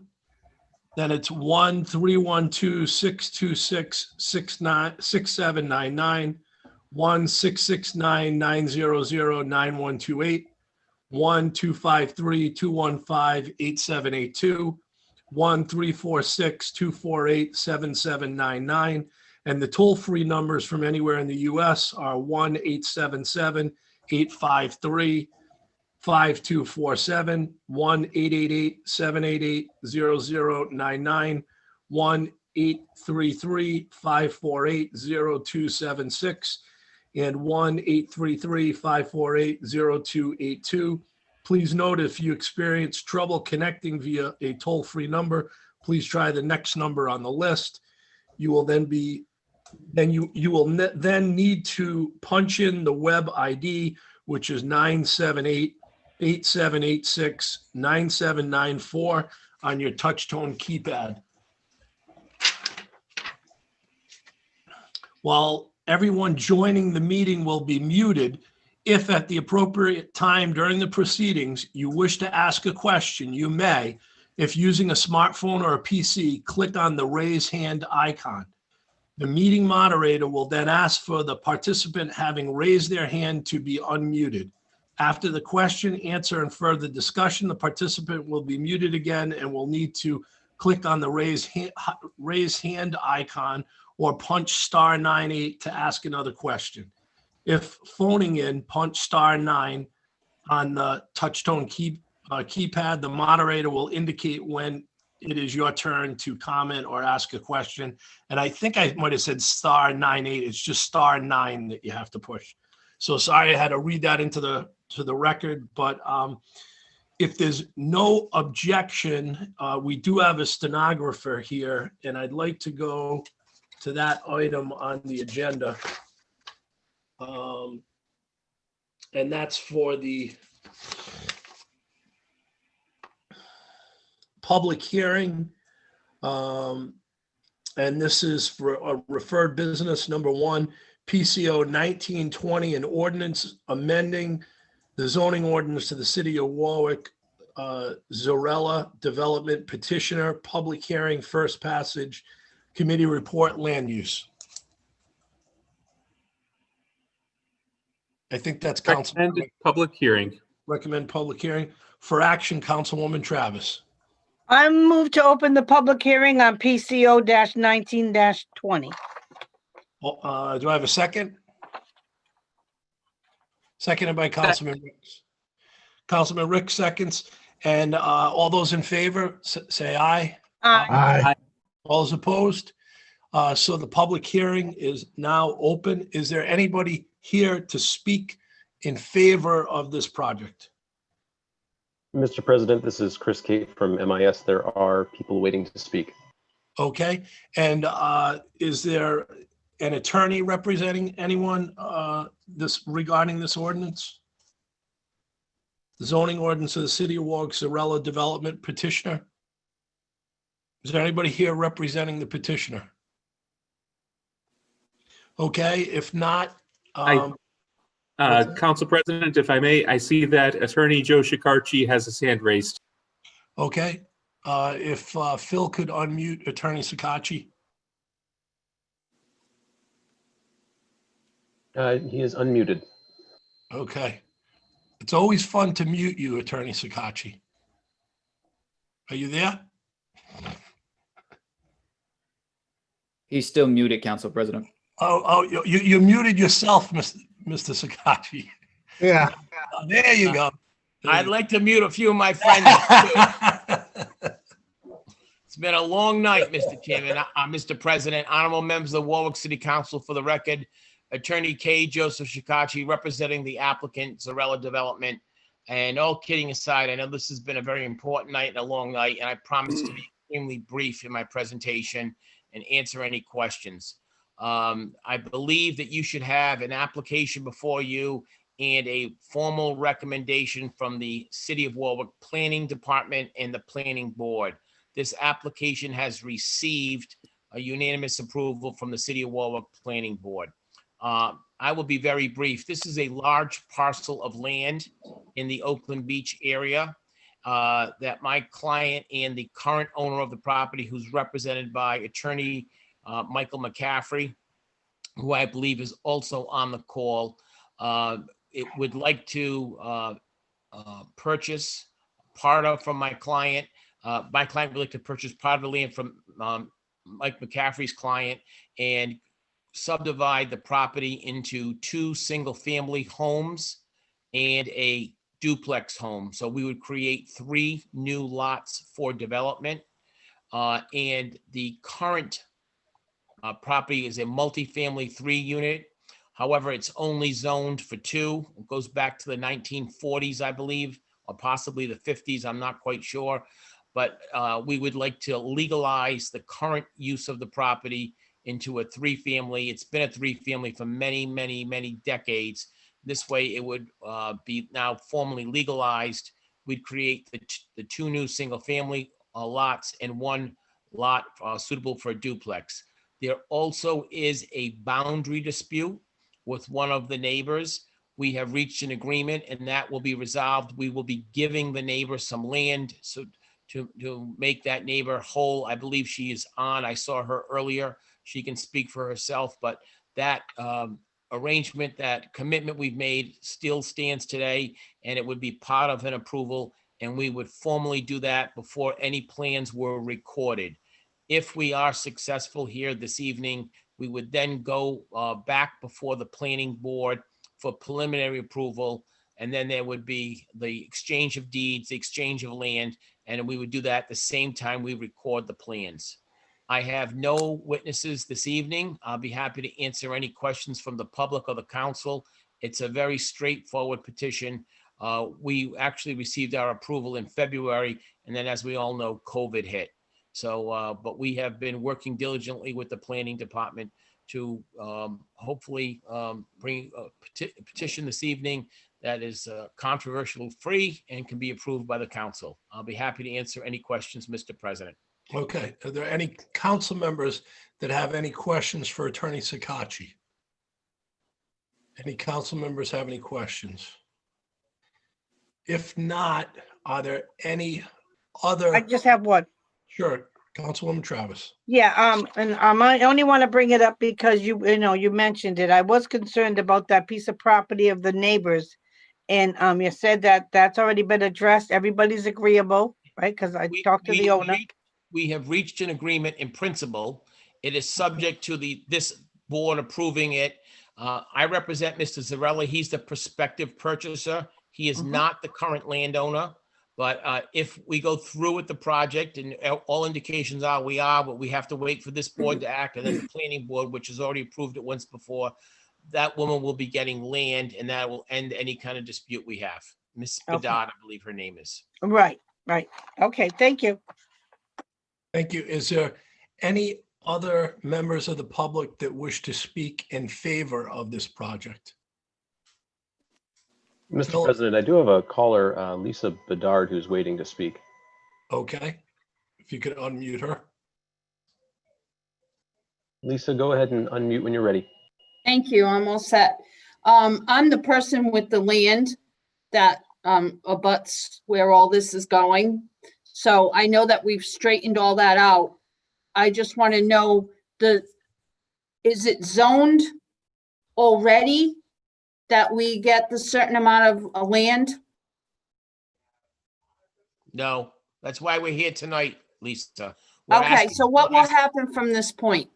Well, after this point, if we have approval, there'll be a second council meeting in November, and then it would go back to the planning board probably in January or February, and that's when you'll get the land at planning board.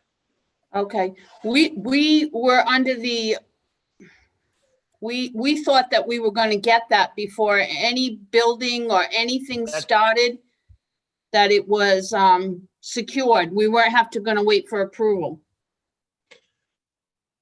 Mr. Sakachi, we can't hear you for some reason.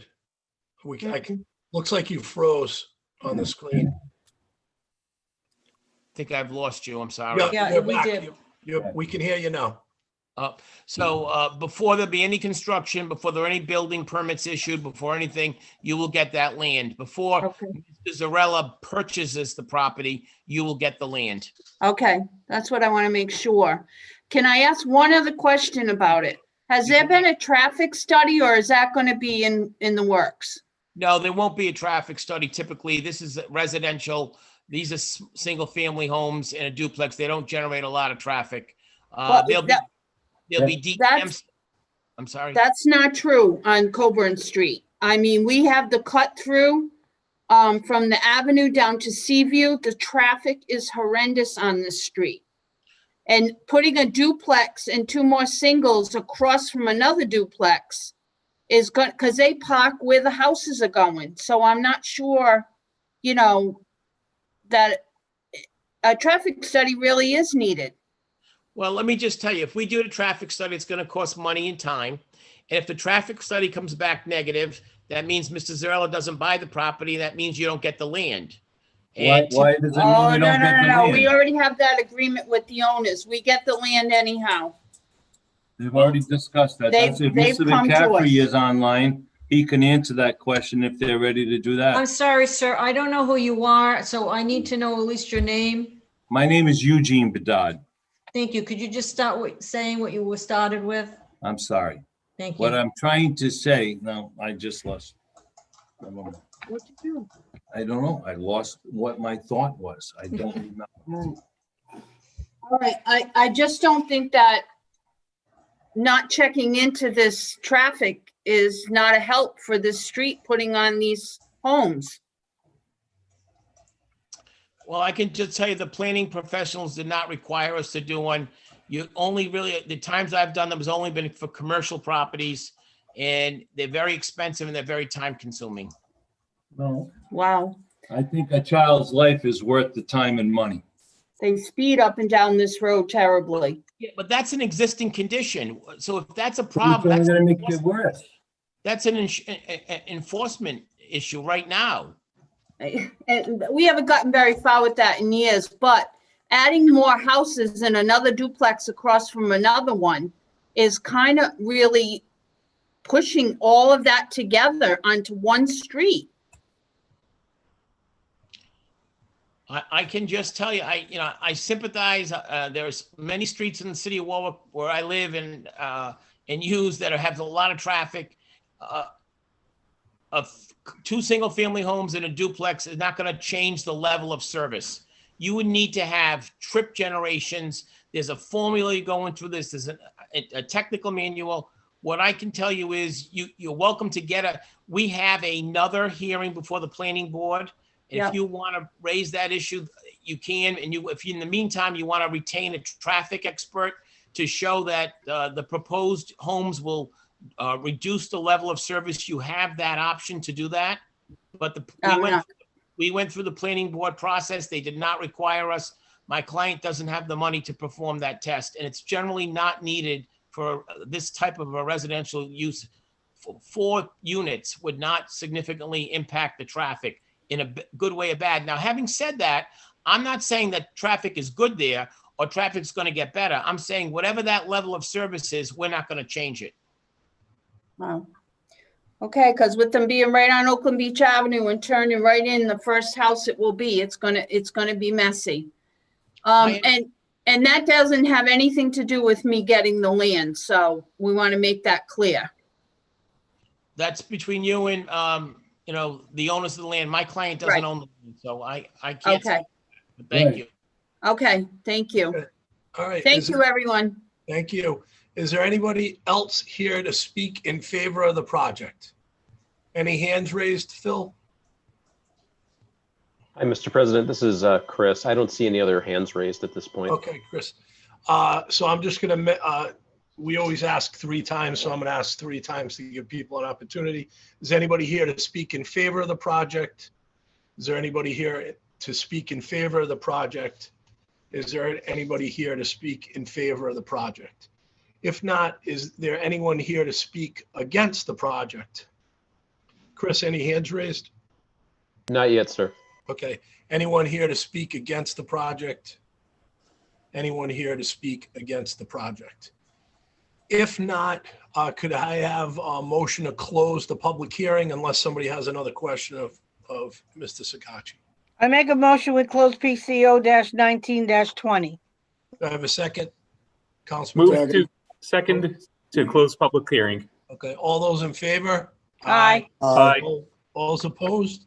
The ayes have it and the meeting stands, the public meeting stands closed. Councilwoman Travis, do you want to make a motion for favorable? Yes, I do. I'd like to put favorable action on PCO 19-20. Do I have a second? Second. Second. Councilman Lattiser, Councilman Rex. Any discussion on first passage? Any discussion on first passage? If not, a clerk will call the roll and a yes is to approve. Councilman Marola, Yes. Mr. Corley, Yes. Mr. Howe, Yes. Mr. Lattiser, Yes. Mr. McElroy, Yes. Mr. Ricks, Yes. Mr. Snappy, Yes. Ms. Travis. Yes. 8 yes, first passage. Thank you. It stands passed. I don't have a gavel here, so I can't bang anything. Thank you very much. And members of the council, before I leave, I just wanted to, and I should have probably did this before I started my presentation. I want to congratulate Councilman McAllister and his wife Vanessa on the birth of their beautiful daughter. Thank you all. Good night and be safe. Thank you. So we're going to go into the first item on the agenda, which is the executive communications. There are none. Next item on the agenda is acceptance of minutes from council meetings held on October 5th, 2020. Could I have a motion for favorable on that? Motion. Councilman Lattisaw, second. Second. Councilman Ricks. Any discussion? If not, all those in favor? Aye. Aye. Aye. All those opposed? So the ayes have it. The minutes of October 5th, 2020 stand passed. At this point in time, after the general communications, this is pursuant to Rule 41, and prior to the consent calendar, at each city council public hearing meeting, there shall be a 15-minute period during which citizens may comment about Warwick city government issues subject to the following stipulations. The total period of time for public comment shall be 15 minutes. Comments need to be brief in order to allow as many citizens as possible to participate. The topics for comment shall be issues directly affecting city government. City council members will not respond to questions during the public comment period. The public comment session will terminate at the expiration of 15 minutes. Waiver of this provision requires unanimous consent. With that said, Chris, does there anybody have their hand raised for public comment? Not at this time, sir. Okay, we'll move on to announcement of appointments.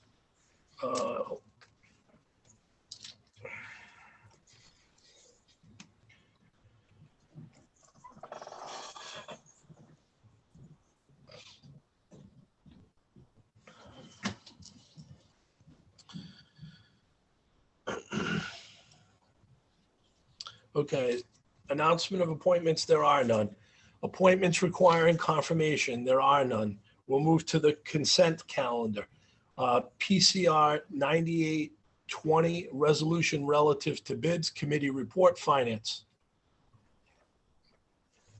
Is that Favorable fair? action. For action, Councilman Lattisaw. Committee recommends favorable action on PCR 98-20. Okay, do I have a second? Councilman Howe. Okay, go ahead, Councilman Lattisaw. Thank you, Mr. President. Before I continue on, just to let you know, I'm still having issues here with powering up on my iPad. So if I get dropped off, I will have to try to switch over to the other computer, which may give me audio problems. But here we go. 2020-134 large diameter clamps become PCR 9920. 2020-326 closed top containers, favorable action. 2021-108 original manufacturer equipment, favorable action.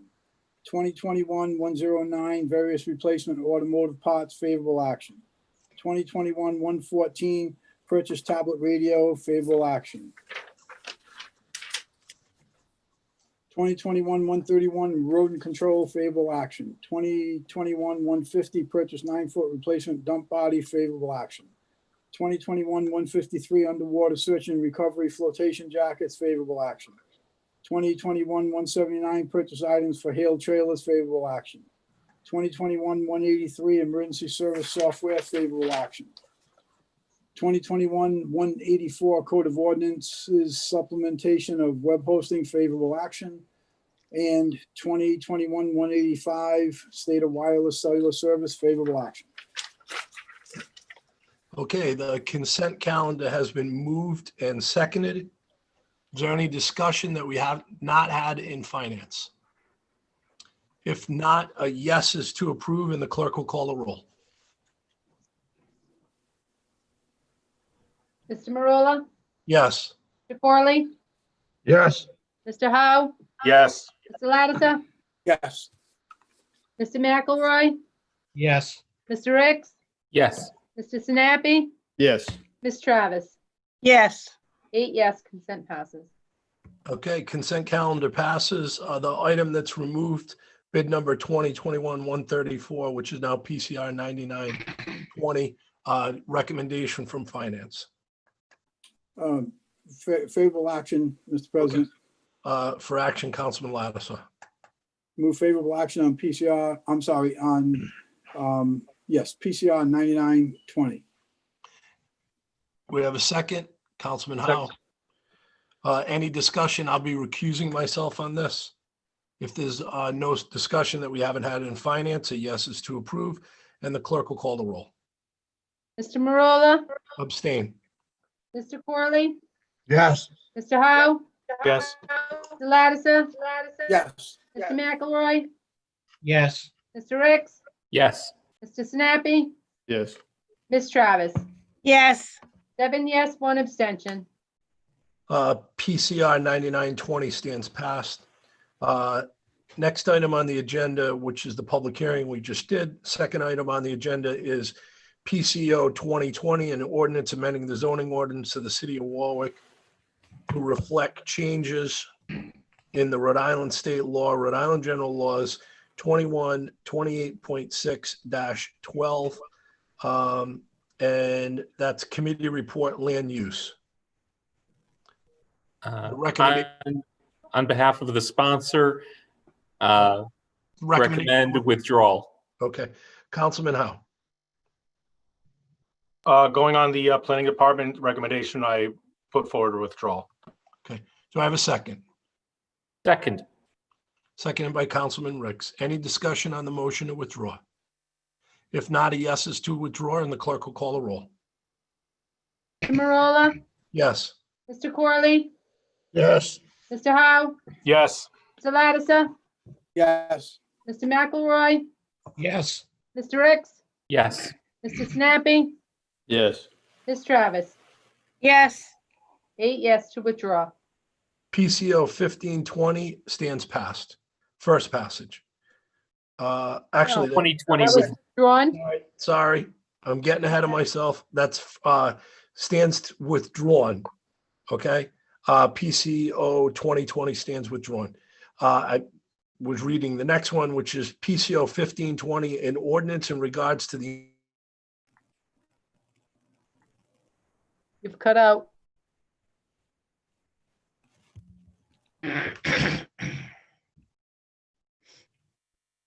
You're frozen.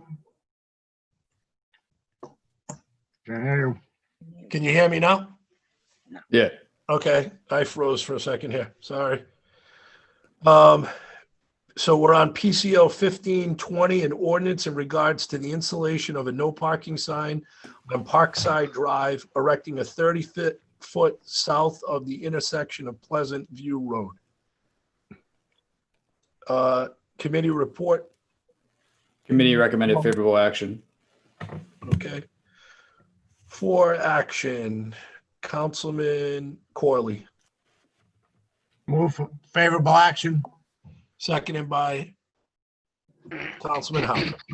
Any, Second. Councilwoman Travis, any discussion on the installation of no parking sign? If not, a yes is to approve, and the clerk will call the roll. Mr. Marola, Yes. Mr. Corley, Yes. Mr. Howe, Yes. Mr. Lattiser, Yes. Mr. McElroy, Yes. Mr. Yes. Mr. Sinapi, Yes. Ms. Travis. Yes. 8 yes, second passage. Okay, PCO 1520 stands past second passage. Next item is PCO 1820, an ordinance regarding a no-through trucking sign on Sand Pond Road and Buckland Avenue. Committee report, public safety. Committee recommended favorable action. For action, Councilman Howe. Move favorable action. Seconded by Second. Councilman Ray. Second. Councilman Lattiser. Any discussion? If not, a yes is to approve the erecting of a no-through trucking sign on Sand Pond Road and Buckland Avenue. A yes is to approve, and the clerk will call the roll. Mr. Marola, Yes. Mr. Corley, Yes. Mr. Howe, Yes. Mr. Lattiser, Yes. Mr. McElroy, Yes. Mr. Ricks, Yes. Mr. Sinapi, Yes. Ms. Travis. Yes. 8 yes, second passage. PCO 1820 stands past second passage. Next item on the agenda is PCO 7-19 Sub A Pension Board. It's for first passage as amended. Committee report, Finance, Committee recommended favorable action. with an amendment, I think. For action, Councilman Lattiser. Yes, committee recommended favorable action with You're making a with an motion. amendment. You're making a motion for favorable action? Making a motion for favorable action. Okay. Do I have a second? I'll second it. Go ahead, Councilman. You're going to put in an amendment? Yes, reorganizing. I will defer to Solicitor Waltz to read the amendment into the record. Chairman Lattiser had an amendment coming with a favorable recommendation from the committee to PCO 7-19 Sub A. The amendment is as follows. On line 13, delete the word section 6-311 and on lines 14 and 15, delete and members to the board and on lines 21 to 35, we're going to remove the changes being proposed. So it'll essentially disappear from the item itself. No changes to that section are being of the code ordinances are being made. On line 45, after chairperson, on line 36, we are redesignating section 2 as section 1. On line 45, after chairperson, we are inserting the words or designee. On line 46, after the word advisor, we are inserting the words or designee. On line 47, before the period, we are inserting the words, provided, however, that violations of this section shall not be punishable under the penalty provisions of section 1-4 of chapter 1 of the code ordinances of the city of Warwick. And on line 49, we are redesignating section 3 as section 2. That is the amendment. Okay, that's the amendment. Do I have a second to the amendment? I'll second it. Oh, I make the You're motion. making the amendment, seconded by Councilman Qualley. Yes. Okay, any discussion on the amendment? Any discussion on the amendment? Okay, a yes is to approve and the clerk will call the roll. Rolla, Yes. Mr. Corley, Yes. Mr. Howe, No. Mr. Lattiser, Yes. Mr. McElroy, No. Mr. Ricks, Yes. Mr. Sinapi, No. Ms. Travis. No. 4 yes, 4 no. Okay, the amendment fails because it's a tie. So, Councilman, it's your pleasure at this point whether you want to move it without the amendment or hold it. It's up to you.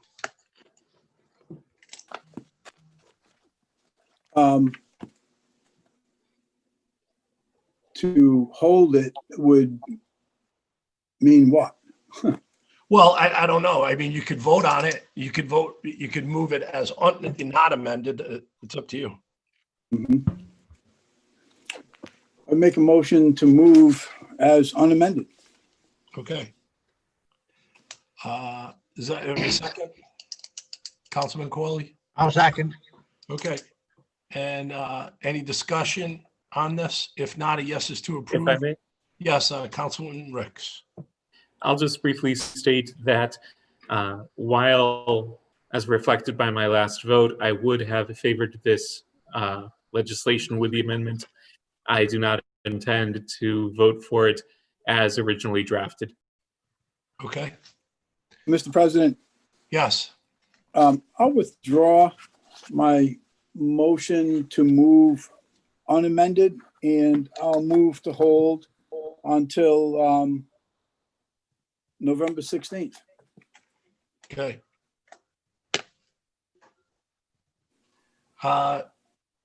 Is there any objection to that, holding it?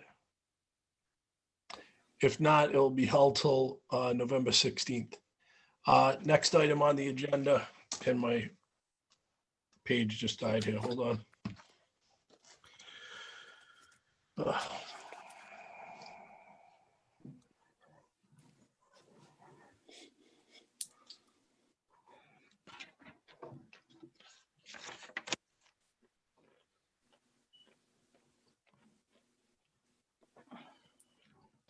Next item is PCO 1519 sub A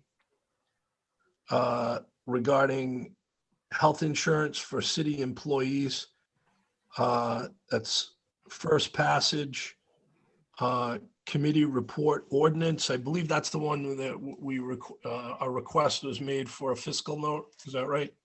Yeah. Yes. So, and we'll be holding that. I think the recommendation of ordinance was to hold that till November 4th for a fiscal note. Is that correct? I believe it is. Okay.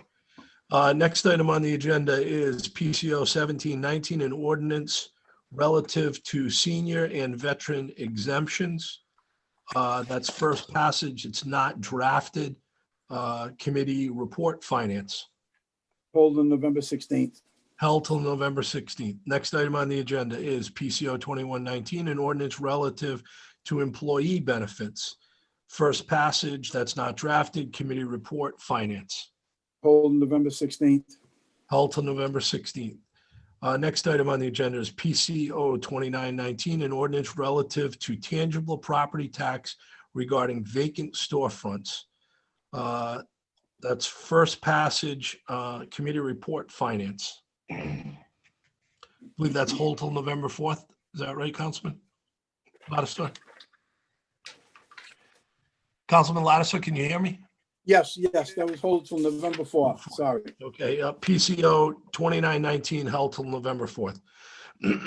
Excuse me, PCO 420, an ordinance relative to the installation of traffic control signs would require that the Department of Public Works erect traffic signs within 30 days of a request made by the City Council or the Warwick Police Department. Committee report, public safety. Committee recommended unfavorable action. For action, Councilman Lattiser.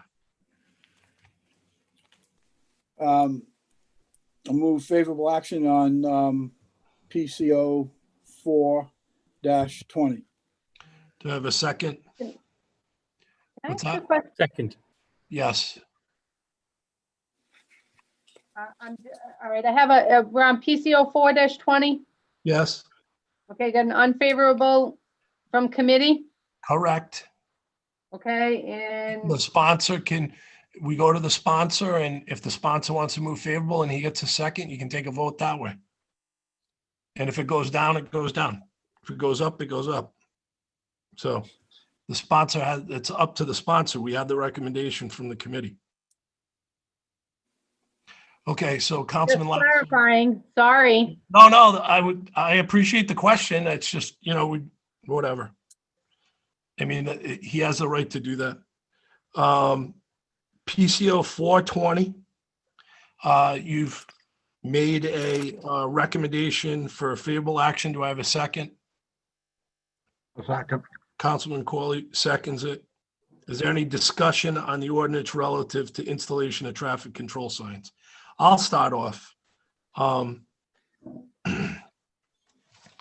I can say that I've never seen it like this as long as I've been on the council, where the council passes resolutions, or actually ordinances to install things and they're not done. And it's, I don't know what else to say. I mean, we're getting recommendations from police departments to install signs for the safety of the public, and they're not going up. This is a personal injury attorney's dream, where a council passes something for public safety and the sign doesn't go up and somebody gets hit or injured because of it. I just, I've never seen a need for something like this, but it's frankly ridiculous that stuff isn't going up. It's a danger to the public. Otherwise, we wouldn't have voted for it. And how everybody sits back and doesn't think that that's a problem is just amazing to me. So passing an ordinance that says that you have to put up something for the safety of the public within 30 days is burdensome. Make it 45, but not a year and a half. I don't know how, I mean, consciously, I don't know how we vote no on something like that. Signs need to go up. This is crazy. We're talking about public safety. Thank you. Anybody else want to speak? Councilman Ricks. I think that the version as amended would be superior. So I would certainly invite the sponsor to put forth that amendment before. I apologize. I didn't see that it said with an amendment. Did you want to make an amendment, Councilman? Yes, thank you, Mr. President. Thank you, Councilman Ricks. The amendment was to change from 30 calendar days to 60 calendar days. Okay. Thank you, Councilman Ricks. Is there a second? I'll second. Councilman Quillen. Any discussion on the amendment? Changing it from 30 to 60? Oh, Council President, if I may, in committee, Yeah, go there ahead. was more to that amendment. I don't know if the sponsor's changing it or not. I mean, he's welcome. Oh, He can do whatever he wants. No, was there more to the amendment, Attorney Walsh? Oh, yes. Attorney Walsh, you want to read the full amendment if we missed something into the record? Yes, the other part of the amendment, if I believe was an exemption language to remove the penalty provisions of section 1-4 of the code ordinances, if that's correct. Okay. That is correct. All right, so that's the amendment. So are there any questions on the amendment? Obviously, no penalty provisions. I remember Councilman Sinapi had mentioned that. So if not, if there are no other questions, a yes is to approve the amendment and the clerk will call the roll. Marola, Yes. Mr. Corley, Yes. Mr. Howe, No. Mr. Lattiser, Yes. Mr. McElroy, No. Mr. Ricks, Yes. Mr. Sinapi, No. Ms. Travis. No. 4-4, motion fails. Okay. Councilman, are you going to make a motion to? Make a motion to move PCO 4-20 as written. Okay. Is there any discussion? If not, a yes is to approve and the clerk will call the roll. Marola, Yes. Mr. Corley, Yes. Mr. Howe, No. Mr. Lattiser, Yes. Mr. McElroy, No. Mr. Ricks, Yes. Mr. Sinapi, No. Ms. Travis. No. 4-4. Failed. Okay.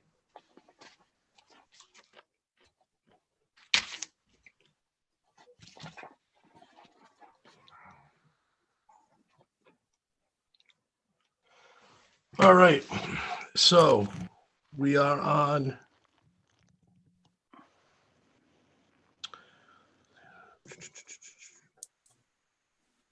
PCO 1620. Thank you.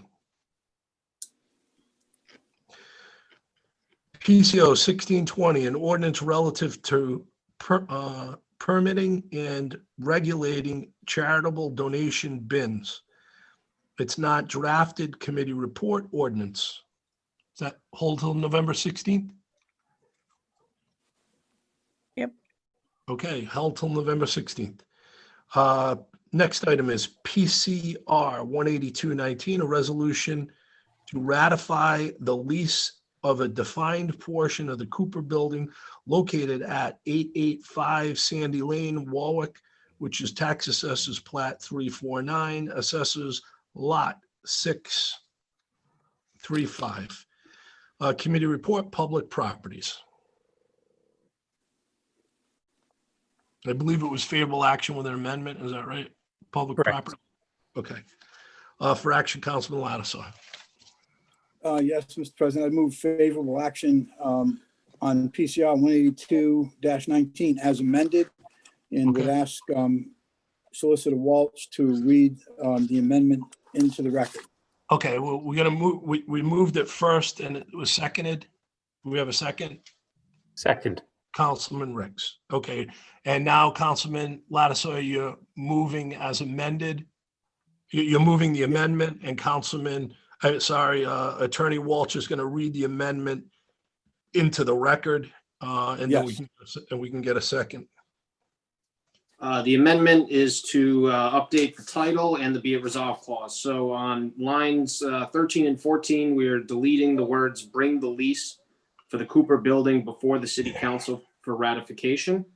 And we are inserting the words "ratify the lease of a defined portion of the Cooper building located at 885 Sandy Lane, Warwick Tax Assessor's Plat 349, Assessor's Lot 635." And on the on page 2, we are in the be it resolved clause on line 6, we are deleting, I believe it's line 6. On lines 4 through 6, we are deleting the words "request that the Cooper building lease agreement be brought back to the city council for consideration and official ratification." We are inserting the words "authorizes the mayor to enter into and sign a contract for the lease of the defined portion of the Cooper building located at 885 Sandy Lane and ratifies the January 4th, 2017 contract attached here to between Mayor Avedisian and the Boys and Girls Clubs of Warwick for the lease of such property." That concludes the amendment. Okay. Councilwoman Travis, are you seconding? No, I'm gonna ask for discussion. I got a question. Okay, that's fine. So Councilman Ricks, are you seconding the amendment? Yes. Okay, go ahead, Councilwoman Travis. Well, I have a question for Councilor Walsh. Now, I know the city council normally ratifies contracts, but we're changing this now with an amendment. We don't have the power to change this contract, right? That is correct, Councilwoman. The amendment and the item here changes nothing to the agreement that was signed or that was entered into in 2017.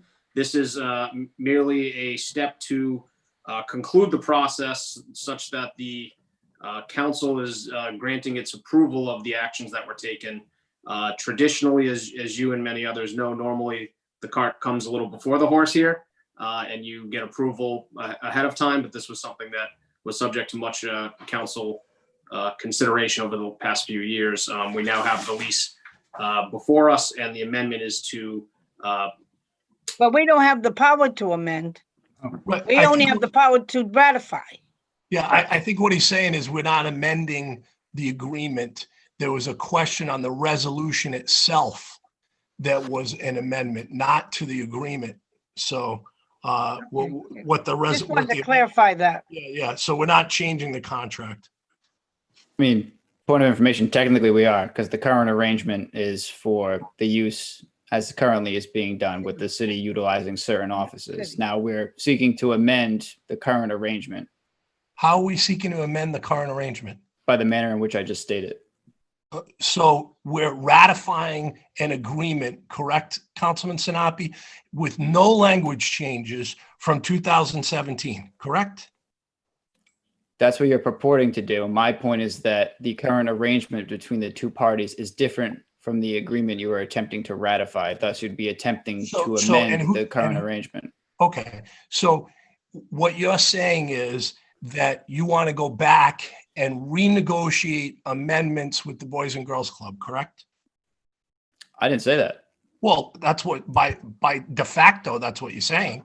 No, because as I said, the current arrangement is different than the agreement you were seeking to ratify. And my statements thus far have been quite clear that you can give them time to put that pen to paper. And I even pointed out that should anyone be dissatisfied with the resulting agreement, this current agreement with its ratification resolution could simply be presented again and then ratified.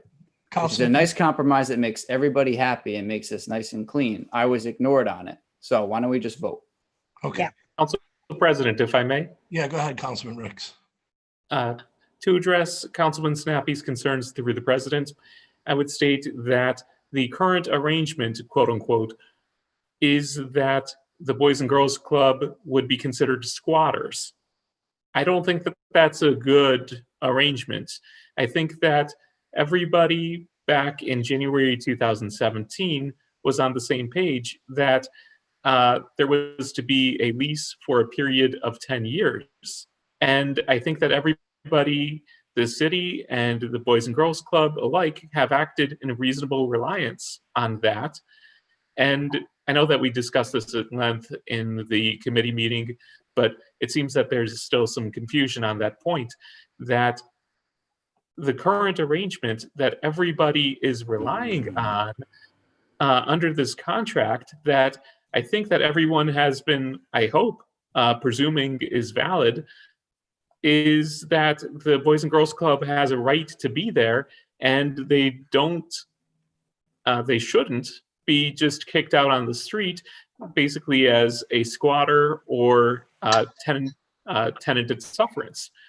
I'm not saying that anybody would do that, certainly not, but this is the contract that gives the Boys and Girls Club the right to be there, as well as the right and the responsibility to have insurance on the property for the quote defined portion.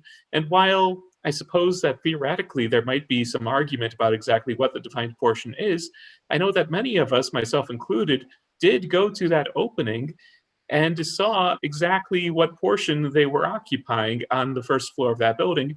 And we all knew that at that time, they were not occupying the second floor because it was not occupiable. And then after it became occupiable, the city went in and occupied it. So I don't really see where the dispute is as to exactly what the defined portion is either, even though unfortunately the lease itself in its own four corners was not terribly clear on that. So for those reasons, I think that it's certainly within the parties' rights to agree on a modification.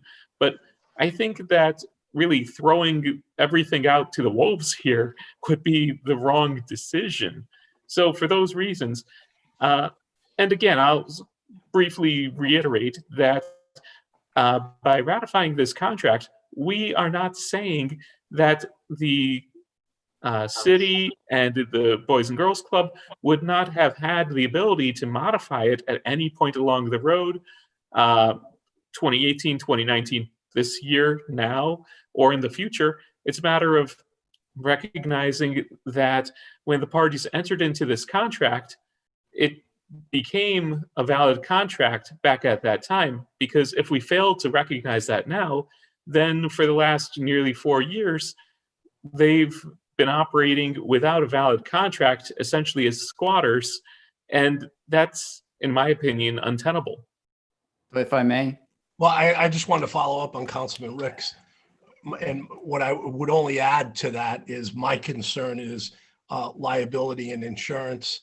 And we had discussed that in the subcommittee because, I'd like to see that we have a valid contract and insurance in place. And my goal here, and I think what the chief of staff said at the beginning when he got on in the subcommittee meeting here is we want to preserve the rights of the Warwick Boys and Girls Club. We don't want to go amending things. We don't want to go changing things. And that's exactly what we're doing here, which is we're voting on the contract as is. So I'm certainly not going to vote against what the chief of staff said, which is don't change anything in the contract and don't deny the Warwick Boys and Girls Club the ability to rent that building. And so for those reasons, for the recommendations of the chief of staff and liability, those are my two concerns, and I agree with the chief of staff. I'm not changing anything in this lease agreement, and I intend to vote for it because I wouldn't want to vote against giving the Warwick Girls and Boys Club a lease. I think the Warwick Boys and Girls Club deserve a lease, and I agree with the chief of staff. Go ahead, Councilman Sinapi.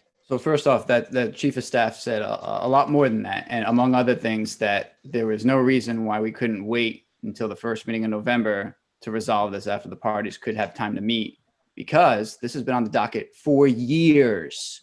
All right, we got the lease a couple months ago. Great, that's still a couple months. There is no way you can argue with a straight face that 2 weeks would make a difference that matters, and it is a farce to suggest that the Boys and Girls Club has not been operating with insurance this whole time when they deal with kids every day. I guarantee you they have had an insurance plan of some kind in place. Otherwise, they wouldn't be operating. It's almost impossible, let alone it actually might be, in fact, impossible to deal with kids every day and not have insurance. This has been made very clear. All parties have their opinion. It's clear that there are two camps. Let's vote and find out how it goes. Okay, so I'm not done. So what I was going to say is that the contract for the lease says that we are to be named as a insured party.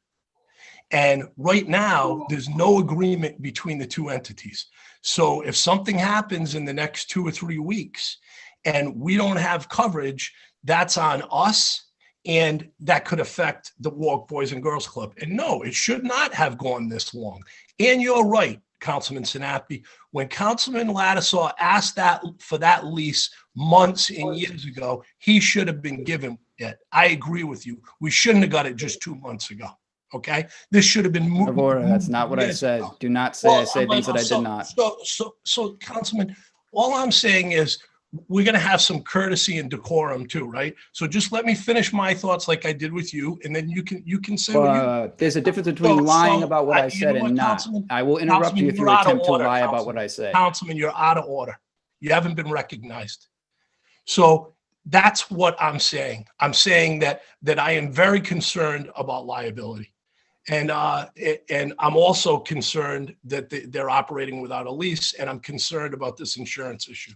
So with that being said, Councilman Lattiser, did you have your hand up? Yes, Mr. President. Once again, to me, this is really simple. This is about ratifying the lease that the Boys and Girls Club had entered into with the previous administration. I don't know what all the song and the dance is about over here with some of these other issues.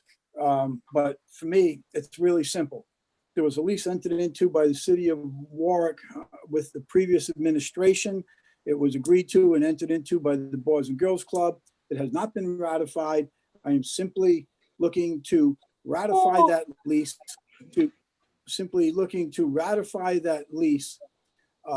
and make it, in fact, a legal lease with peace of mind for the Boys and Girls Club, not looking to change one single thing in the lease. If there is a concern or a need to identify something with square footage or whatever, do it whenever you please. But at the end of the day, the time is here. It's actually long overdue to ratify this lease and bring peace of mind to everyone involved in this process, and eliminate any question about the potential for liability. Thank you. Are we ready to vote? I think everybody has had their say. And this is on the motion to amend, correct? It's been moved and second. Yes. The clerk will call the roll. A yes is to approve. Mr. Marola, Yes. Mr. Corley, Yes. Mr. Howe, No. Mr. McElroy, Mr. Lattiser, Yes. Mr. McElroy, You're muted, Jim. Mr. McElroy, No, thank you, Mr. Sinapi. Mr. Ricks, Yes. Mr. Sinapi, No. Ms. Travis. No. 4-4 fails. Okay. Councilman, you going to move it? I move favorable action on PCR 182-19. Okay. Is there a second? Second. Councilman Ricks. Okay. So the motion's been made and seconded to approve a lease between the city of Warwick and the Warwick Boys and Girls Club. A yes is to approve that lease between the city of Warwick and the Warwick Boys and Girls Club, and a no Mr. is President? not approve that lease. The clerk will call the roll. Mr. President? Yes. The unamended item is the be it resolved clause is a request that the Cooper Building lease be brought to the city council for consideration and ratification. It's not actually a formal ratification of it. It's a request that it be done. This is the unamended item. The amendment was to transform it into the formal ratification. So it's for a resolution to bring it before the council so it can be ratified, correct? Yes. So, and that's at a future date, correct? Yes, sir. Okay. So that would allow time for amendments, is that right? It is open-ended. It certainly is. So a yes is to approve, and you heard Attorney Walsh read it into the record, saying that this would give us time to amend.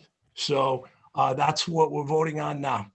And it would give time for the administration to bring it back. So a yes is to approve, and the clerk will call the roll. Mr. Marola, Yes. Mr. Corley, Yes. Mr. Howe, No. Mr. Lattiser, Yes. Mr. McElroy, No. Mr. Ricks, Yes. Mr. Sinapi, No. Ms. Travis. No. 4-4, fails. I guess we don't want to amend it either. All right, on to the next item.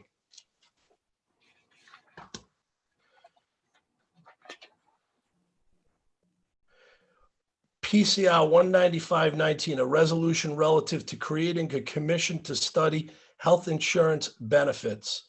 Committee report finance, I believe that's hold till November 4th. November 4th. Next item on the agenda is PCR 19619, a resolution to the General Assembly for additional funding for the Warwick Public Schools. That's not drafted intergovernmental. I believe that's held till November 16th. Is that right? Yes.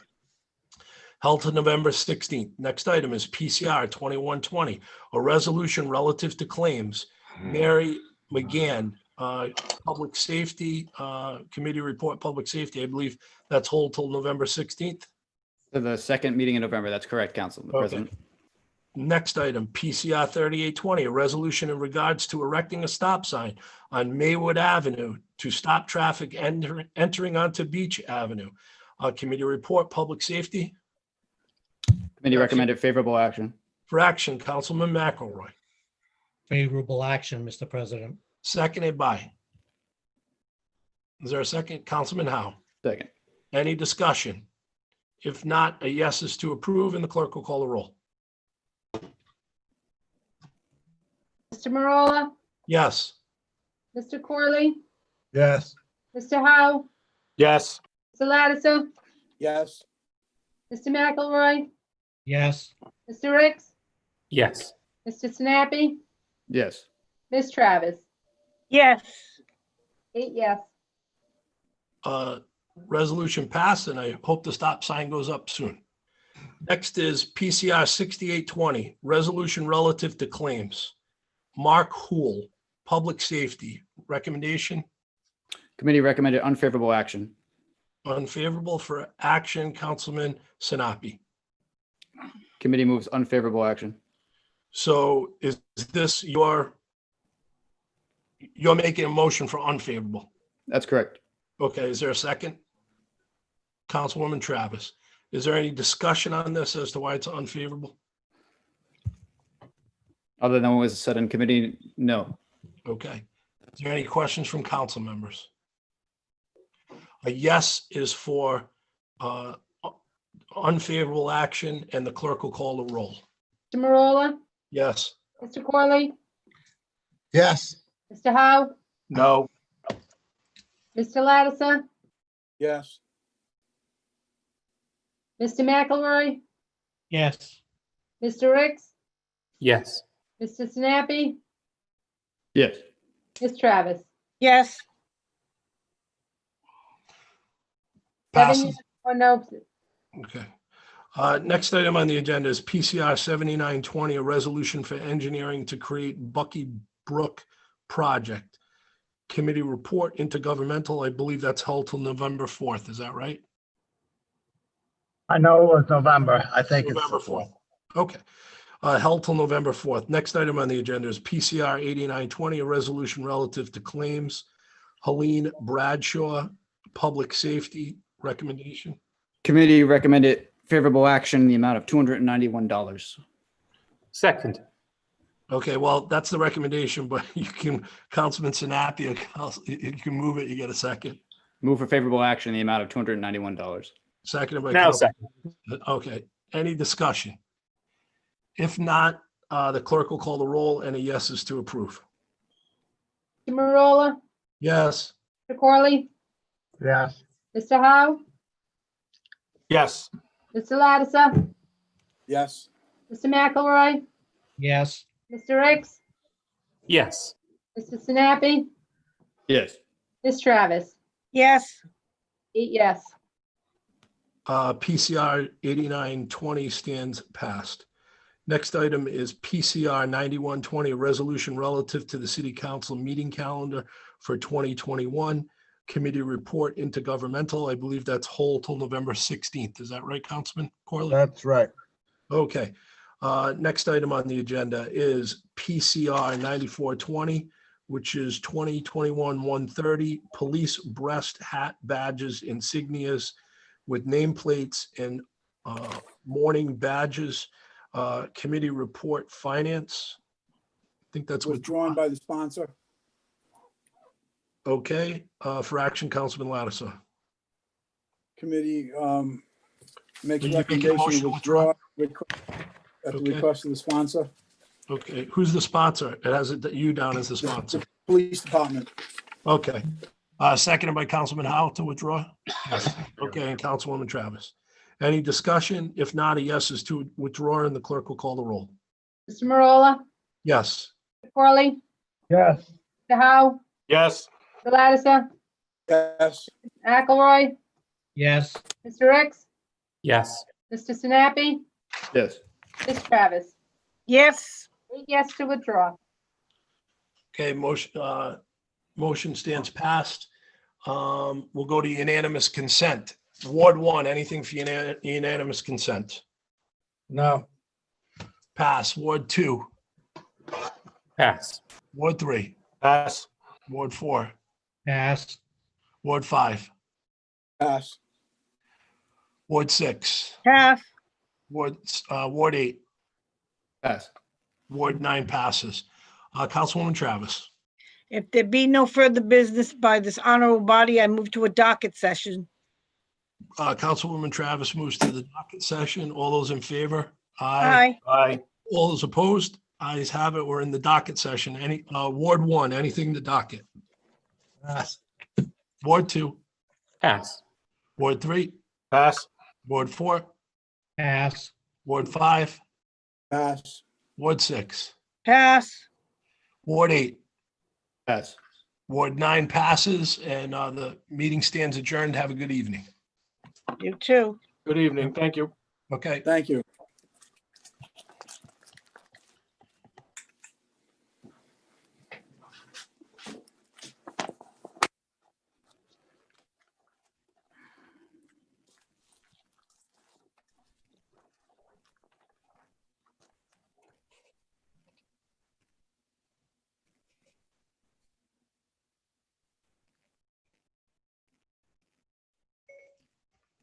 Have a good